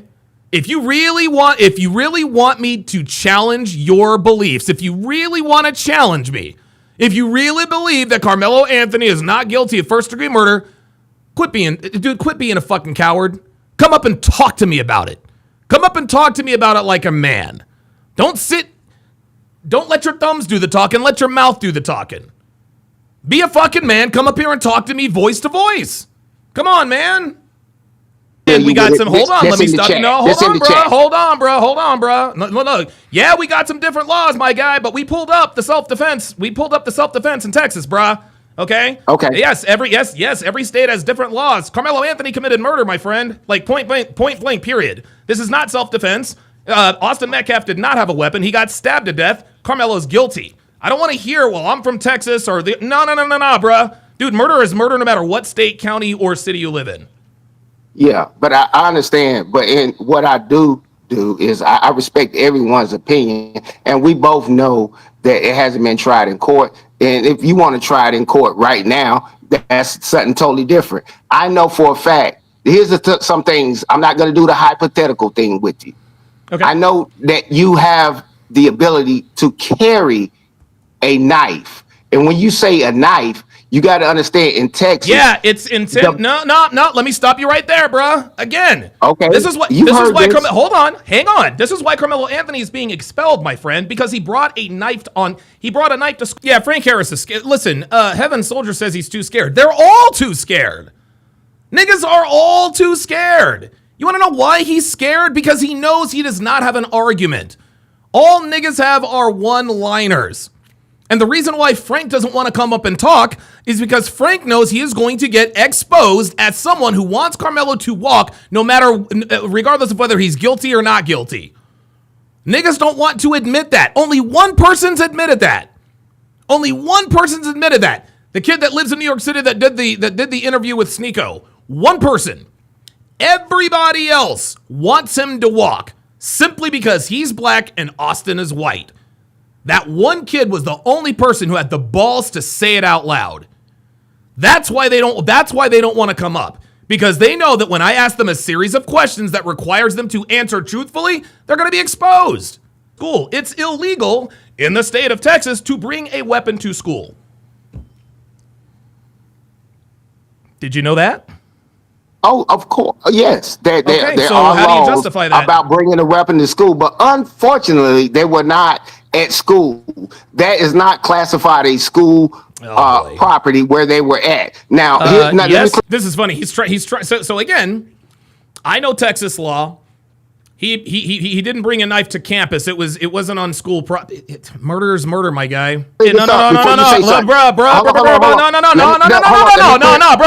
You ain't gonna do that. Okay. You ain't gonna do that. Okay, go ahead. This happened on campus, my friend. That's why they are expelling him. If this happened off campus, they would not have grounds to expel him. The kid brought a weapon on campus. So listen, you're 0 for 2, my friend. You can't bring a weapon on. You cannot bring a weapon on campus. Number one. Number two, that was school campus. Please continue. Okay, let me explain this to you. There are rules, there are laws, there are policies. You are not allowed to wear certain things and stuff. I can expel you for this. If I get in a fight on school grounds, I got the power to be able to expel you, but I don't have the power to send you to jail. Now, if it becomes to a certain extent to where someone dies and things like that, that's something different. It's a reason why if someone was selling drugs, no, hold on. If someone was selling drugs outside of that stadium, it's a reason why he would get punished differently if he was selling drugs outside of the school. Again, niggas always want to bring in all sorts of other factors. They always want to do this. There are different laws. Yeah, but what does that have to do with this case? What does that have to do with this case? What does that have to do with this case? Because you're confusing policies and laws. What? That's a policy. Let me ask you something. No. Hold on, bro. Dude, the difference between a policy and a law has absolutely nothing to do with this. The kid stabbed another kid to death. Let me ask you something. Do you think Carmelo Anthony is guilty? See, here we go. This is always the question. Do you think he's guilty, number one, or do you want him to walk, number two? Of what? Self-defense? Oh, here we go. Here we go. Unbelievable. Oh my God. So you're one of them too. You are one of them too. Look, I understand. It's hard to get someone. I can't show up to a KKK rally and try to convince anyone in there on that. And now you're drawing comparisons to myself and a KKK rally. Okay, no, that's the wrong one. I shouldn't say KKK. I can't go up to a different type of rally and they have strong beliefs on something. And because you can get overshadowed, I'm just saying, listen to my opinion, because it's all opinions, Donovan. And no. Now let me stop you right there. There is no opinion, okay? There are facts. Carmelo Anthony killed Austin Metcalf. Fact, okay? Carmelo Anthony brought a knife to school, which is against school rules. Fact. Carmelo Anthony stabbed Austin Metcalf to death. Austin Metcalf did not have a weapon. That is a fact. Are you familiar with elements of the laws, sir? Yes, definitely. All right, go ahead. But what you're not going to do is, I don't care if it was my sister. If two guys tried to jump my sister and she stabbed. If two guys tried to jump my sister, there we are. Another opinion based on a fucking lie. They didn't try to jump him. They didn't jump him. He said to the cops, he put hands on me, not they put hands on me. One of them and killed him. I promise you, they're not going to convict him. Bro, you tried to hurt or harm. I hate this guy was only 130 pounds. And here we go. When the facts come out. Here we go. When the facts come out. All right, here we go. No, but listen to this, Donovan. Let me say this. And I'm going to let you get back to the show. All right. But you got to understand, it was people under that tent. It's a peanut gallery, and you've hung around enough white people in your life, and you know how the people, all that, get him, and all that. You hung around those people, so stop with the cap, because I've been around black people that bully white people.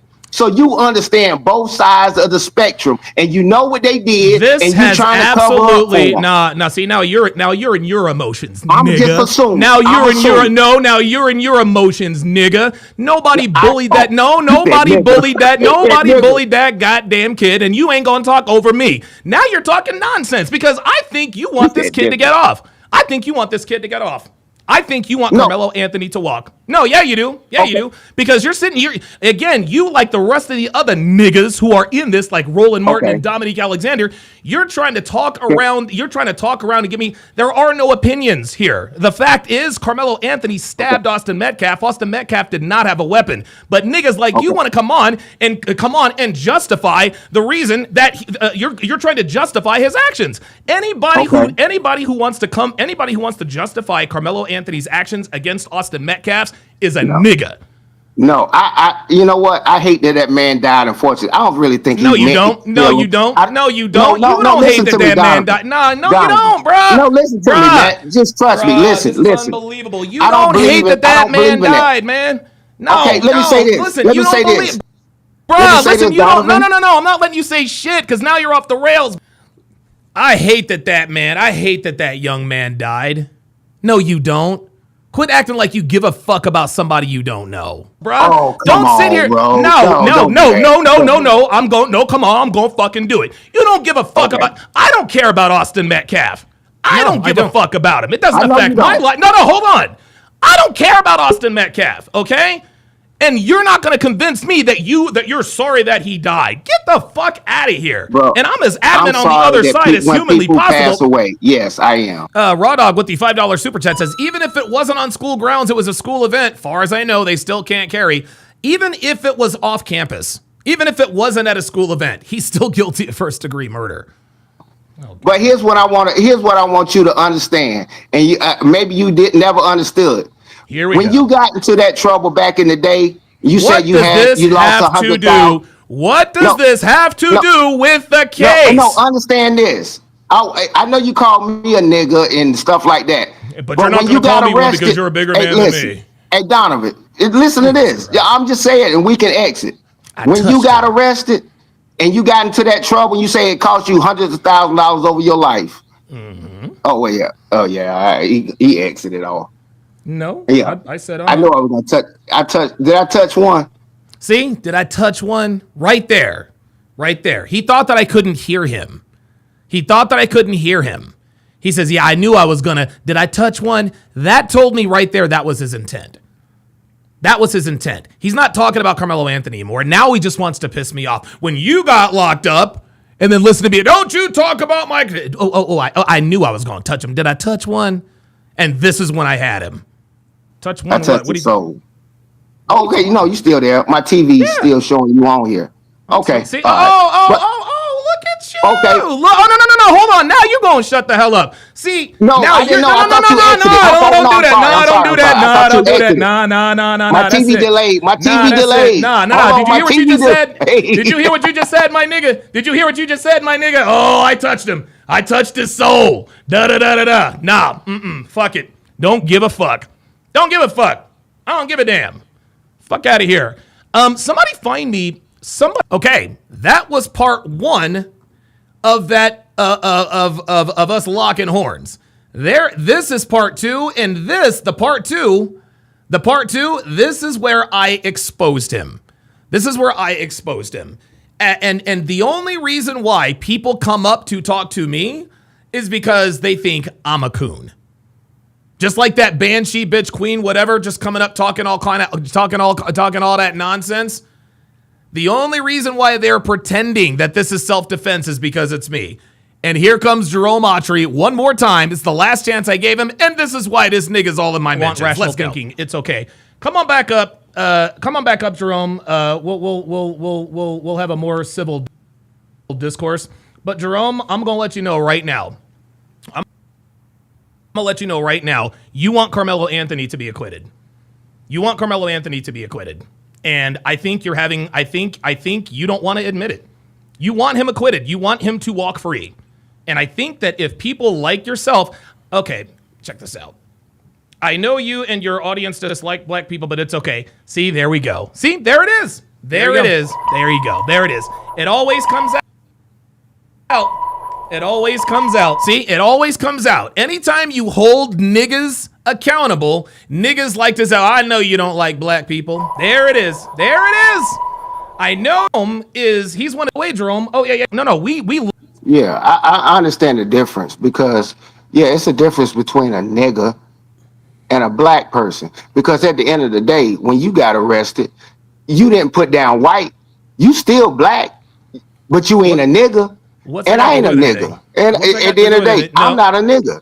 But what you're saying, but all I'm saying to you, just be rational. But what you're saying with me, I don't want no one to go to jail wrongfully.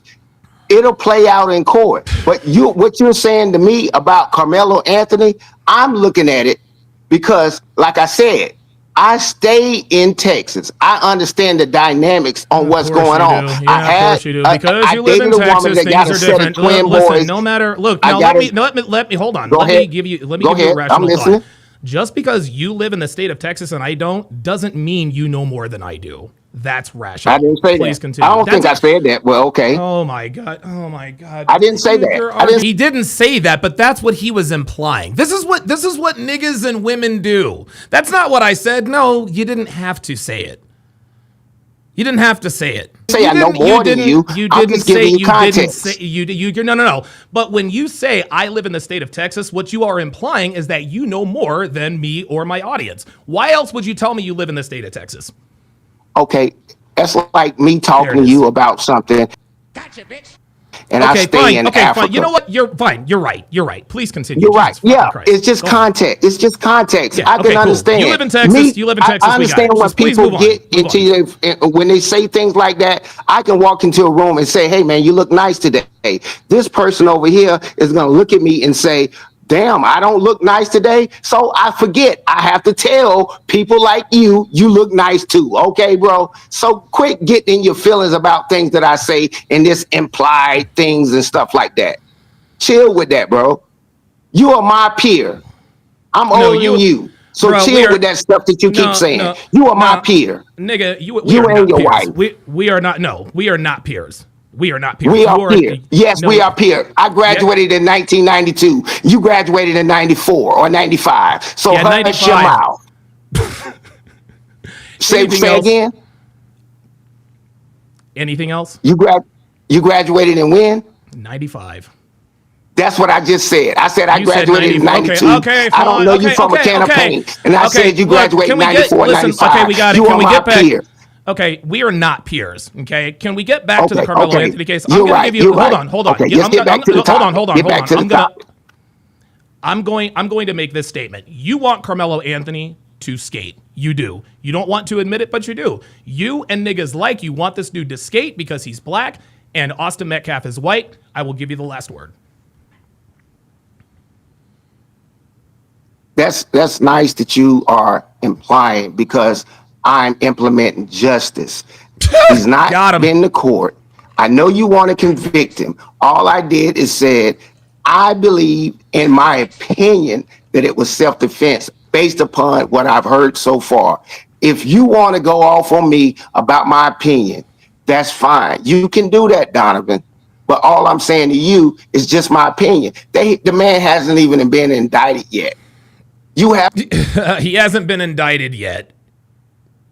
See, again, he hasn't been indicted yet. And then it happened exactly the way I said it. He gets indicted. Well, it hasn't been to trial. It hasn't been. And then when he gets convicted, well, we have to go through the appeal process. It's always something.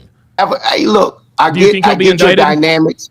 Yeah, that's what I was saying. You can have your opinion about me. That's fine. But I did not say those things just like you implied that I want him off. And this, you do. No, I'm not implying it. Okay. I'm flat out telling you. I'm flat out telling you. Well, no, hold on. Hold on. Fine. Please, let's not talk at the same time. I'm not implying anything. I am flat out telling you you want this kid to walk. That's it. He was arrested. He was arrested and he was charged with murder. He will be indicted. Okay. There it is. He will be indicted. Gotcha. How about ask me, do I want him off or do I want? But number one, I'm not going to ask you anything. Ask with your smart ass. Now I got him. Now he's in his feelings. There he is, y'all. Now the nigga's coming out and you go on. Let it out. Boy, you the one being locked up, you damn convict. I ain't never been locked up.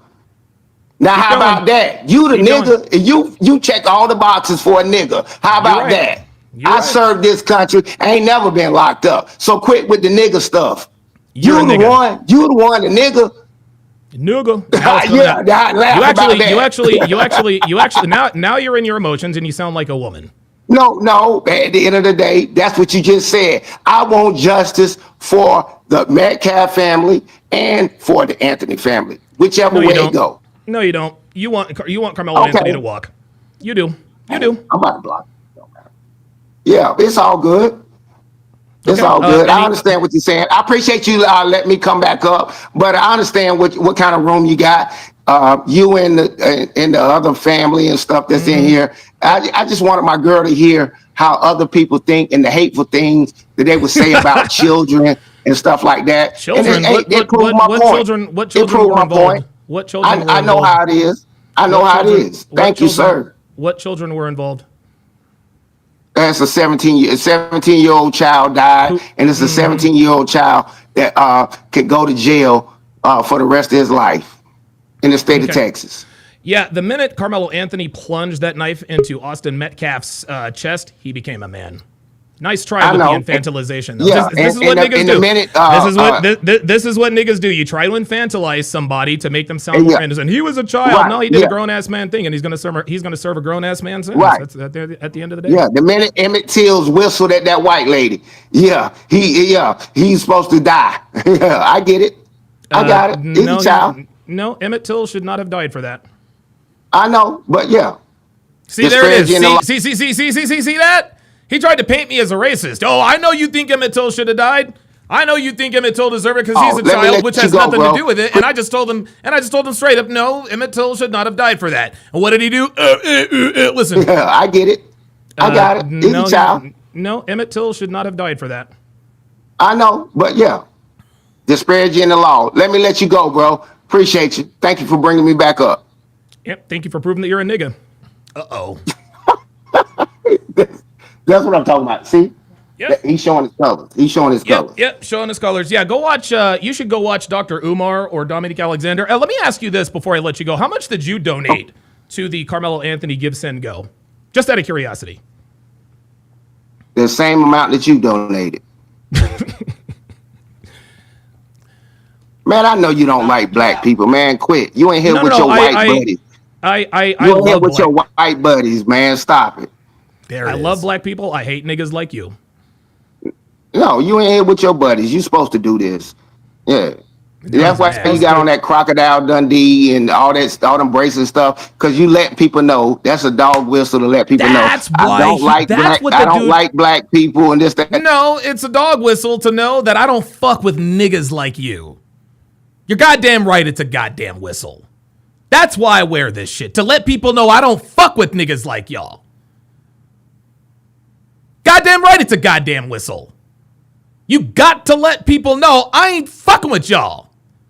You got to differentiate yourself from niggas. Otherwise, white people will treat you like one. I swear to God, niggas, this is the thing. Niggas hate it when black people like me differentiate myself from them. That's why you wear that Crocodile Dundee. That's a whistle. You're goddamn right, it's a whistle.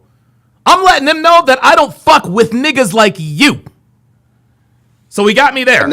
You doing exactly what you're supposed to do. Live your happy life with your wife, and that's what you're supposed to do. I'm just saying, man, stop with the hate. My wife. No, I'm not stopping. You don't have to hate, Donovan. No, bro. No, I'm not stopping. You're a good guy. You don't have to hate people. I'm not stopping. I'm not. No, I don't hate. I do hate niggas. I hate niggas like you. I can hate whoever the fuck I want. I live in America. This is what it is. I love black people. Dude, I'm a big fan of Arletta Mooley. You call me a nigga, man? You don't even know me. That's what I'm talking about. You don't even know me, but you're calling me a nigga. I don't know you, but I know enough about you. Okay, you know enough about me to call me a nigga. Is that your girl in the back? Go to jail.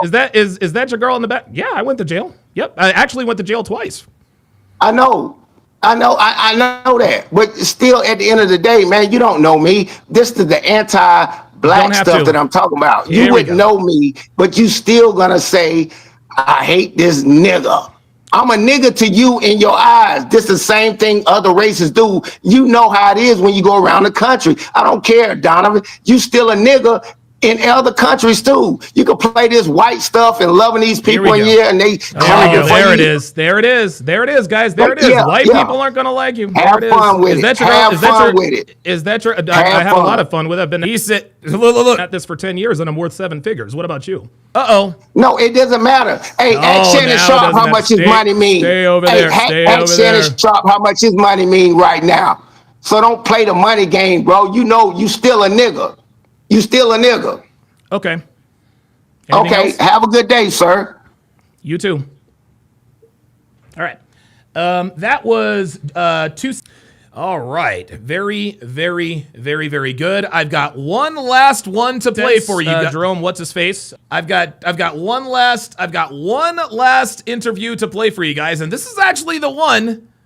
This is actually the one that happened earlier in the show. How do you pronounce your So I got so Queen Dee Dee said it. She came up and she made an absolute fool out of herself. Let's get it. Dee Dee said it. I'm Queen. Okay. Queen Dee Dee said it. All right. What's on your mind, Queen Dee Dee said it? How are you today? Doing good. About you? I can't complain. Hey, everybody in the chat. Hey, everybody in the chat. I want to tell you Good stuff. speaking, which is due. And I want to tell the host, how you doing, Donovan? Never met you before, but I had to come on your platform. I see you talking about the guiltiness of Carmelo Anthony. Yes, ma'am.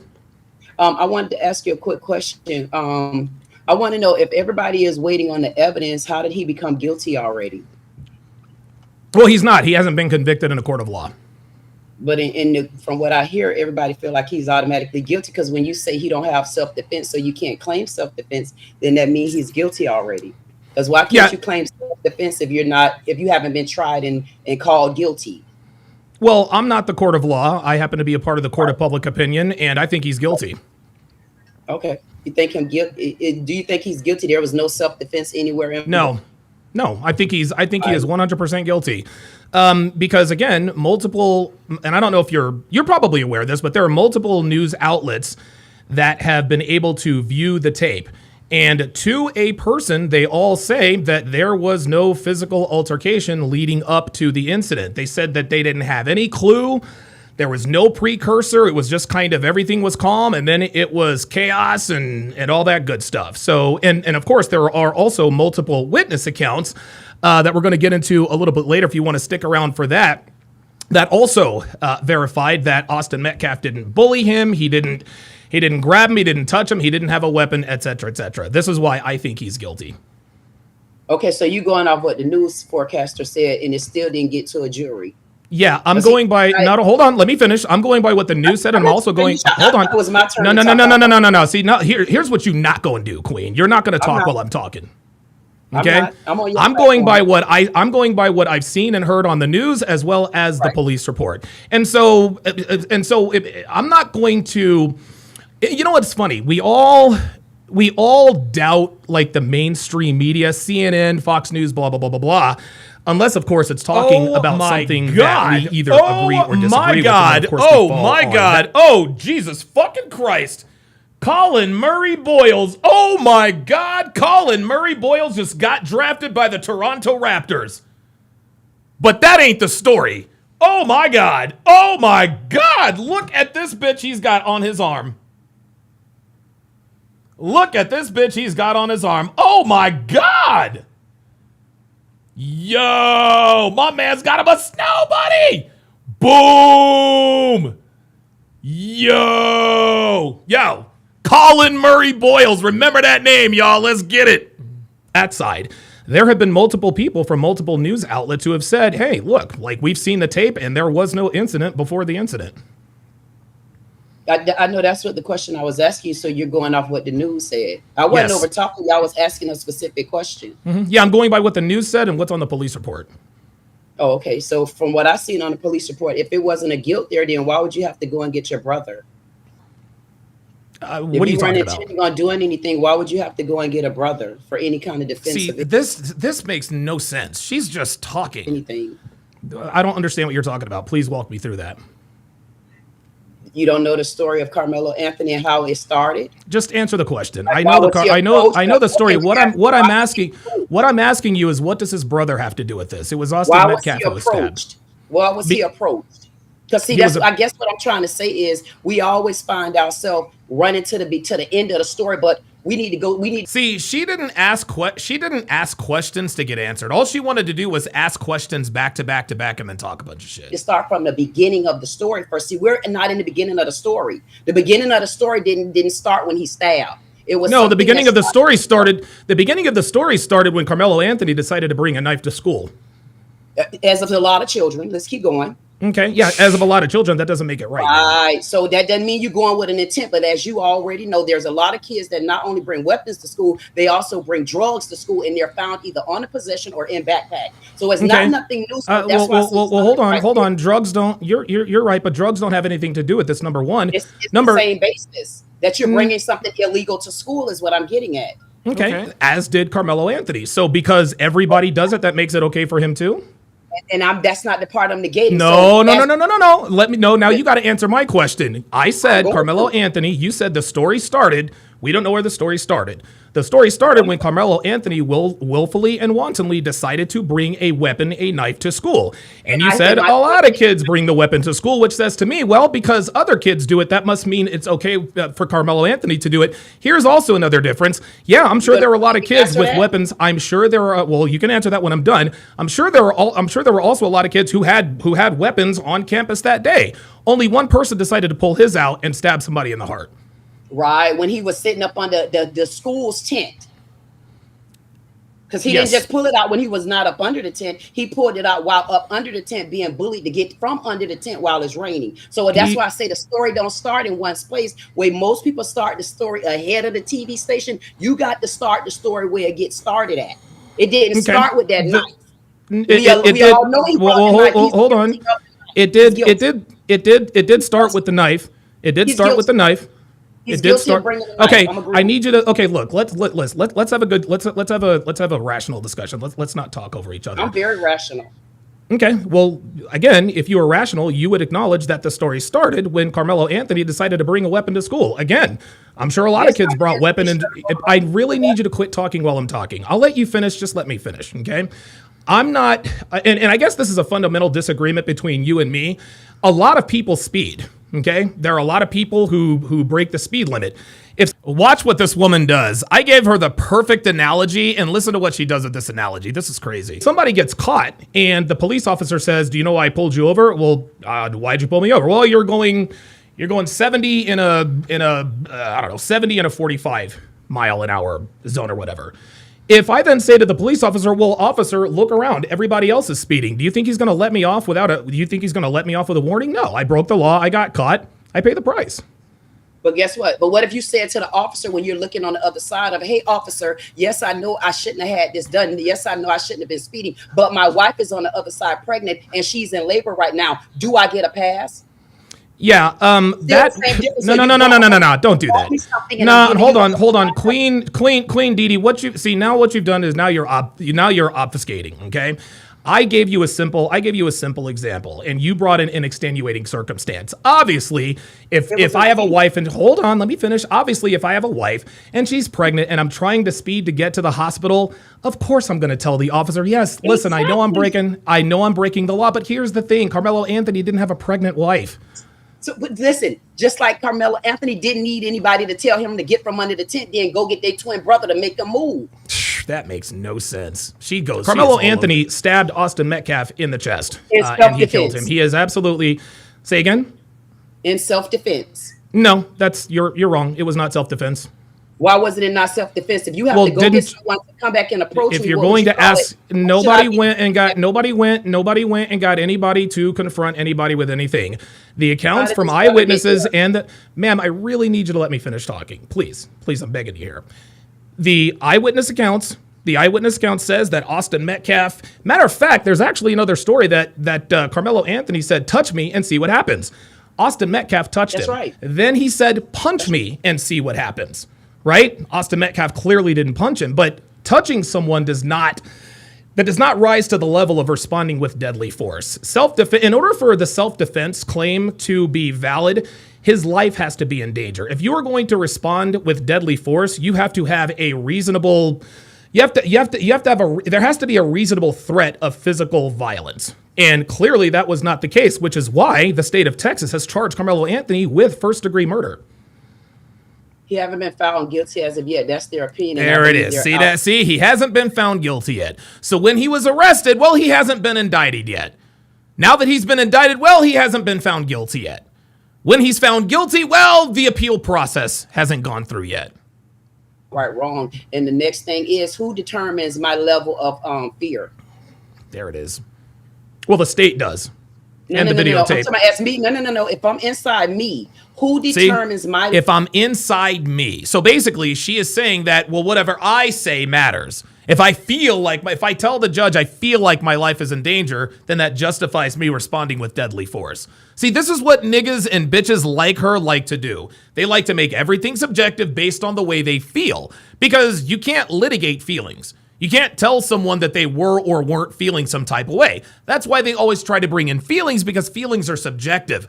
Unfortunately, in a court of law, There's nothing subjective. It is all objective and under the rule of law. Level of fear.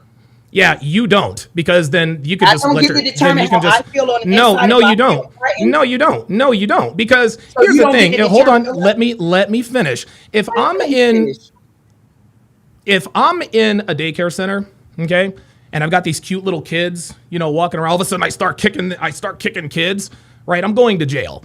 Right? If I say, well, it was, hold on, please, Queen, I need you to let me finish. If you don't let me finish, I got to end this. And then I'm going to start calling names, and you don't want that. You're not ready for that. I don't care. You can call names. I'm good on that. Okay. Queen Dee said it. The point is if there's a, okay, just listen. If there's a video, I'm glad you're having fun. If there's a videotape that shows me kicking the crap out of these kids, and I say, well, Judge, Your Honor, I felt like my life was in danger. He's going to look at that videotape and be like, okay, Mr. Sharpe, you're around a bunch of, 5 and 6 year olds. Your life wasn't in danger. However, if the videotape shows that I'm in a room with a bunch of big people and they are accosting me and my life is in danger and they've got weapons and they're putting hands on me, this and that and the third, then it's a little bit different. Well, you know what? If I can't respond to you, as stupid as I am as a black woman, if I walked in any room and seen any grown adult, no matter what the color is, and they're kicking children that doesn't have a voice, actually, I would not be sitting on this stand rallying for them. So let me be clear on that. So I'm rallying in a whole different manner of two kids that were of the same age. I would never put an adult on a child. So when I said that analogy wasn't going to cut it with me, that's what I meant. It didn't fly with me because I wouldn't compare those two, not with a person like me. Maybe someone that's on the other side of the scope, yeah, but not me. Do you want Carmelo Anthony to walk? He will walk. There you go. It's not a want. It's a requirement. Well, it's a requirement. Okay. And what if he doesn't? And what if because here's the thing, Queen. There is a world in which Carmelo Anthony is acquitted. Okay. Just because he's been indicted does not mean he is going to be found guilty. Okay. So what happens in your mind? What happens if he's found guilty? If he's found guilty, then we're going to have to deal with that. And there it is. If he's found guilty, we're going to have to deal with that. She instantly went to violence, but I called her on it. That's why she wouldn't say it. And how would you deal with that? How would you have to deal? No. Don't run. Queen, baby, don't run from the question. If he is found guilty, how are you? If he is found guilty, how are you going to deal with that?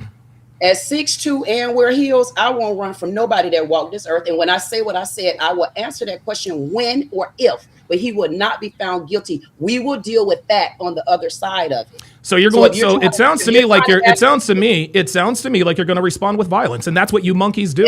But I never answered that. So are you going into violence? Because I never said that. Well, you said you're 6'2" and you've never run from anybody. Okay, ma'am. We cannot talk over each other. Don't act like the typical black. Don't act like the typical black. See, guys, this is what I'm talking about. Go on. Yep, there you go. Laugh and smile, but you literally just sat up here and okay, see, now I got to mute you. You just sat up here and indirectly said we're going to deal with that. Be specific on how we're going to deal with that. If it's not violently, then how are you, the black community, going to deal with that? Be specific. If I'm wrong, tell me I'm wrong. Because I think you're talking about violence. What say you? If I thought you was talking about violence, I said you would be there too, because if the KKK come, they're going to get both our black asses. See, there it is. That has nothing to do with anything. See? It's just a retort that means nothing. So answer. Okay, that's fine. That's fine. Answer. See, you can't answer the question because you're talking about violence. Because you would be retaliating like that as well. Now you're acting like a monkey. This is the way this is the way. Beard is not silky. This is the way. Beard. Oh boy. All right. Well, you know what? You're probably. Yeah, you're exactly. Probably right. So do you think you would be the opposite of me as a black woman? Yep, just sure will. The difference between you and me is that you're a nigga and I'm not. And I could be, but then what makes No, you are. No, you are, because you still haven't answered my question. I asked you. No, you did not answer the question. I'm asking you. Okay, no, hold on. No, I didn't. The reason I'm not saying I didn't like your answer because you didn't. No. You didn't give me an answer. Okay. I need you to answer. I asked you, if Carmelo Anthony is convicted, what are you going to do about it? And you said, we'll have to handle that. I think you're talking about violence. You say you're not. So I need to know from you specifically what you meant when you said, if Carmelo Anthony is convicted of first-degree murder, what dealing with it means. Now you can answer. I love it when I come on a platform and I have to shake their ass like they sassy cats. I said what I said and I'm not taking it back. That's what hashtag said. You weren't. You weren't specific. I said what I said. You didn't like my specificness. Then what did your specific? What specifically did you say? You said we're going to have to deal with that. If we have to. And how would you deal with that? How would you deal with it? No, I asked you first. How would you deal with it? You're a man. I gave you the floor. You like the lead, don't you? Yeah, you would respond with violence. How violence. would you answer that? How would you answer that this question? Woman. Well, and if don't get silly dilly when you do it. Okay, I'll answer when you answer. If Carmelo is convicted, what are you people gonna do? Why would we have to play this game? I'm at your platform. This is Kool-Aid, y'all. You don't see this? See, she didn't want to answer the question because I got her. She doesn't want to answer the question because she knows I've got her. I got her to fuck up and say, yeah, we gonna handle that. I got her to fuck up and say we gonna handle that. Maybe that means that niggas gonna loot and rob liquor stores and rob Foot Lockers and everything in between. She knows I got her. That's why she's not answering the question. You don't want to answer the question because you know you'll respond with violence. That's my appeal process, right? We'll go through appeal. How about that? Okay. Oh, there we go. I wanted to hear the truth. Are you going to be a part of that appeal? That ain't my truth, though. I told you what you want to hear. I pacified you with what you want to hear. All she does is argue. We would deal with that when we get to it. And how would you deal with that? Be specific. We would not get to that with him. How do you know? Why are you upset? Why am I upset? Yeah, it seemed like you're upset. You're supposed to be treating me like a guest in your house. You treat me like them Carmelo brothers when they went and slaughtered that pig a couple weeks before they this incident of self-defense took place. I haven't raised my voice. Did y'all realize that? Did you know? I'm not being funny. Did y'all know they knew karate? Oh my God, no. You didn't know the karate. Go look at my channel. They knew karate. They were slaughtering pigs a couple weeks before. They was at the shooting range. Then they turned around and went and played football. So they was very built up to do what they wanted to do. So what would little Carmelo Anthony do when he's never little Carmelo Anthony been in the woods? He wasn't in the woods. He was in a tent. Of course he wasn't in the woods. Go up under the ground. You two at the surface for me. You see what she did? Every time I make a point that defeats her argument, she just goes off in another direction. She's crazy. He was got on that white vest. You're not paying attention to life. You have on that white vest and you're not paying attention. Oh my God, you're way off we're way off the rails. I don't even know what you're talking about at this point. Off the rails because you don't like the truth. The truth is what? I asked you a question.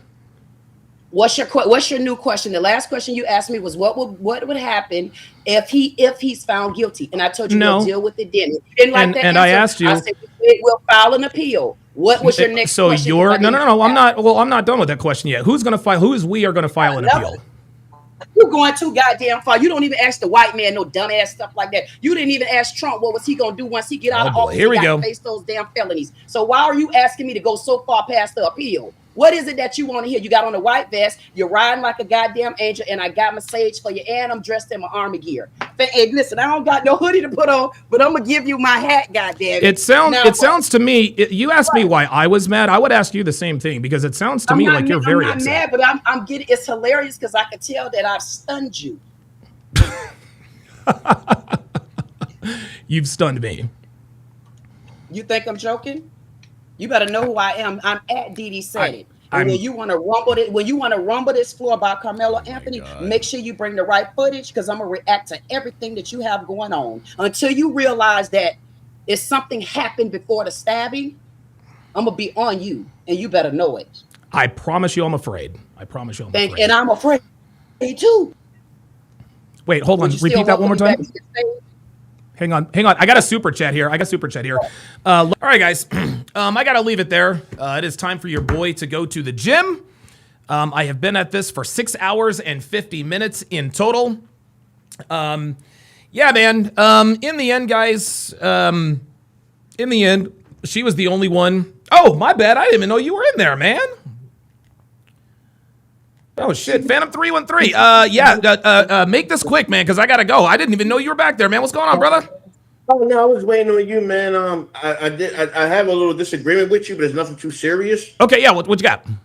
It was just basically about, the DP and, life or, sentences and everything like that. But when I come to my conclusion, I kind of understand where you're coming from because I have a 17-year-old daughter. And if my daughter committed a crime like that, I would still want her to still have her life. Right. But the only thing I really do disagree on is the fact that I mean, I know Officer Tatum and I think yourself also said that two families are, the family, two lives are lost. But at the end of the day, if this guy doesn't get the DP, he still have his life to live. The man still has 3 meals a day. He can still write to his family. He can still see his family, commissary. He can still change his life around. So he still have his life. The family, that lost their son, they're the one that losing at the end of the day. Yeah. No, I agree. I certainly understand that. And to me, the reason why I'm against the death penalty is because, in my opinion, I don't think that's the worst punishment. If I committed a crime, if I committed homicide and I was found guilty of homicide, I would want the death penalty. I would want the death penalty over life in prison, because to me, there are many things in this life that are worse than death. And spending the rest of your natural born life in prison is one of them. So it's not like I'm saying, well, he doesn't deserve the death penalty. It's not that he doesn't deserve the death penalty if he's convicted, because I believe he does. What I want the worst possible punishment possible. And I think that when you convict someone and sentence them to death, I think that's giving them a way out. I think it's giving them a way out. I think that this kid, honestly, when and if this kid is convicted, I hope he rots in prison. I hope he gets passed around like a sex doll, because that to me would be far worse than death. That's my opinion. I totally understand that. It's just very tricky though when you think about it. Though, because it is. I mean, it's like we already know the man is indicted. The man is guilty. Now the black folks, I ain't going. I know you gotta go to the gym. That's why I waited. I didn't. No, it's all good. Yeah, and I appreciate it. I didn't realize you were over there. Yeah, I was just a patient person, man. But just like the lady Queen said, well, and I kind of agree with her on this. The kid brought a knife in. Kids bring knives and weapons in. She said, well, they bring drugs in. Yeah, I agree with that. But at the end of the day, though, that's why if you want to treat schools like prisons, you need to start doing that. Yeah, I agree. And what could be. No, and she the funny thing is she indirectly used like the white people do argument. I said he brought a knife to school. She said, "Yep, so do a lot of kids." So when she said so do a lot of kids, she's trying to make it sound like, well, this is just a normal behavior. Even if it was a normal behavior, that's why I brought up speeding. Everybody speeds, Phantom, okay? But when you speed egregiously, that's when you're pulled over. Dude, I've been in front of police officers doing 52 and a 45. They're right behind me. They don't pull me over. I'm speeding. They could. If you're doing 1 mile an hour over the speed limit, you're breaking the law, but they have to use discretion, right? But if that cop is behind me in a 45 mile an hour zone and I'm doing 70, he's got to pull me over because now I'm putting other people in danger. Okay, so other kids bring knives and drugs to school, but only one kid decided to whip out his knife and plunge it into the chest of the other. And that's why he's indicted for murder and those other people aren't. A big brother, I'm glad you said that. Also, when it comes to the black community, we talked about it before, they want to have a softer sentence. Now, long story short, if this guy doesn't get the DP, but he does have 20 to 30 years, you get off in good behavior, maybe like 20 years, maybe 17 years. Okay, it's a win. It's a win. It's a win for the family and the black community. The guy can get off in his mid 30s, early 40s. He can still have his life. Now, the only way the black community will lose is even if he get life. The only way he'll lose is if he gets life without parole. Then he lost. Okay. But the family will win though because they can still see their son unless anything happens inside the prison. Sure.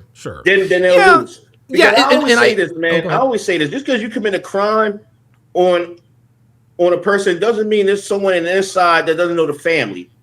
And because you gotta be very careful about that. Of what you do. I didn't think about that.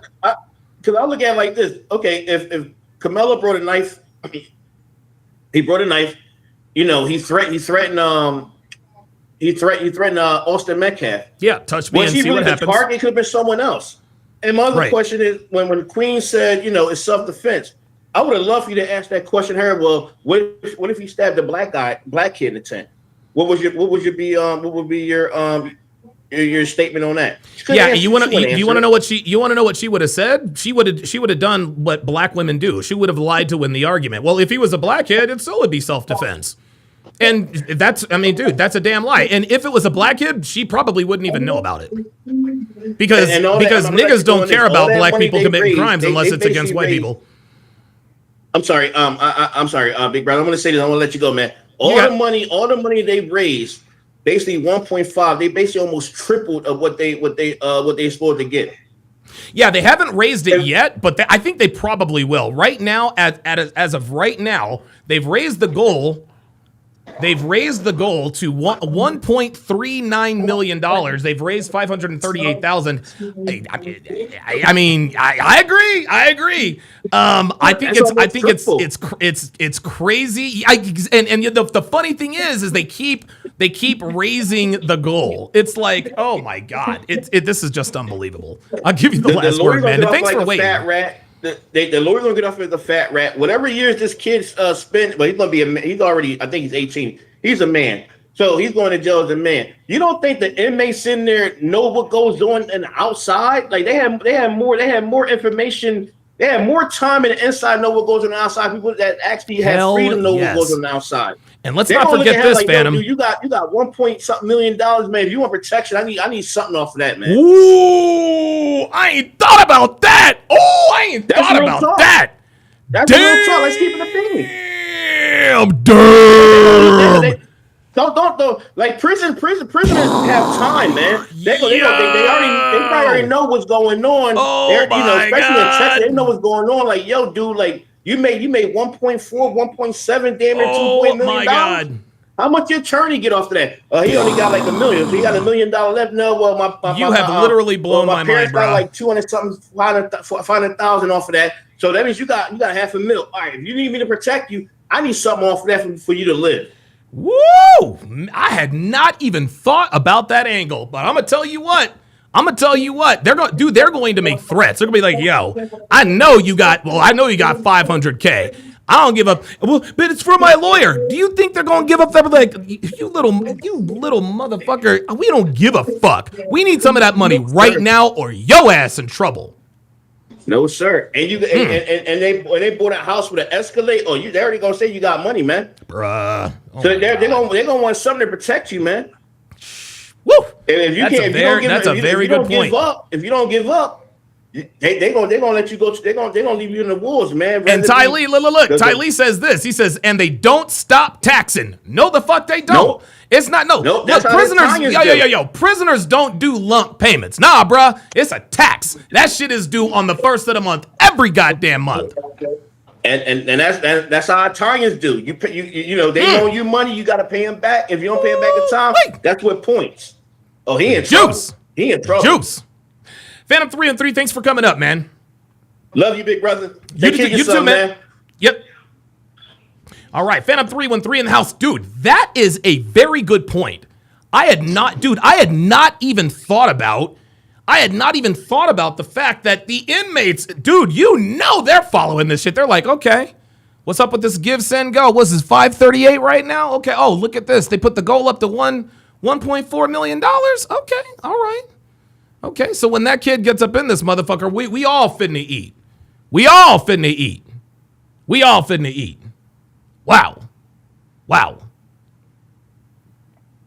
Libertarian Lives Matter says, by that logic, if Austin was afraid because Carmelo was agitated, he would be justified in assaulting him. Wow, you ask very good questions, man. You ask very good questions. Guys, thank you so very much. Thank you so very much for your continued support. Thank you to Phantom 313 for coming up and sharing his thoughts. Listen, shout out to Queen Dee, whatever her face was. There's no love lost between us. I don't like her that much, but hey, she came up. She showed her face. She acted like a black woman, but at least she was there. So I'll give her props on that. She's welcome up anytime. I know exactly what I'm going to do. And guys, I want you guys to go over there and let her know that she is welcome to come on my channel anytime. I want you to go over there and tell her she's welcome to come on my channel anytime. Because I know exactly